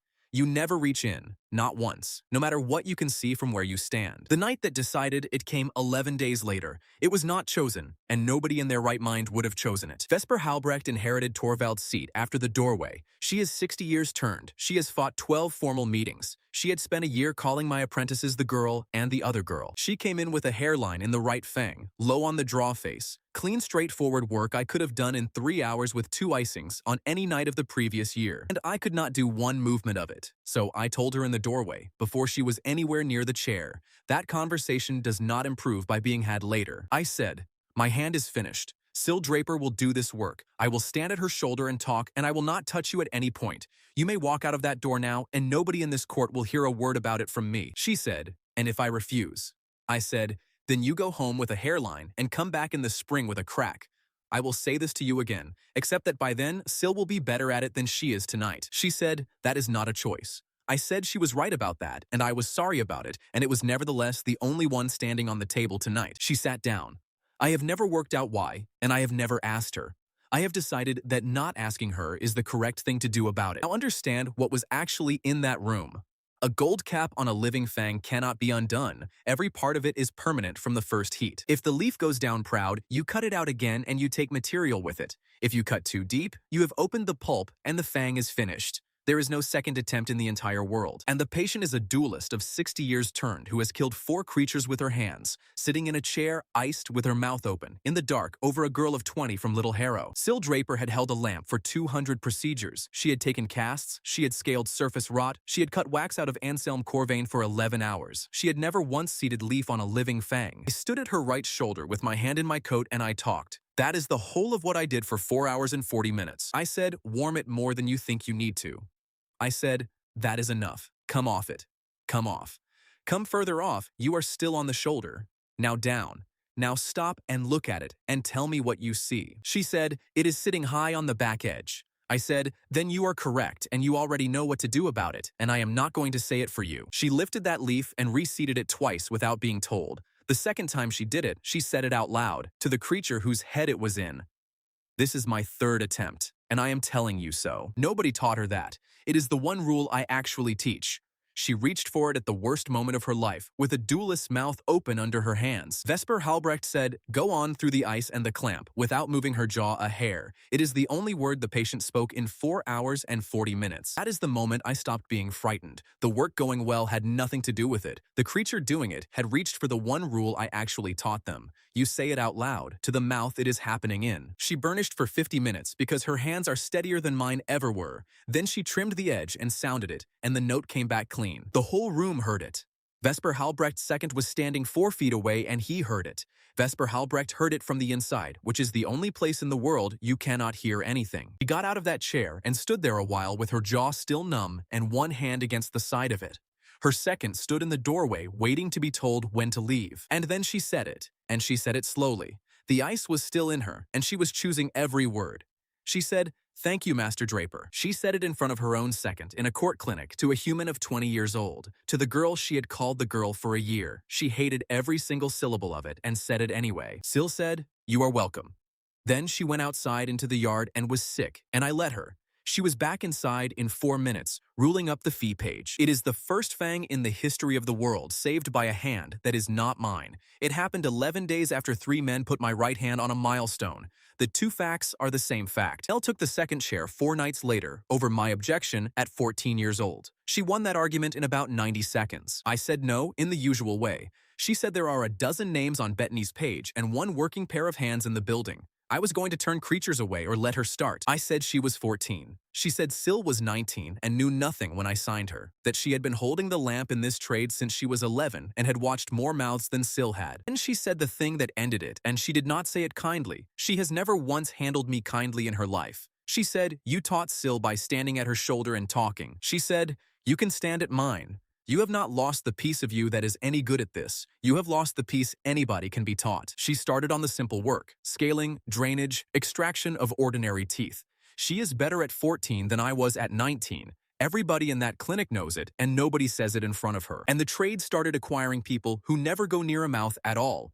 I did not plan it and did not expect it, and it turned out to matter more than any of it. Ash Draper came down from Little Harrow because his sister asked him to. There was nothing left for a cartwright in a village of 40 households. He watched me for 2 nights with my hand strapped. He never once mentioned the hand, and then he built a chair that clamps. A wooden brace on a ratchet, holding a head steady at the angle the worker wants. No creature has to be held open by a second pair of hands. It is ugly and it weighs as much as a door, and it changed the trade. Then a treadle drill, a footboard, a strap, and a flywheel. The drill runs on a leg instead of an arm, and a girl of 14 can drive it steadily for an hour without her hand shaking. In cases. Fitted, oiled, with a wax liner so a roll can go on a cart for 2 nights and come out clean. Half of what kills a patient is a pick that has been in a damp bag. He charges for every piece of it at a price he sets himself. I have not asked him to do it cheaper, and House Meesk bought 2 of the chairs off him inside a month. The first of those chairs got tested in the yard on a Sunday by everybody in the guild in turn, including Marta Quill, who is 60, who got into it and had the clamp closed on her head by Beck Fenn. She observed from inside it that she had waited her whole life for somebody to hold her still, that now it had happened she did not care for it, and Kesh took 4 days to stop laughing. We ate off the bench beside it afterwards. Bread and a cheese House Meesk sent that nobody had asked for, and a pot of something Watt had made with his own money and would not name. It is the last night I remember all of us laughing at once. Trade needs him more than it needs me. It took me until the following spring to say that out loud without it tasting of anything. Anselm Corvain came to see me in the last week of that month with a folded paper in his coat. He did not take it out at any point, and I have never stopped wondering what was on it. He had been standing beside me in the ossuary when Vale's clean cast came off that shelf. He had gone home to a room full of everything those houses have ever let out of their hands. He is the only creature alive with both halves of it. He had spent 8 months doing what Anselm Corvain does. He measures a thing against everything else he owns until it stops being a mystery. He stood in the middle of my own clinic with his hat in both hands, like a tradesman waiting to be paid. He said, "I know whose that jaw is." I did not ask him whose. That should be recorded. I have gone back and forward on whether asking would have made any difference, and I do not believe it would. I said, "Do not tell me." He said, "I have not come to tell you. I have come to tell you that I have worked it out, that I have written it down twice, that one of those copies is not inside my house." I said, "Why tell me at all?" He said, "Because you found the plank and I found the name. If a thing is known by one creature, it can be unknown again by morning." Then he said the sentence he should not have said out loud anywhere in that town. He said, "One house at that table has been sound since before the wine came in. There are only 2 ways a thing like that happens. The second way is not luck." I asked him to stay. I asked him twice. I offered him the second room, the door bolted, and 2 of Halbrecht's people on it, which I had no authority whatever to offer. He would not. He said he had an appointment, and he said it in the tone he used for pricing my ice. He went out through the yard, and I watched him go and did nothing else about it. He was dead inside 2 nights. They found him in his own cabinet room, on the floor, among a century of other creatures' secrets. There was not a mark on that room, and nothing whatever had been taken out of it. Everybody in Hollowmere found that remarkable. It told me the entire story on its own. He had been drained, completely, to the end, through one working channel. That takes a long time, and it cannot be stopped once it starts. Ansel Rowe keeps the ossuary and had never spoken to me in his life. He sent word that the body went into a tray on the Thursday and that anybody wishing to look at it should look before then. I have turned over why he did that for 2 years, and I still do not know. He is a creature who is offended by everybody's reasons, and he has never once explained one of his own. So I went on the Wednesday with a lamp, and there were 2 punctures in that throat. They were not a matched pair, and I saw it from 4 feet away. One is clean, round, sharp-walled, the mark a sound Fang makes going in and coming out again. The other is ragged along one side, torn, wider at the exit than the entry. That is how a broken edge tears tissue on the withdrawal. Nobody else in this world can read that. To the court, it is an uneven bite, and uneven bites happen. Every creature who looked at it said so and moved on. To a man who has spent 14 months with his hands inside their mouths, those 2 marks are a signature. That is a jaw with one sound fang and one that has been cracked for 400 years. It is the only physical evidence I ever held in the whole of it. It proves nothing whatever under court law. Proof there is an open mouth with a room of rivals looking into it. That mouth was never going to open for anybody. And it told me exactly how the last of it would have to work. It took me another 4 months to be able to say so out loud to anybody. Peregrine Salt knew a piece of it. Corvain had written to 2 creatures and not to one, and I did not learn that from Corvain. I learned it from Salt turning up at my door with a satchel. Got the conclusion. Salt got the plaster dates and a list of questions about which houses were off the wine before the ban. He is the only other creature alive who could check any of it. So Salt had half, and he is not slow, and he was about 2 days of arithmetic from the rest of it. And he wanted to publish. He came to me with a draft and a dozen pages of notes. His eyes were bright in a way I had not seen since the night the jars came open. He said the court had a right to know, and he is not wrong about that either. I stopped him. I did not persuade him, and I did not argue with him about rights. He would have won that, and he would have deserved to. I said one thing. Anselm Corvain worked this out on his own, told exactly one creature, and was dead inside 2 nights. I have no wish to attend a second funeral this month. He said, then the thing in it is true. I said, I did not say that, and I will not. He said, you did not have to say it. You sent for me at 3 in the morning. Then I did the other thing. It is the first time in my life I used my own broken rule the way it was always supposed to be used. I told him that what I know about a mouth stays in that chair, and that this includes the mouth in question. If he published one line of it, I would stand up in that hall and decline to confirm a single word. Without me, he has a theory about the age of some plaster. With me, he has evidence and a rope, and it goes around both our necks. He hated every word of it, and he did it anyway. And he is alive. I have not told him that stopping him was not caution on my part. So the receipt. The first Fang in the history of the world saved by a hand that is not mine. A lord of 60 years turned who had to say master out loud to a girl of 20 in front of her own second. A clamping chair, a treadle drill, and a case that keeps a roll clean on a road. All built by a cartwright who has never looked inside a mouth in his life. Cost. Anselm Corvain, killed for a sum he did on his own. My silence caused that death. My silence is also the only reason anybody else survived. Finished.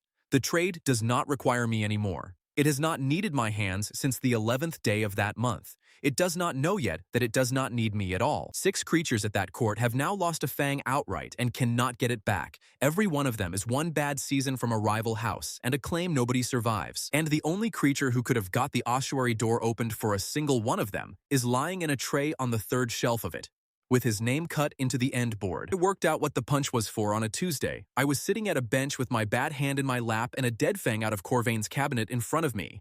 It took about 4 seconds once I stopped trying. The socket in the working end fits the root of a Fang and not the crown. The root at the neck, where you would take hold of it if you meant to drive it into something. And the curve on the shank is the curve you need to come at an upper socket from below and behind. It is the one angle a human wrist cannot reach without a bent tool. That punch does one job. It carries a dead Fang into a living socket and seats it. There is no other thing in this world it could possibly be for. Marvale built it 300 years ago. He was 3 centuries ahead of every creature at that court, and he got as far as making the tool. And that is why he died. Not because he had looked in 11 mouths and counted. Or not only that. He had reached the rung where a human can put back what a Fang doctor takes out. A court that can be repaired forever is a court that cannot be governed by rot. 6 creatures at that table had lost one outright by then. I want them counted properly because every one of them is somebody's fault. Isolde Varn to a silver blade in a doorway in month 5. Lady Farron de Seri, whose lower left reached the root at last. 2 months after she opened her mouth in front of the ring for me. That is a debt I will carry. Two of House Ilbrand, one being the boy in the stable room, and two more out of lesser houses who went to counterfeits in the third month.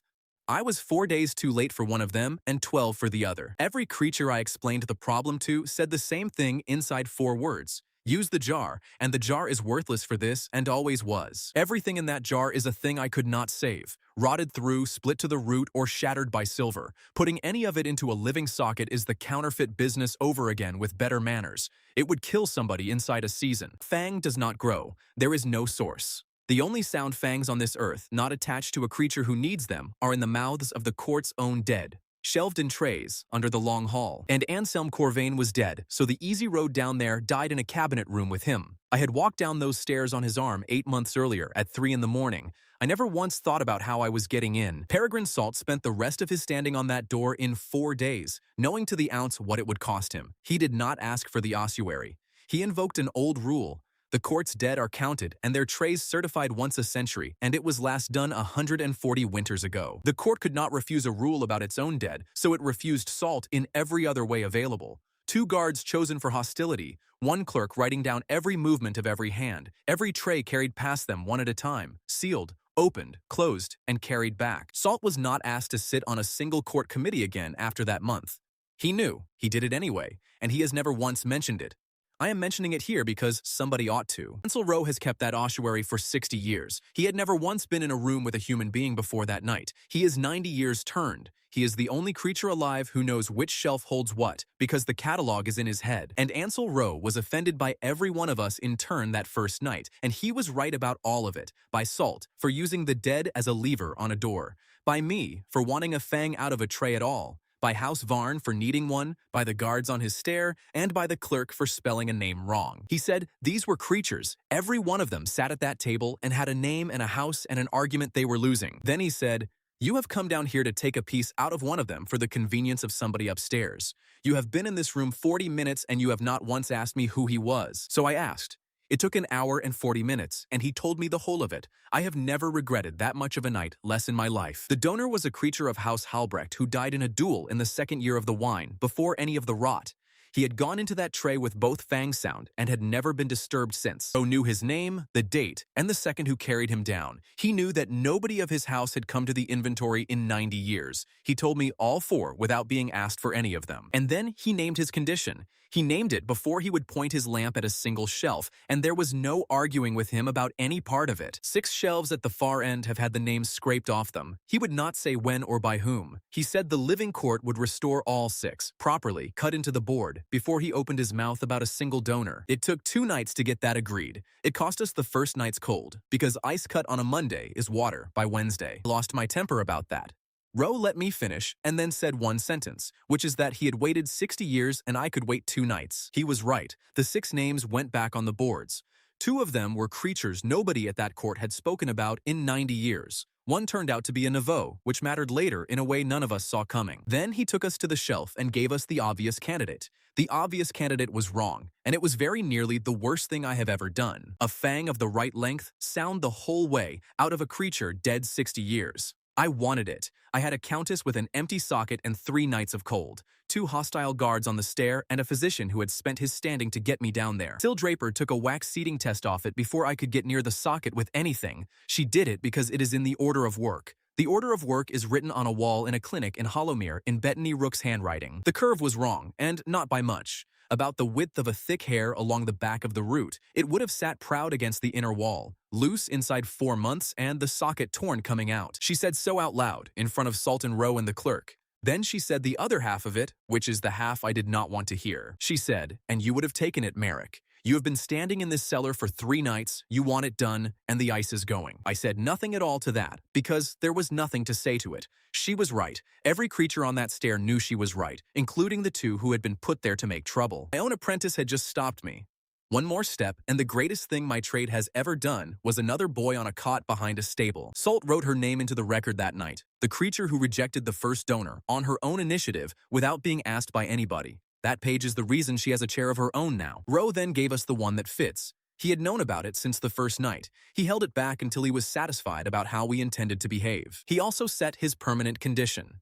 Every donor taken out of that ossuary, ever, is entered by name in a book with the name of the creature it goes into.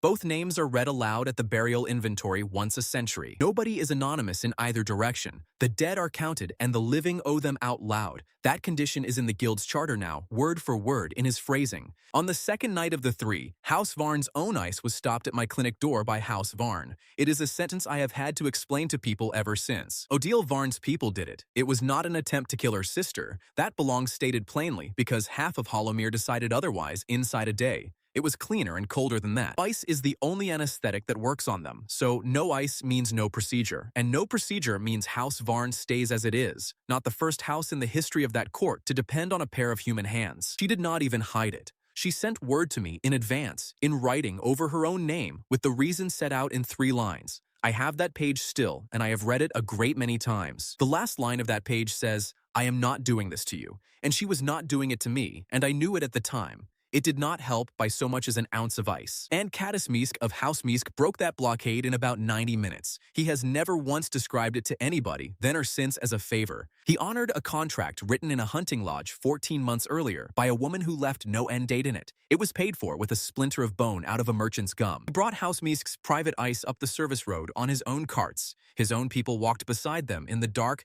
past 2 of Odile's parties who did not stop him. He did not make a speech. He came into the clinic and said the ice is here and there is more coming.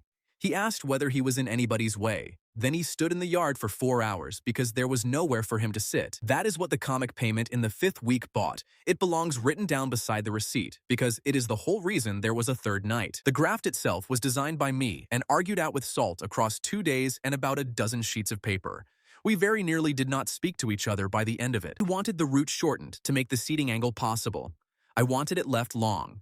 Length is all the purchase a dead thing has in a living jaw, and there is nothing else holding it. He was right about the angle, and I was right about the length. We settled it the only way anything gets settled. 4 dry runs into a cast, the seat measured each time, the numbers written down by somebody else. Then Syl Draper performed it, in Kesh Draper's clamping chair, with Otmar Vale's punch. Into the empty right socket, a silver blade made in a doorway 11 months earlier. Took 2 hours and 10 minutes. The socket had to be opened again first. That is the thing nobody warns you about.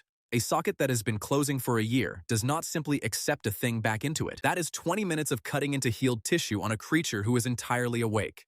Cold only goes so far. Isolde Varn held both arms of that chair and did not make one sound. And then it went in. It seated. Syl put the pick on it, and it rang. Isolde Varn had 2 fangs in her head again, for the first time since a doorway in the 5th month. The household made a noise. I have never heard that court make a noise before or since. It was not a cheer, and I have no word for what it was. And then it went wrong in front of every single one of them. I have come to believe that is the best thing that happened in the whole of that year. You do not simply stand a creature up and send it home. A graft has to be tested under a real draw, controlled, with a measured vessel and a hand on the shoulder.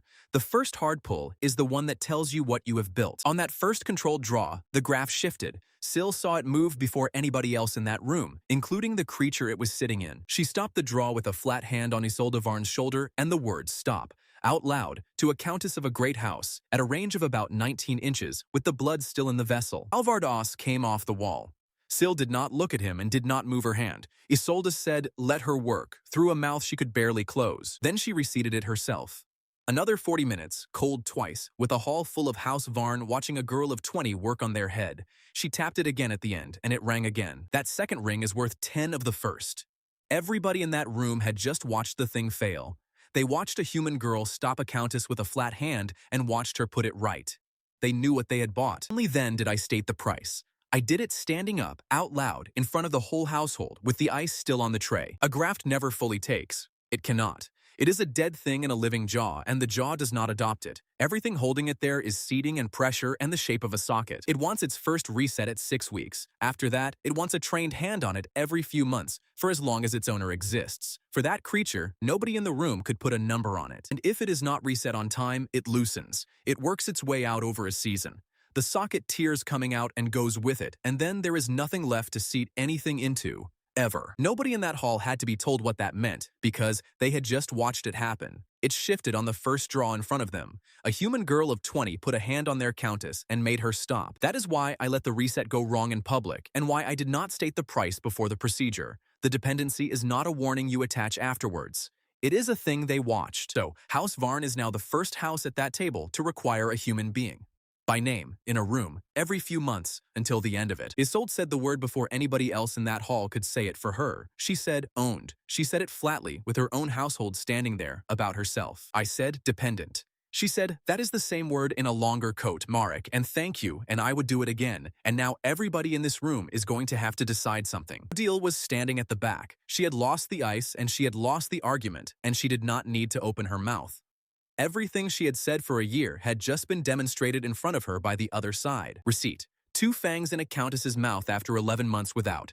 Put there by a girl of 20 out of Little Harrow, in a chair built by her brother, with a tool made by a dead man 300 years ago. 6 names cut back into their boards. A donor entered in a book with both names in it, and a bill read out loud with the word forever standing in the middle of it. Lost. The greatest thing my trade has ever done is also the clearest proof that my people can own that court. I proved it myself, in public, on purpose. Half of them would sooner starve free than be repaired and owned. And Elder Bastien Roque does not have to make that argument to anybody anymore. I made it for him, in a hall full of witnesses, with the ice still melting on the tray. The graft held. It is the sentence everybody forgets, so I am putting it first. 6 days after Syl Draper reseated it in front of that household, it was still ringing. Isolde Varn was feeding it full draw for the first time in 11 months. And on the 7th day, the court split down the middle over what it meant. The side that won had the better argument, and it was not close. Odile Varn and Hesse Nouveau put it together between them. Neither of them said one dishonest word in any of it. A court that must be reset every few months by human hands has not been cured. It has traded a slow death that belongs to it for a permanent leash that belongs to somebody else. And the somebody else lives 4 hours away and dies in 50 years. And the humans have already demonstrated it once in public, with a witness in a stable yard. They will spend what they know when they want something. That is not a slander. It is a receipt, and I wrote it myself, and Grigor Bael paid it. Hesse Nouveau said all of it in one line on that floor. She said, they are not offering you your teeth back. They are offering to hold them for you. Elder Bastien Roque said nothing whatsoever, and by then I had learned to hear it. The way you learn to hear the note that is missing out of a line of them. He did not vote first. He did not brief anybody I could name. He sat in the first seat with his hands on the arms of it. An argument he had needed for 400 years was made for him by 2 creatures who despise him. Then they used my own document, and I am going to be exact about how. Because the version that went round afterwards has them cheating, and they did not cheat anywhere. They did not apply the chair law backwards. That court is a court of lawyers. A retroactive charge would have been thrown out in one sentence by Piers Ilbrand before anybody else had finished sitting down. The article was signed in the 12th month. What I did in the ossuary and in that hall of House Varn happened in the 16th. The offense postdates the law by 4 months, and there is nothing to argue about. Odile Varn read the first article out before she read anything else. It is the shortest article in that court's law. Nothing seen inside the chair leaves the chair by any hand, for any price, ever. Then she asked who had written it, and she asked as though the hall might not know the answer.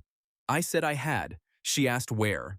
I said at the clerk's table on that floor, in my own hand, and that the penalty clause under it names my own person because they would not have signed otherwise. She said, 9 nights ago you stood in my sister's hall. You told her household what her mouth will need from your people for the rest of her existence. She said, did she ask you to say it? I said no. She said, did you ask her?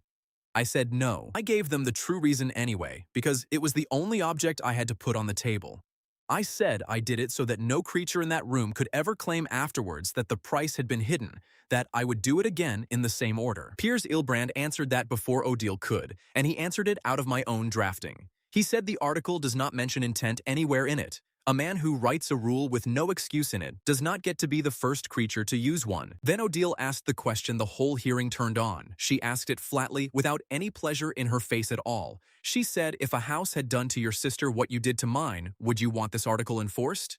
I said yes. She said, then we are agreed, and sat down. She had signed that article in order to use it. She told me so afterwards on the last night, standing in an empty clinic. She said it as a matter of record, rather than a boast. I did not have a defense. I have gone over it since, and there is not one anywhere. The court was not required to be unjust for a single second of that hearing. It was not unjust, and the justice of it is the piece I still cannot swallow. The vote was 6-3. It took them 19 minutes to strip an office that had taken them 20 to invent. I counted both, because counting was the only work my hands could still do properly. Against me, Varn, Navot, Deseri, Halbrecht, Corvain, and Roque. With me, Solvay, Ilbrand, and Misk, which is not a sentence I ever expected to write down. Baron Emmerich Solvay stood up and argued for me for 10 minutes, and he did it well. His reason was what you would expect, and he did not dress it up. A doctor he cannot own still beats no doctor at all. Piers Ilbrand voted with him and said nothing at all while doing it. He has hated me since a stable room. He hates me now, and he has voted for me twice. I have never had one warm word out of that creature and never expect one. Caddis Misk voted last of the three. He said the only thing about the ice that anybody said in public. A house which takes a contract and then breaks the man who wrote it is a house nobody signs with twice. And House Varn voted against me, and I knew it 4 seconds before the clerk reached her name. She had been looking at the floor of that hall since Ilse Navot sat down. Isolde Varn does not look at floors. She said the word herself, out loud, in her own mouth. Not by a raised hand with the rest of them, and not through a steward. She said it with 2 fangs in that mouth, put there 9 days earlier by my apprentice. I did not look away, and I did not look at her. I looked at Syl Draper, who had seated that graft with her own hands, and had gone the color of the wall. I have never wanted so badly to have something useful to say to somebody. Ilse Navot is Hesse's daughter, 40 years turned, born after the wine came in. She has a sound mouth for no reason whatever except the year she happened to be turned. Both factions wanted her. My side wanted her as proof that a mouth without the wine stays whole. Her mother's side wanted the opposite proof out of the same jaw. She stood up in the middle of that hall, at 40 years turned, in front of her own mother. She refused to be either of them. She said, I am not an argument. I did nothing to deserve this mouth. I have no opinion about the tooth puller. I will not have a position handed to me by anybody in this room, including you, mother. Hesse Navot took that publicly and well, which cost her something. It is the reason that house ends this account where it does. He took the seal, the stipend, the clinic on court ground, and every protection the chair law had given me. The guild was expelled from Hollowmere with 3 nights to be over the boundary. Then came the actual night of it, and it is the night nobody in that hall had to watch, and the one I still see. An expulsion is not a speech. It is a steward with a list, standing on the floor of your own clinic, going through it object by object, deciding what is yours. 54 casts went on the cart. Every one of them, in order, off the plank, into 2 crates packed with straw by my sister. Number was 31 the night House Solvay seized them, 10 months earlier. Every creature in that room heard the difference between 31 and 54 while the steward counted them out loud. The jar went, and nobody argued about the jar, because nobody has ever wanted the jar. There were 9 in it by then. The first of them came out of a boy of House Ilbrand, on a cot behind his father's horses. The treadle drill did not go, because the iron for the flywheel was bought on court ground with court stipend. The steward read the line out, and Kesh Draper stood there and let it happen without one word. Vale's plank did not go. Vale's instruments did not go. 300 years of a dead human's work is court property and stays where it lies. I stood in the cellar doorway and was told so by a clerk with a lamp. Got the punch out only because Kesh had copied it 3 months earlier in a village workshop for his own reasons. The copy is a village tool made of village iron and is not on anybody's inventory. That is the first time it occurred to any of them, myself included. This trade had stopped being one man's box of tools. The ice contract is void on court ground. The steward read that out too, with some satisfaction. Caddis Misk was standing in my yard at the time and said nothing at all. He said it later, on the road, 4 miles out, riding beside the cart in the dark. He said, a contract being void is not the same thing as a cellar being shut. 3 apprentices were turned back at the boundary post at dawn, on a technicality about indentures signed to a house. They had to be walked round by the old drover's road, which took 12 hours. Nobody in that room asked the 5 of them anything. They had put their names on a 7-year indenture to one of the 9 houses, in a herb woman's kitchen, at 19 and 16 and 13. Watt asked me on the stairs whether an indenture still holds when there is nothing left to be indentured to. I said I did not know. He said, then I am staying anyway, and went down to carry a crate, and that is the whole of that conversation. Fen carried a crate of casts the whole of that way on foot, because there was no room for her on the cart. What left Hollowmere at dawn was smaller than what went into Greyfell on the first night. I mean that literally. 1 chair with a mended arm, 2 crates, a jar, a box of instruments, and 11 people. Everybody standing in that road counted it. And my sister had 1 drainage left in her, by a number I had given her myself under a lamp. The table it was going to happen on was on the cart behind me with straw packed round it. Isolde Varn repudiated her graft in public 4 days later, and repudiating a graft is not a speech. It is a decision to take no reset, ever. not the one due at 6 weeks and not the one after it.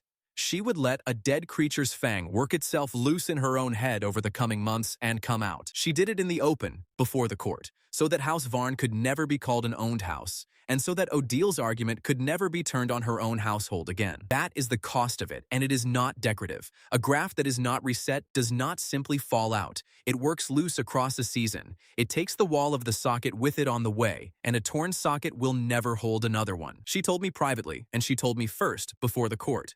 Standing in a stripped room with straw on the floor, and she did not soften one word of it. She said, "I chose my house, Merrick." She said, "You would have done the same for your village, and you have done it twice already, and I watched you do it." I said, "You are throwing away the only thing my trade has ever made that mattered." She said, "Yes, and it is mine to throw. You of all people are not going to argue with me about what belongs to a mouth." Then she said the last of it, which is that she would do it again, that she was not asking to be forgiven and had no intention of asking, and that I should get on the cart. I did not get to argue. I got to pack. Bettany Rook stayed. She chose it, in front of me, with the cart loaded. It is not an abandonment, and I will not have it written down as one. She said the court is where the work is and where the humans are, that somebody has to be inside it who is not one of us. She had spent 9 years learning that building. She was not throwing it away because the court had taken a vote. She was right. She is the reason we knew anything at all about what happened in Hollowmere over the following 6 weeks. Alvardos walked out to the boundary post with us at dawn on his own account, without his countess knowing. He did not say a single word for 4 miles. At the post he said, "I have not forgiven you, and I have not forgiven her." Then he said, "And I will be at the guild's door if anything comes down that road, Merrick," and went back up it.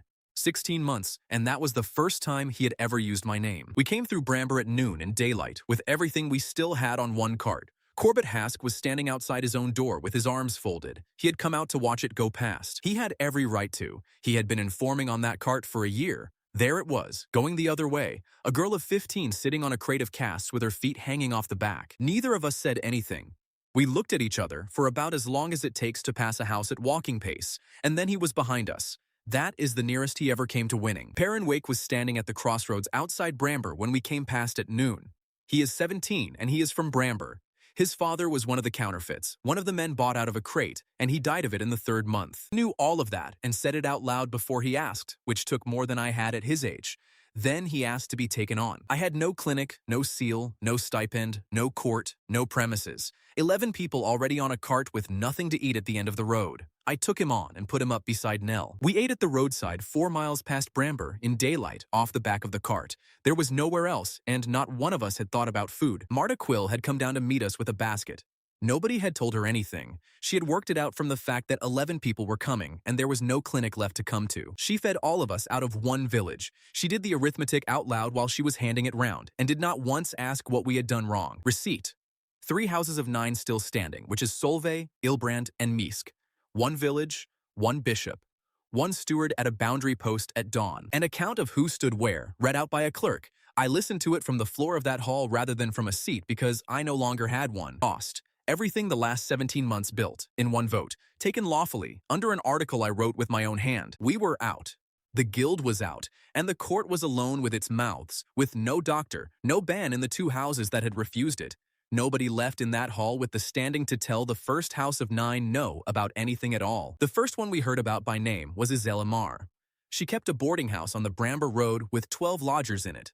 Elder Bastian Roque took her out of her own kitchen and left the door standing open behind him. He did not hide the body, and he did not hide himself, and that is the change. Every creature in Hollowmere understood it inside a night.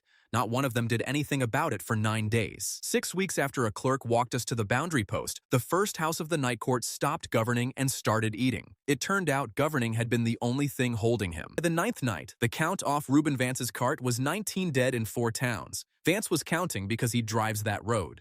He had begun refusing fares after dark and wanted a reason he could say out loud. Bettany Rook got word out to us twice a week through a fish carrier. Her arithmetic was uglier than Vance's. She was counting inside the court as well as outside it. 2 of House Nauvoo's own people, a cup of House de Serry who had carried wine at that table for 30 years, and a clerk of the long hall taken on the steps of it. At the hour the houses sit, with the doors open. Then Hessa Nauvoo came up the valley to Little Harrow on the 11th night, in a plain cart with 2 of her own. She stood in a cartwright's yard among the shavings, waiting for somebody to notice her. She is the creature who told that hall a court taking a human's advice has already lost. She had voted my guild over the boundary 6 weeks earlier. She said, I have not changed my mind about one word of it. She said, and I want that written down by whoever writes things down here, before anybody puts a hand anywhere near me. Nell said, I write things down. She is 15. She had a wax tablet under her arm. 90 years of principle, stood in a wood yard and waited while she got it down properly. Then, Hessa said the rest. She said, he has taken 4 of mine. She said, 2 of them since your friend in Hollowmere last counted. A principle that cannot bite is worth nothing to the people standing behind it. I held up the right hand and let her look at it, which is faster than explaining.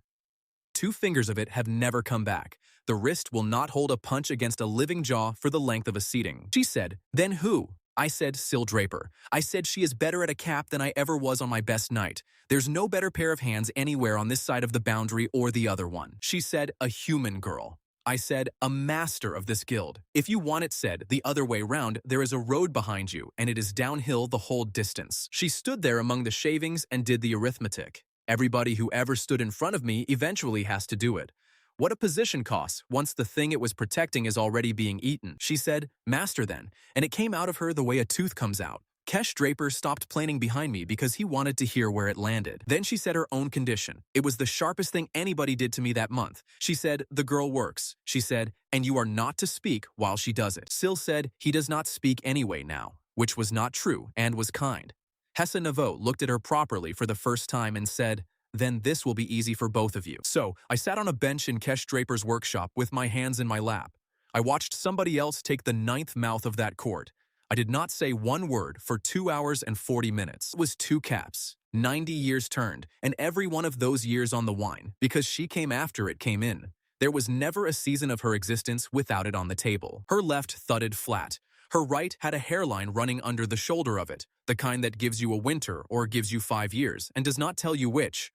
Syl called both out loud before she touched anything. She beat the leaf herself on Kesh's stone. She iced the jaw twice out of Caddis Meesk's private cellar.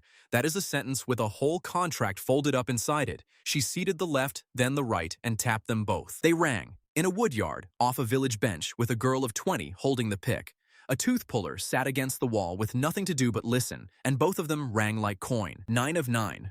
I had been counting that number since a hunting lodge. I had always assumed I would be the one holding the pick when it closed. I was not, and that is exactly the shape I had been building for a year. Hessa Naveau paid the fang weight without being asked. Then she said the thing she had ridden 4 hours to say. What did we intend to do about Roque, since apparently we were the people who did things now? We had that argument in the workshop the same night. Peregrine salt on a barrel, Caddis Meesk in the doorway because he does not like ceilings, and Piers Ilbrand's clerk taking it all down. You cannot starve him. He takes twice what any of them takes and kills what he takes it from, so hunger has always been somebody else's problem in his arrangement. You cannot outvote him either. The houses with the votes are the houses that cannot feed, and you cannot cut him down.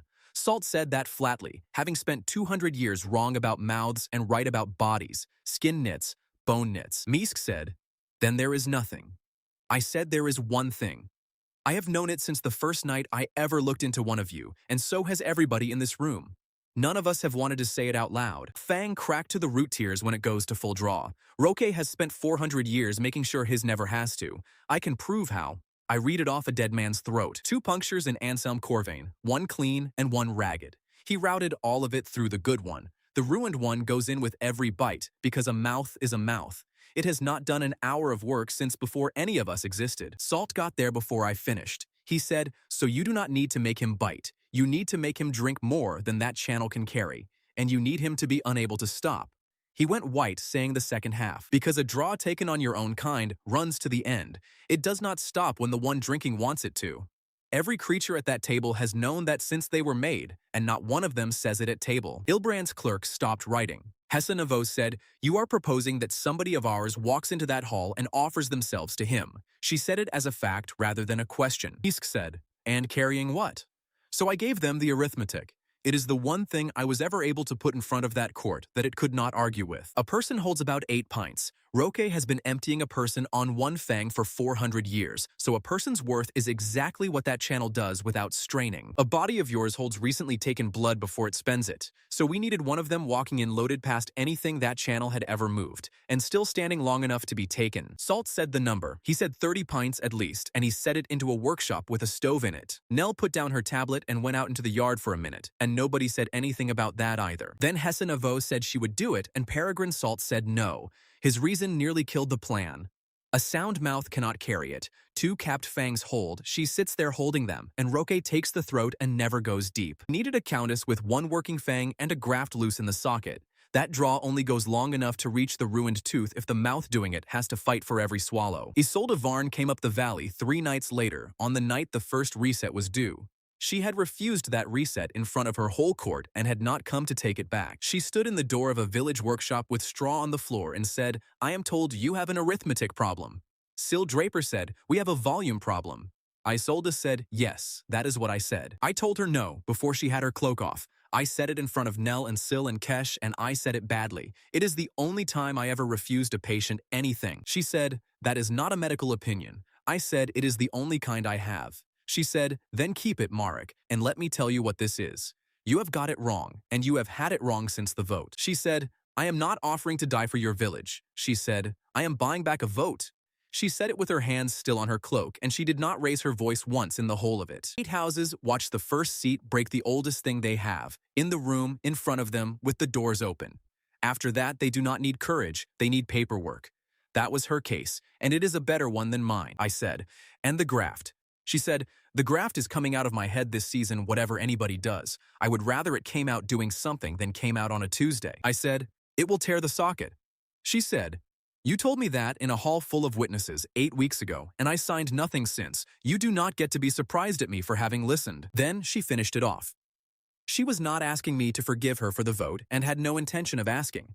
If I wanted to be useful, I could go and weigh something. Spent 5 nights filling the 8 vessels. That is where Bettany Rook did the thing nobody else in either world could have done. 8 houses, 1 sealed vessel each, plain human blood, no honey, and no spice in it. Everyone drawn from a cup of that house, by that cup's own word. Bettany took the consent herself, in the kitchens and not in the halls, because she has been a cup for 10 years and knows what a cup says in front of its owner. She refused 2 vessels. House Desari sent one taken off a girl of 19 who said yes with a steward standing behind her chair. Bettany poured it into the drain of that house's own kitchen and asked for another. House Corvain sent one with no name attached to it at all. She sent it back with a note saying the guild does not accept blood it cannot ask a question of. That house had to go and find the woman and ask her. Both replacements came inside 2 nights. So the reservoir that ended the first house of 9 was assembled by a kept human in 8 kitchens on 8 consents. That belongs on the record beside all the rest of it. On the 5th of those nights, Kesh Draper made everybody stop and eat at 8, because he had decided that a workshop where people forget meals builds bad chairs. Isolde Varn sat at a village table with 8 sealed vessels standing in a row behind her and ate nothing. It is the position she has held at every table she ever sat at. Nell put a bowl down in front of her anyway, out of pure stubbornness, and left it there. Isolde looked at it for a while, and then thanked a girl of 15 for a bowl of soup she could not touch. Syl weighed every vessel on Kesh Draper's flour scale, and wrote the weights on the lids in chalk. A trap that runs on hope is a trap that fails. This one ran on 26 pints written down in a girl's hand. 26, and Isolde's own 8 under it. 4 times anything that channel had moved at once in 400 years, and Salt checked the sum 3 times. She drank all 8 in the hour before she went in.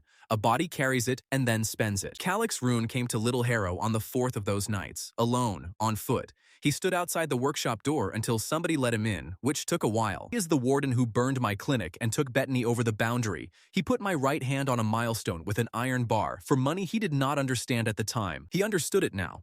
The steward who paid him had turned up in Bramber weeks later, buying quiet about a dead carter, wearing the same house as Gray. Rune is a great many things and is not slow. He did not apologize. I will give him that, and it is the only thing I will give him. He said, "You cannot get her through Hollowmere." He said, "Roque has his people on all 4 approaches, and they are checking carts." He said, "I have been walking around that town at night for 2 years, learning how to get men into it who should not be there." Then he said, "It is the one thing I am good at. It is the only useful thing I will ever have done. Nell was standing behind me. She had been 10 feet away at that milestone. She said nothing at all and did not leave the room either. I have never asked her what that cost, and I never will. He got her in on the 7th night, and she gave me the route afterwards. The drover's cut, a coal yard, and a door in the ossuary wall that no living creature had opened in 60 years. He was killed at the top of that stair by 2 of Roque's people. He got the door open first. It is the whole of his account, and he would have been furious at how short it is. Lean Very had one night to decide what a truce written in peacetime is worth. The thing it was written with was eating a human town in the open. She holds the order's field authority since the bishop disowned Rune. She came down the Bramber Road with 40 men carrying the silver I put into her order's hands myself. She brought them to Hollowmere. 40 men of an order founded to burn the houses out of the valley, standing in the street outside the Long Hall, there to keep one of the houses from being interrupted while she was eaten by another one. She said one thing to me on those steps. She said, "I have written down that I did this and why, and my order will have it whatever happens to me. I would like you to know that I did not enjoy any of the arithmetic." Piers Ilbrand got me across the boundary. He drew the leave himself, in the correct hand, on the correct form, and had it witnessed. He has never said one warm word to me. He did not start there. So I was inside that hall, on the floor of it, where they put me after the expulsion. Syl and Nell with me and 4 crates of ice from a seller whose contract had been void for 6 weeks. Isolde Varn walked the length of that hall loaded with 34 pints and did not hurry. She stopped in front of the first seat and invoked the right of the thin mouth on Elder Bastian Roque. She said it in the law's own words. House Varn requires the head of House Roque to bring both Fangs to a full court draw, unaided, before this court, and I am the house bringing it. It is the trap, and there was never anything else in it. He wrote that law in the year he had a man killed for looking into 11 mouths. He has stood on it for 3 centuries. He could not step off it in front of 8 houses. He could have answered her with the pick. 1 tap on each and the hall would have heard what I heard 4 months earlier. House Roque would have been off the roll inside the hour, so he answered the other way. He took her by the throat and he began. The sound the hall made was not fear. It was recognition, which is worse, and which I will hear for the rest of my life. 8 pints went through the good Fang, and nothing happened. 16, and he was still working and had not lifted his head. Somewhere past 20, the oldest creature alive found out what he had actually agreed to. He could not stop. Nobody was holding him. A draw taken on your own kind runs to the end. There was more of her than that one channel could move. The rest of it had to go somewhere. It went through the other one. I heard it happen from the floor of that hall. I was the only creature in the building who knew what the noise was. I said it out loud because saying what is in a mouth is all I have ever done. I said, that is the root. 400 years of gold nobody could reset, over a crack that went to the root a century ago. It split the length of the fang and took a piece of the jaw with it. Halvardos was standing in the doorway that whole time, where Torvald Halbrecht stood in a burning street and did not come out of it. This time nothing came through, and the door held. Got her off him and onto the floor, and Syl had ice on that throat inside a minute. The graft came out of the socket into Nell's hand, with the wall of it still attached, exactly as I had told her it would. She was not conscious for 2 days. Peregrine Salt sat with her for both of them, and did not test one thing on her. For him, that is a considerable statement. And the court did what the court has always done. It did not kill him. Piers Ilbrand stood up with the form already drafted and invoked the same law on the head of House Roque. The hall proved it the way the law requires. They made him open it. 8 houses claimed the 9th in law and took the seat, the lands, the roll, and the name. They left the creature alive in a room somewhere, with 2 fangs in his head that will never draw again. Odile Varn stood through all of it. She had won her argument 6 weeks earlier, honestly, in a full hall. Then she had to stand there and watch it come within an hour of finishing the court that took it. She did not take one word of it back. She told me afterwards that she had been right, and that being right had nearly cost her everything she was protecting. Both of those were going to be true for the rest of her existence. Seat. 9 of 9 mouths in the book, the last closed by a girl of 20 in a wood yard. The oldest fang on the continent split to the root in front of that hall, and House Roque struck off the roll by the law it wrote itself. Cost, Calyx rune at the top of an ossuary stair, Isolde Varn 2 days under ice with a torn socket, and 3 nights of cellar work to be done again from the start by hands that are not mine, out of shelves I am not allowed near. The court was alive. It had no first seat, no doctor, and no ban in the 2 houses that had refused it. It owed every part of that to a guild it had put over the boundary 6 weeks earlier, which is why, on the 3rd morning, a clerk came down the Bramber Road with a folded paper. He stood in a cartwright's yard and told me the court would hear whatever I asked for. Anything at all. I had spent 19 months learning what that sentence costs. He offered me the first seat, not a seat. The first one, the empty one, with the lands under it and the roll. The name and Piers Ilbrand read the terms out in the correct hand because somebody had to. A stipend for life at 4 times the keeper's rate. A title with an old word in it that I did not recognize and had to have explained twice. Immunity that could not be revoked by any vote of any number. And a house of my own. Mine, in law, with a seat at that table and 8 houses obliged to answer when I called them.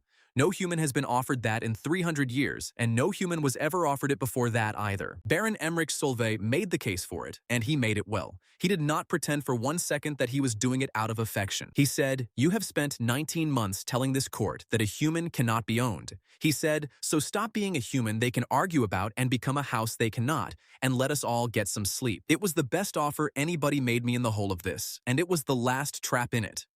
I had known it was coming since a clerk stood in Kesh Draper's yard with a folded paper. I said no. I said it once without a speech. A refusal explained at length is a refusal being negotiated. Then I explained it anyway, because Ilbrand's clerk was writing and I wanted the reason in the record. A house can be claimed. A house can be starved, outvoted, and struck off the roll by its own law.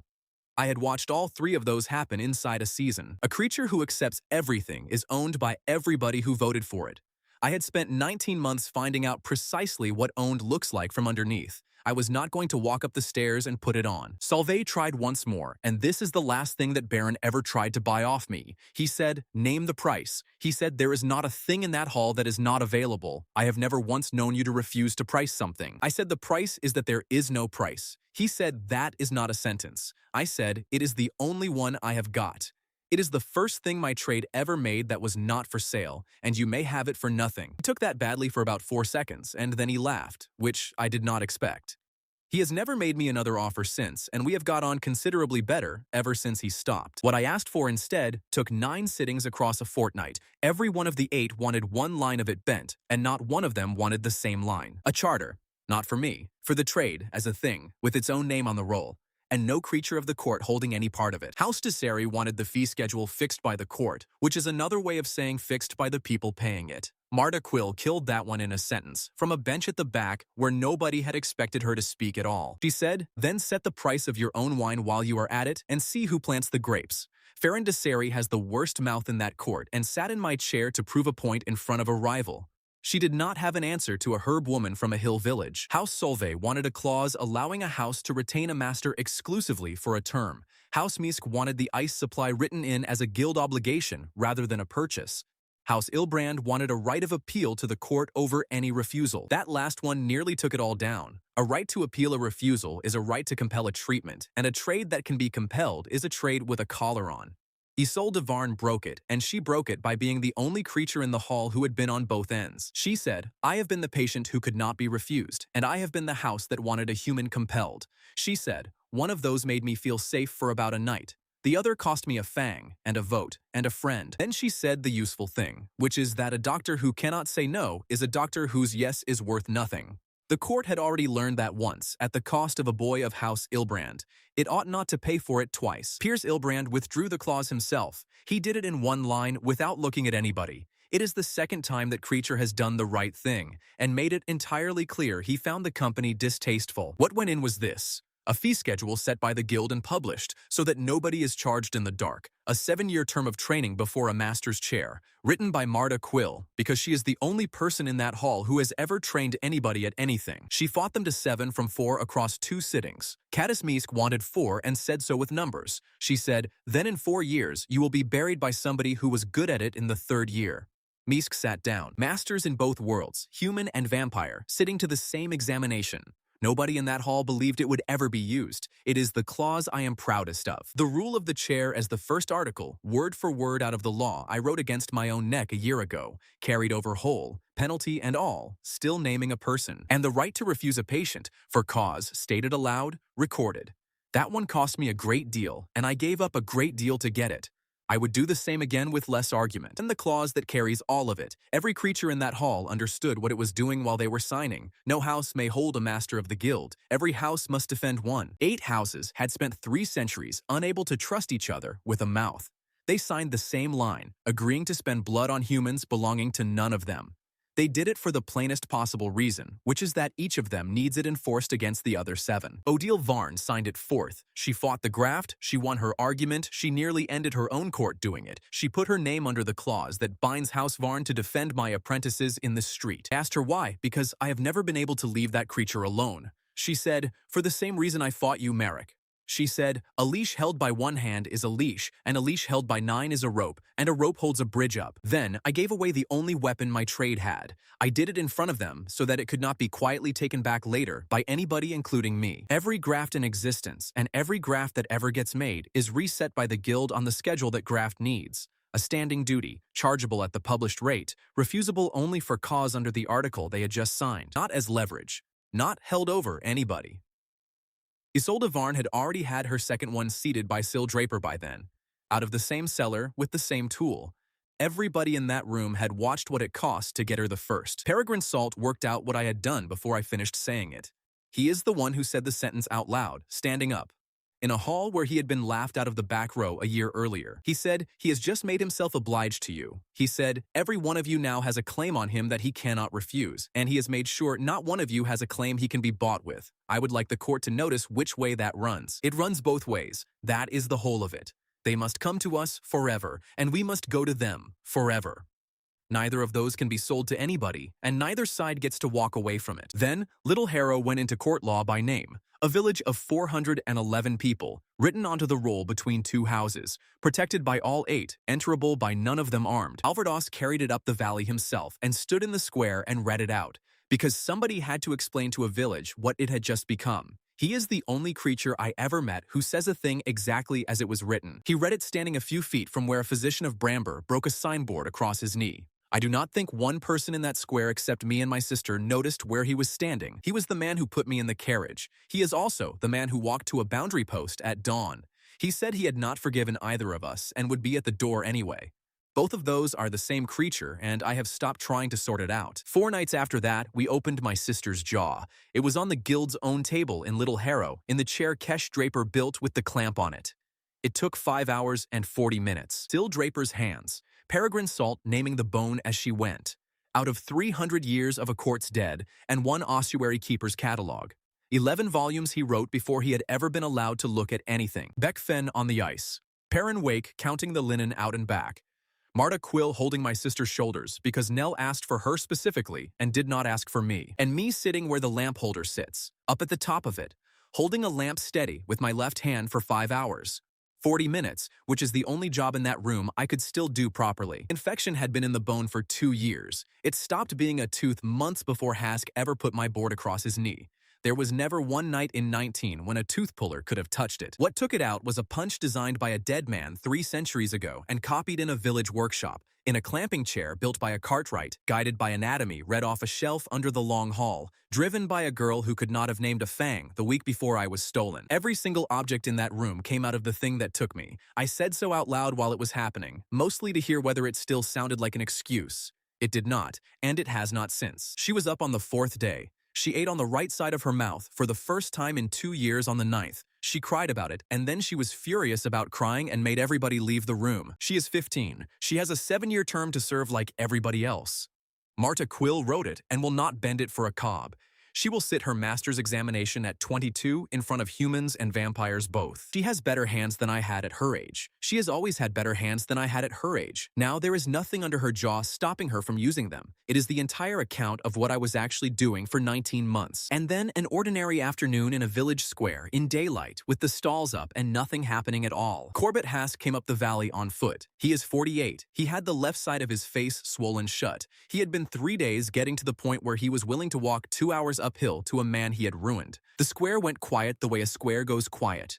Old Prewitt was sitting on the step of the smithy where he sits, with his 4 teeth. He did not say anything, and he is the reason everybody in that village knows what happened the first time. Hask stood there with his hat in his hands and did not say one word about a license or a charter or a board. I do not believe he had worked out what he was going to say, and I think that is why he got there at all. I said, "Sit down." That is the whole of it. 2 words, in front of 40 people. He sat down in a chair his own order had spent 6 years telling that valley no unlicensed hand should ever be allowed to own. It was an abscess under the 2nd lower molar on the left. It was ugly, and it had been ugly for a fortnight. He had been treating it himself out of his own book. He could not go to anybody in Bramber without it getting round. I could not do it. 3 fingers and a wrist that will not take weight. I said so, and Syl Draper took the chair. I sat where I sit now, which is at the head of the table with the lamp. It took 40 minutes. She drained it and packed it. She told him what to do for the next 4 nights, in the flat voice she uses on Lords. She charged him nothing at all. I want to be exact about why, because it was not mercy, and I am not built for mercy. The published schedule says the guild treats without charge in the square on the second afternoon of every month. That is the afternoon he walked up on. The schedule does not have a line in it for physicians of Bramber. He asked what he owed. Syl said, it is the second afternoon. He asked again. She said, it is on the board, and pointed at it. There was a board. It was up on the smithy wall where a board had been before. Nobody said one word about the other one. Not me, not Nell, not Prewitt, not Marta Quill. Not the 40 people standing in that square who all knew what they were looking at. And nobody said one word about a milestone either. I have never had one scrap of proof. Syl had her hands in his mouth. There was never a version of that afternoon in which I opened mine. Half of it that my sister carried home when she was 13 is still in the house. It is in the kitchen, against the wall behind the door. Neither of us has ever put it anywhere better, and neither of us has thrown it out. Receipt. 8 houses on one charter, and a first seat nobody is in any hurry to fill. Every mouth in that court in the book, a guild of 11 with a fee schedule on a wall, a village of 411 written into the law of that court by name, 58 casts on a plank that nobody has any use for stealing, and a jar of dead fangs that has not taken a new one in 4 months. Out of every figure in the whole of it, that is the one I would put in front of anybody. Cost. A right hand that will never be right, and the daylight, most of it, for good. I work when they are awake, and I sleep when my own village is at market. I have got used to it, and I have not stopped noticing. I do not own the trade. That was the point, and it took me 19 months and a hand to understand it. A thing you own dies when you do. A thing you give away properly is still standing there when your name has come off the front of it. Elle will bury me, and she will still have the chair. Syl will bury her. There will be a girl in that village in 80 years who has never heard of a tooth puller called Cobb, sitting down to a mouth that has not seen daylight since before her grandmother, doing it properly. That is what I got. A trade nobody can take, a village nobody can touch, a sister who can work, and one hand that aches by the 4th hour of any night. I would like it on the record that I priced all of it out loud before I agreed to any of it. So that is what it was about all along, and it was never about the teeth. A man got everything taken off him in a square, and when the world finally offered it all back with a title on top, he worked out that owning a thing is the fastest way to make sure it dies when you do. He gave the trade away instead. He wrote it so that nobody could hold it, and everybody had to protect it.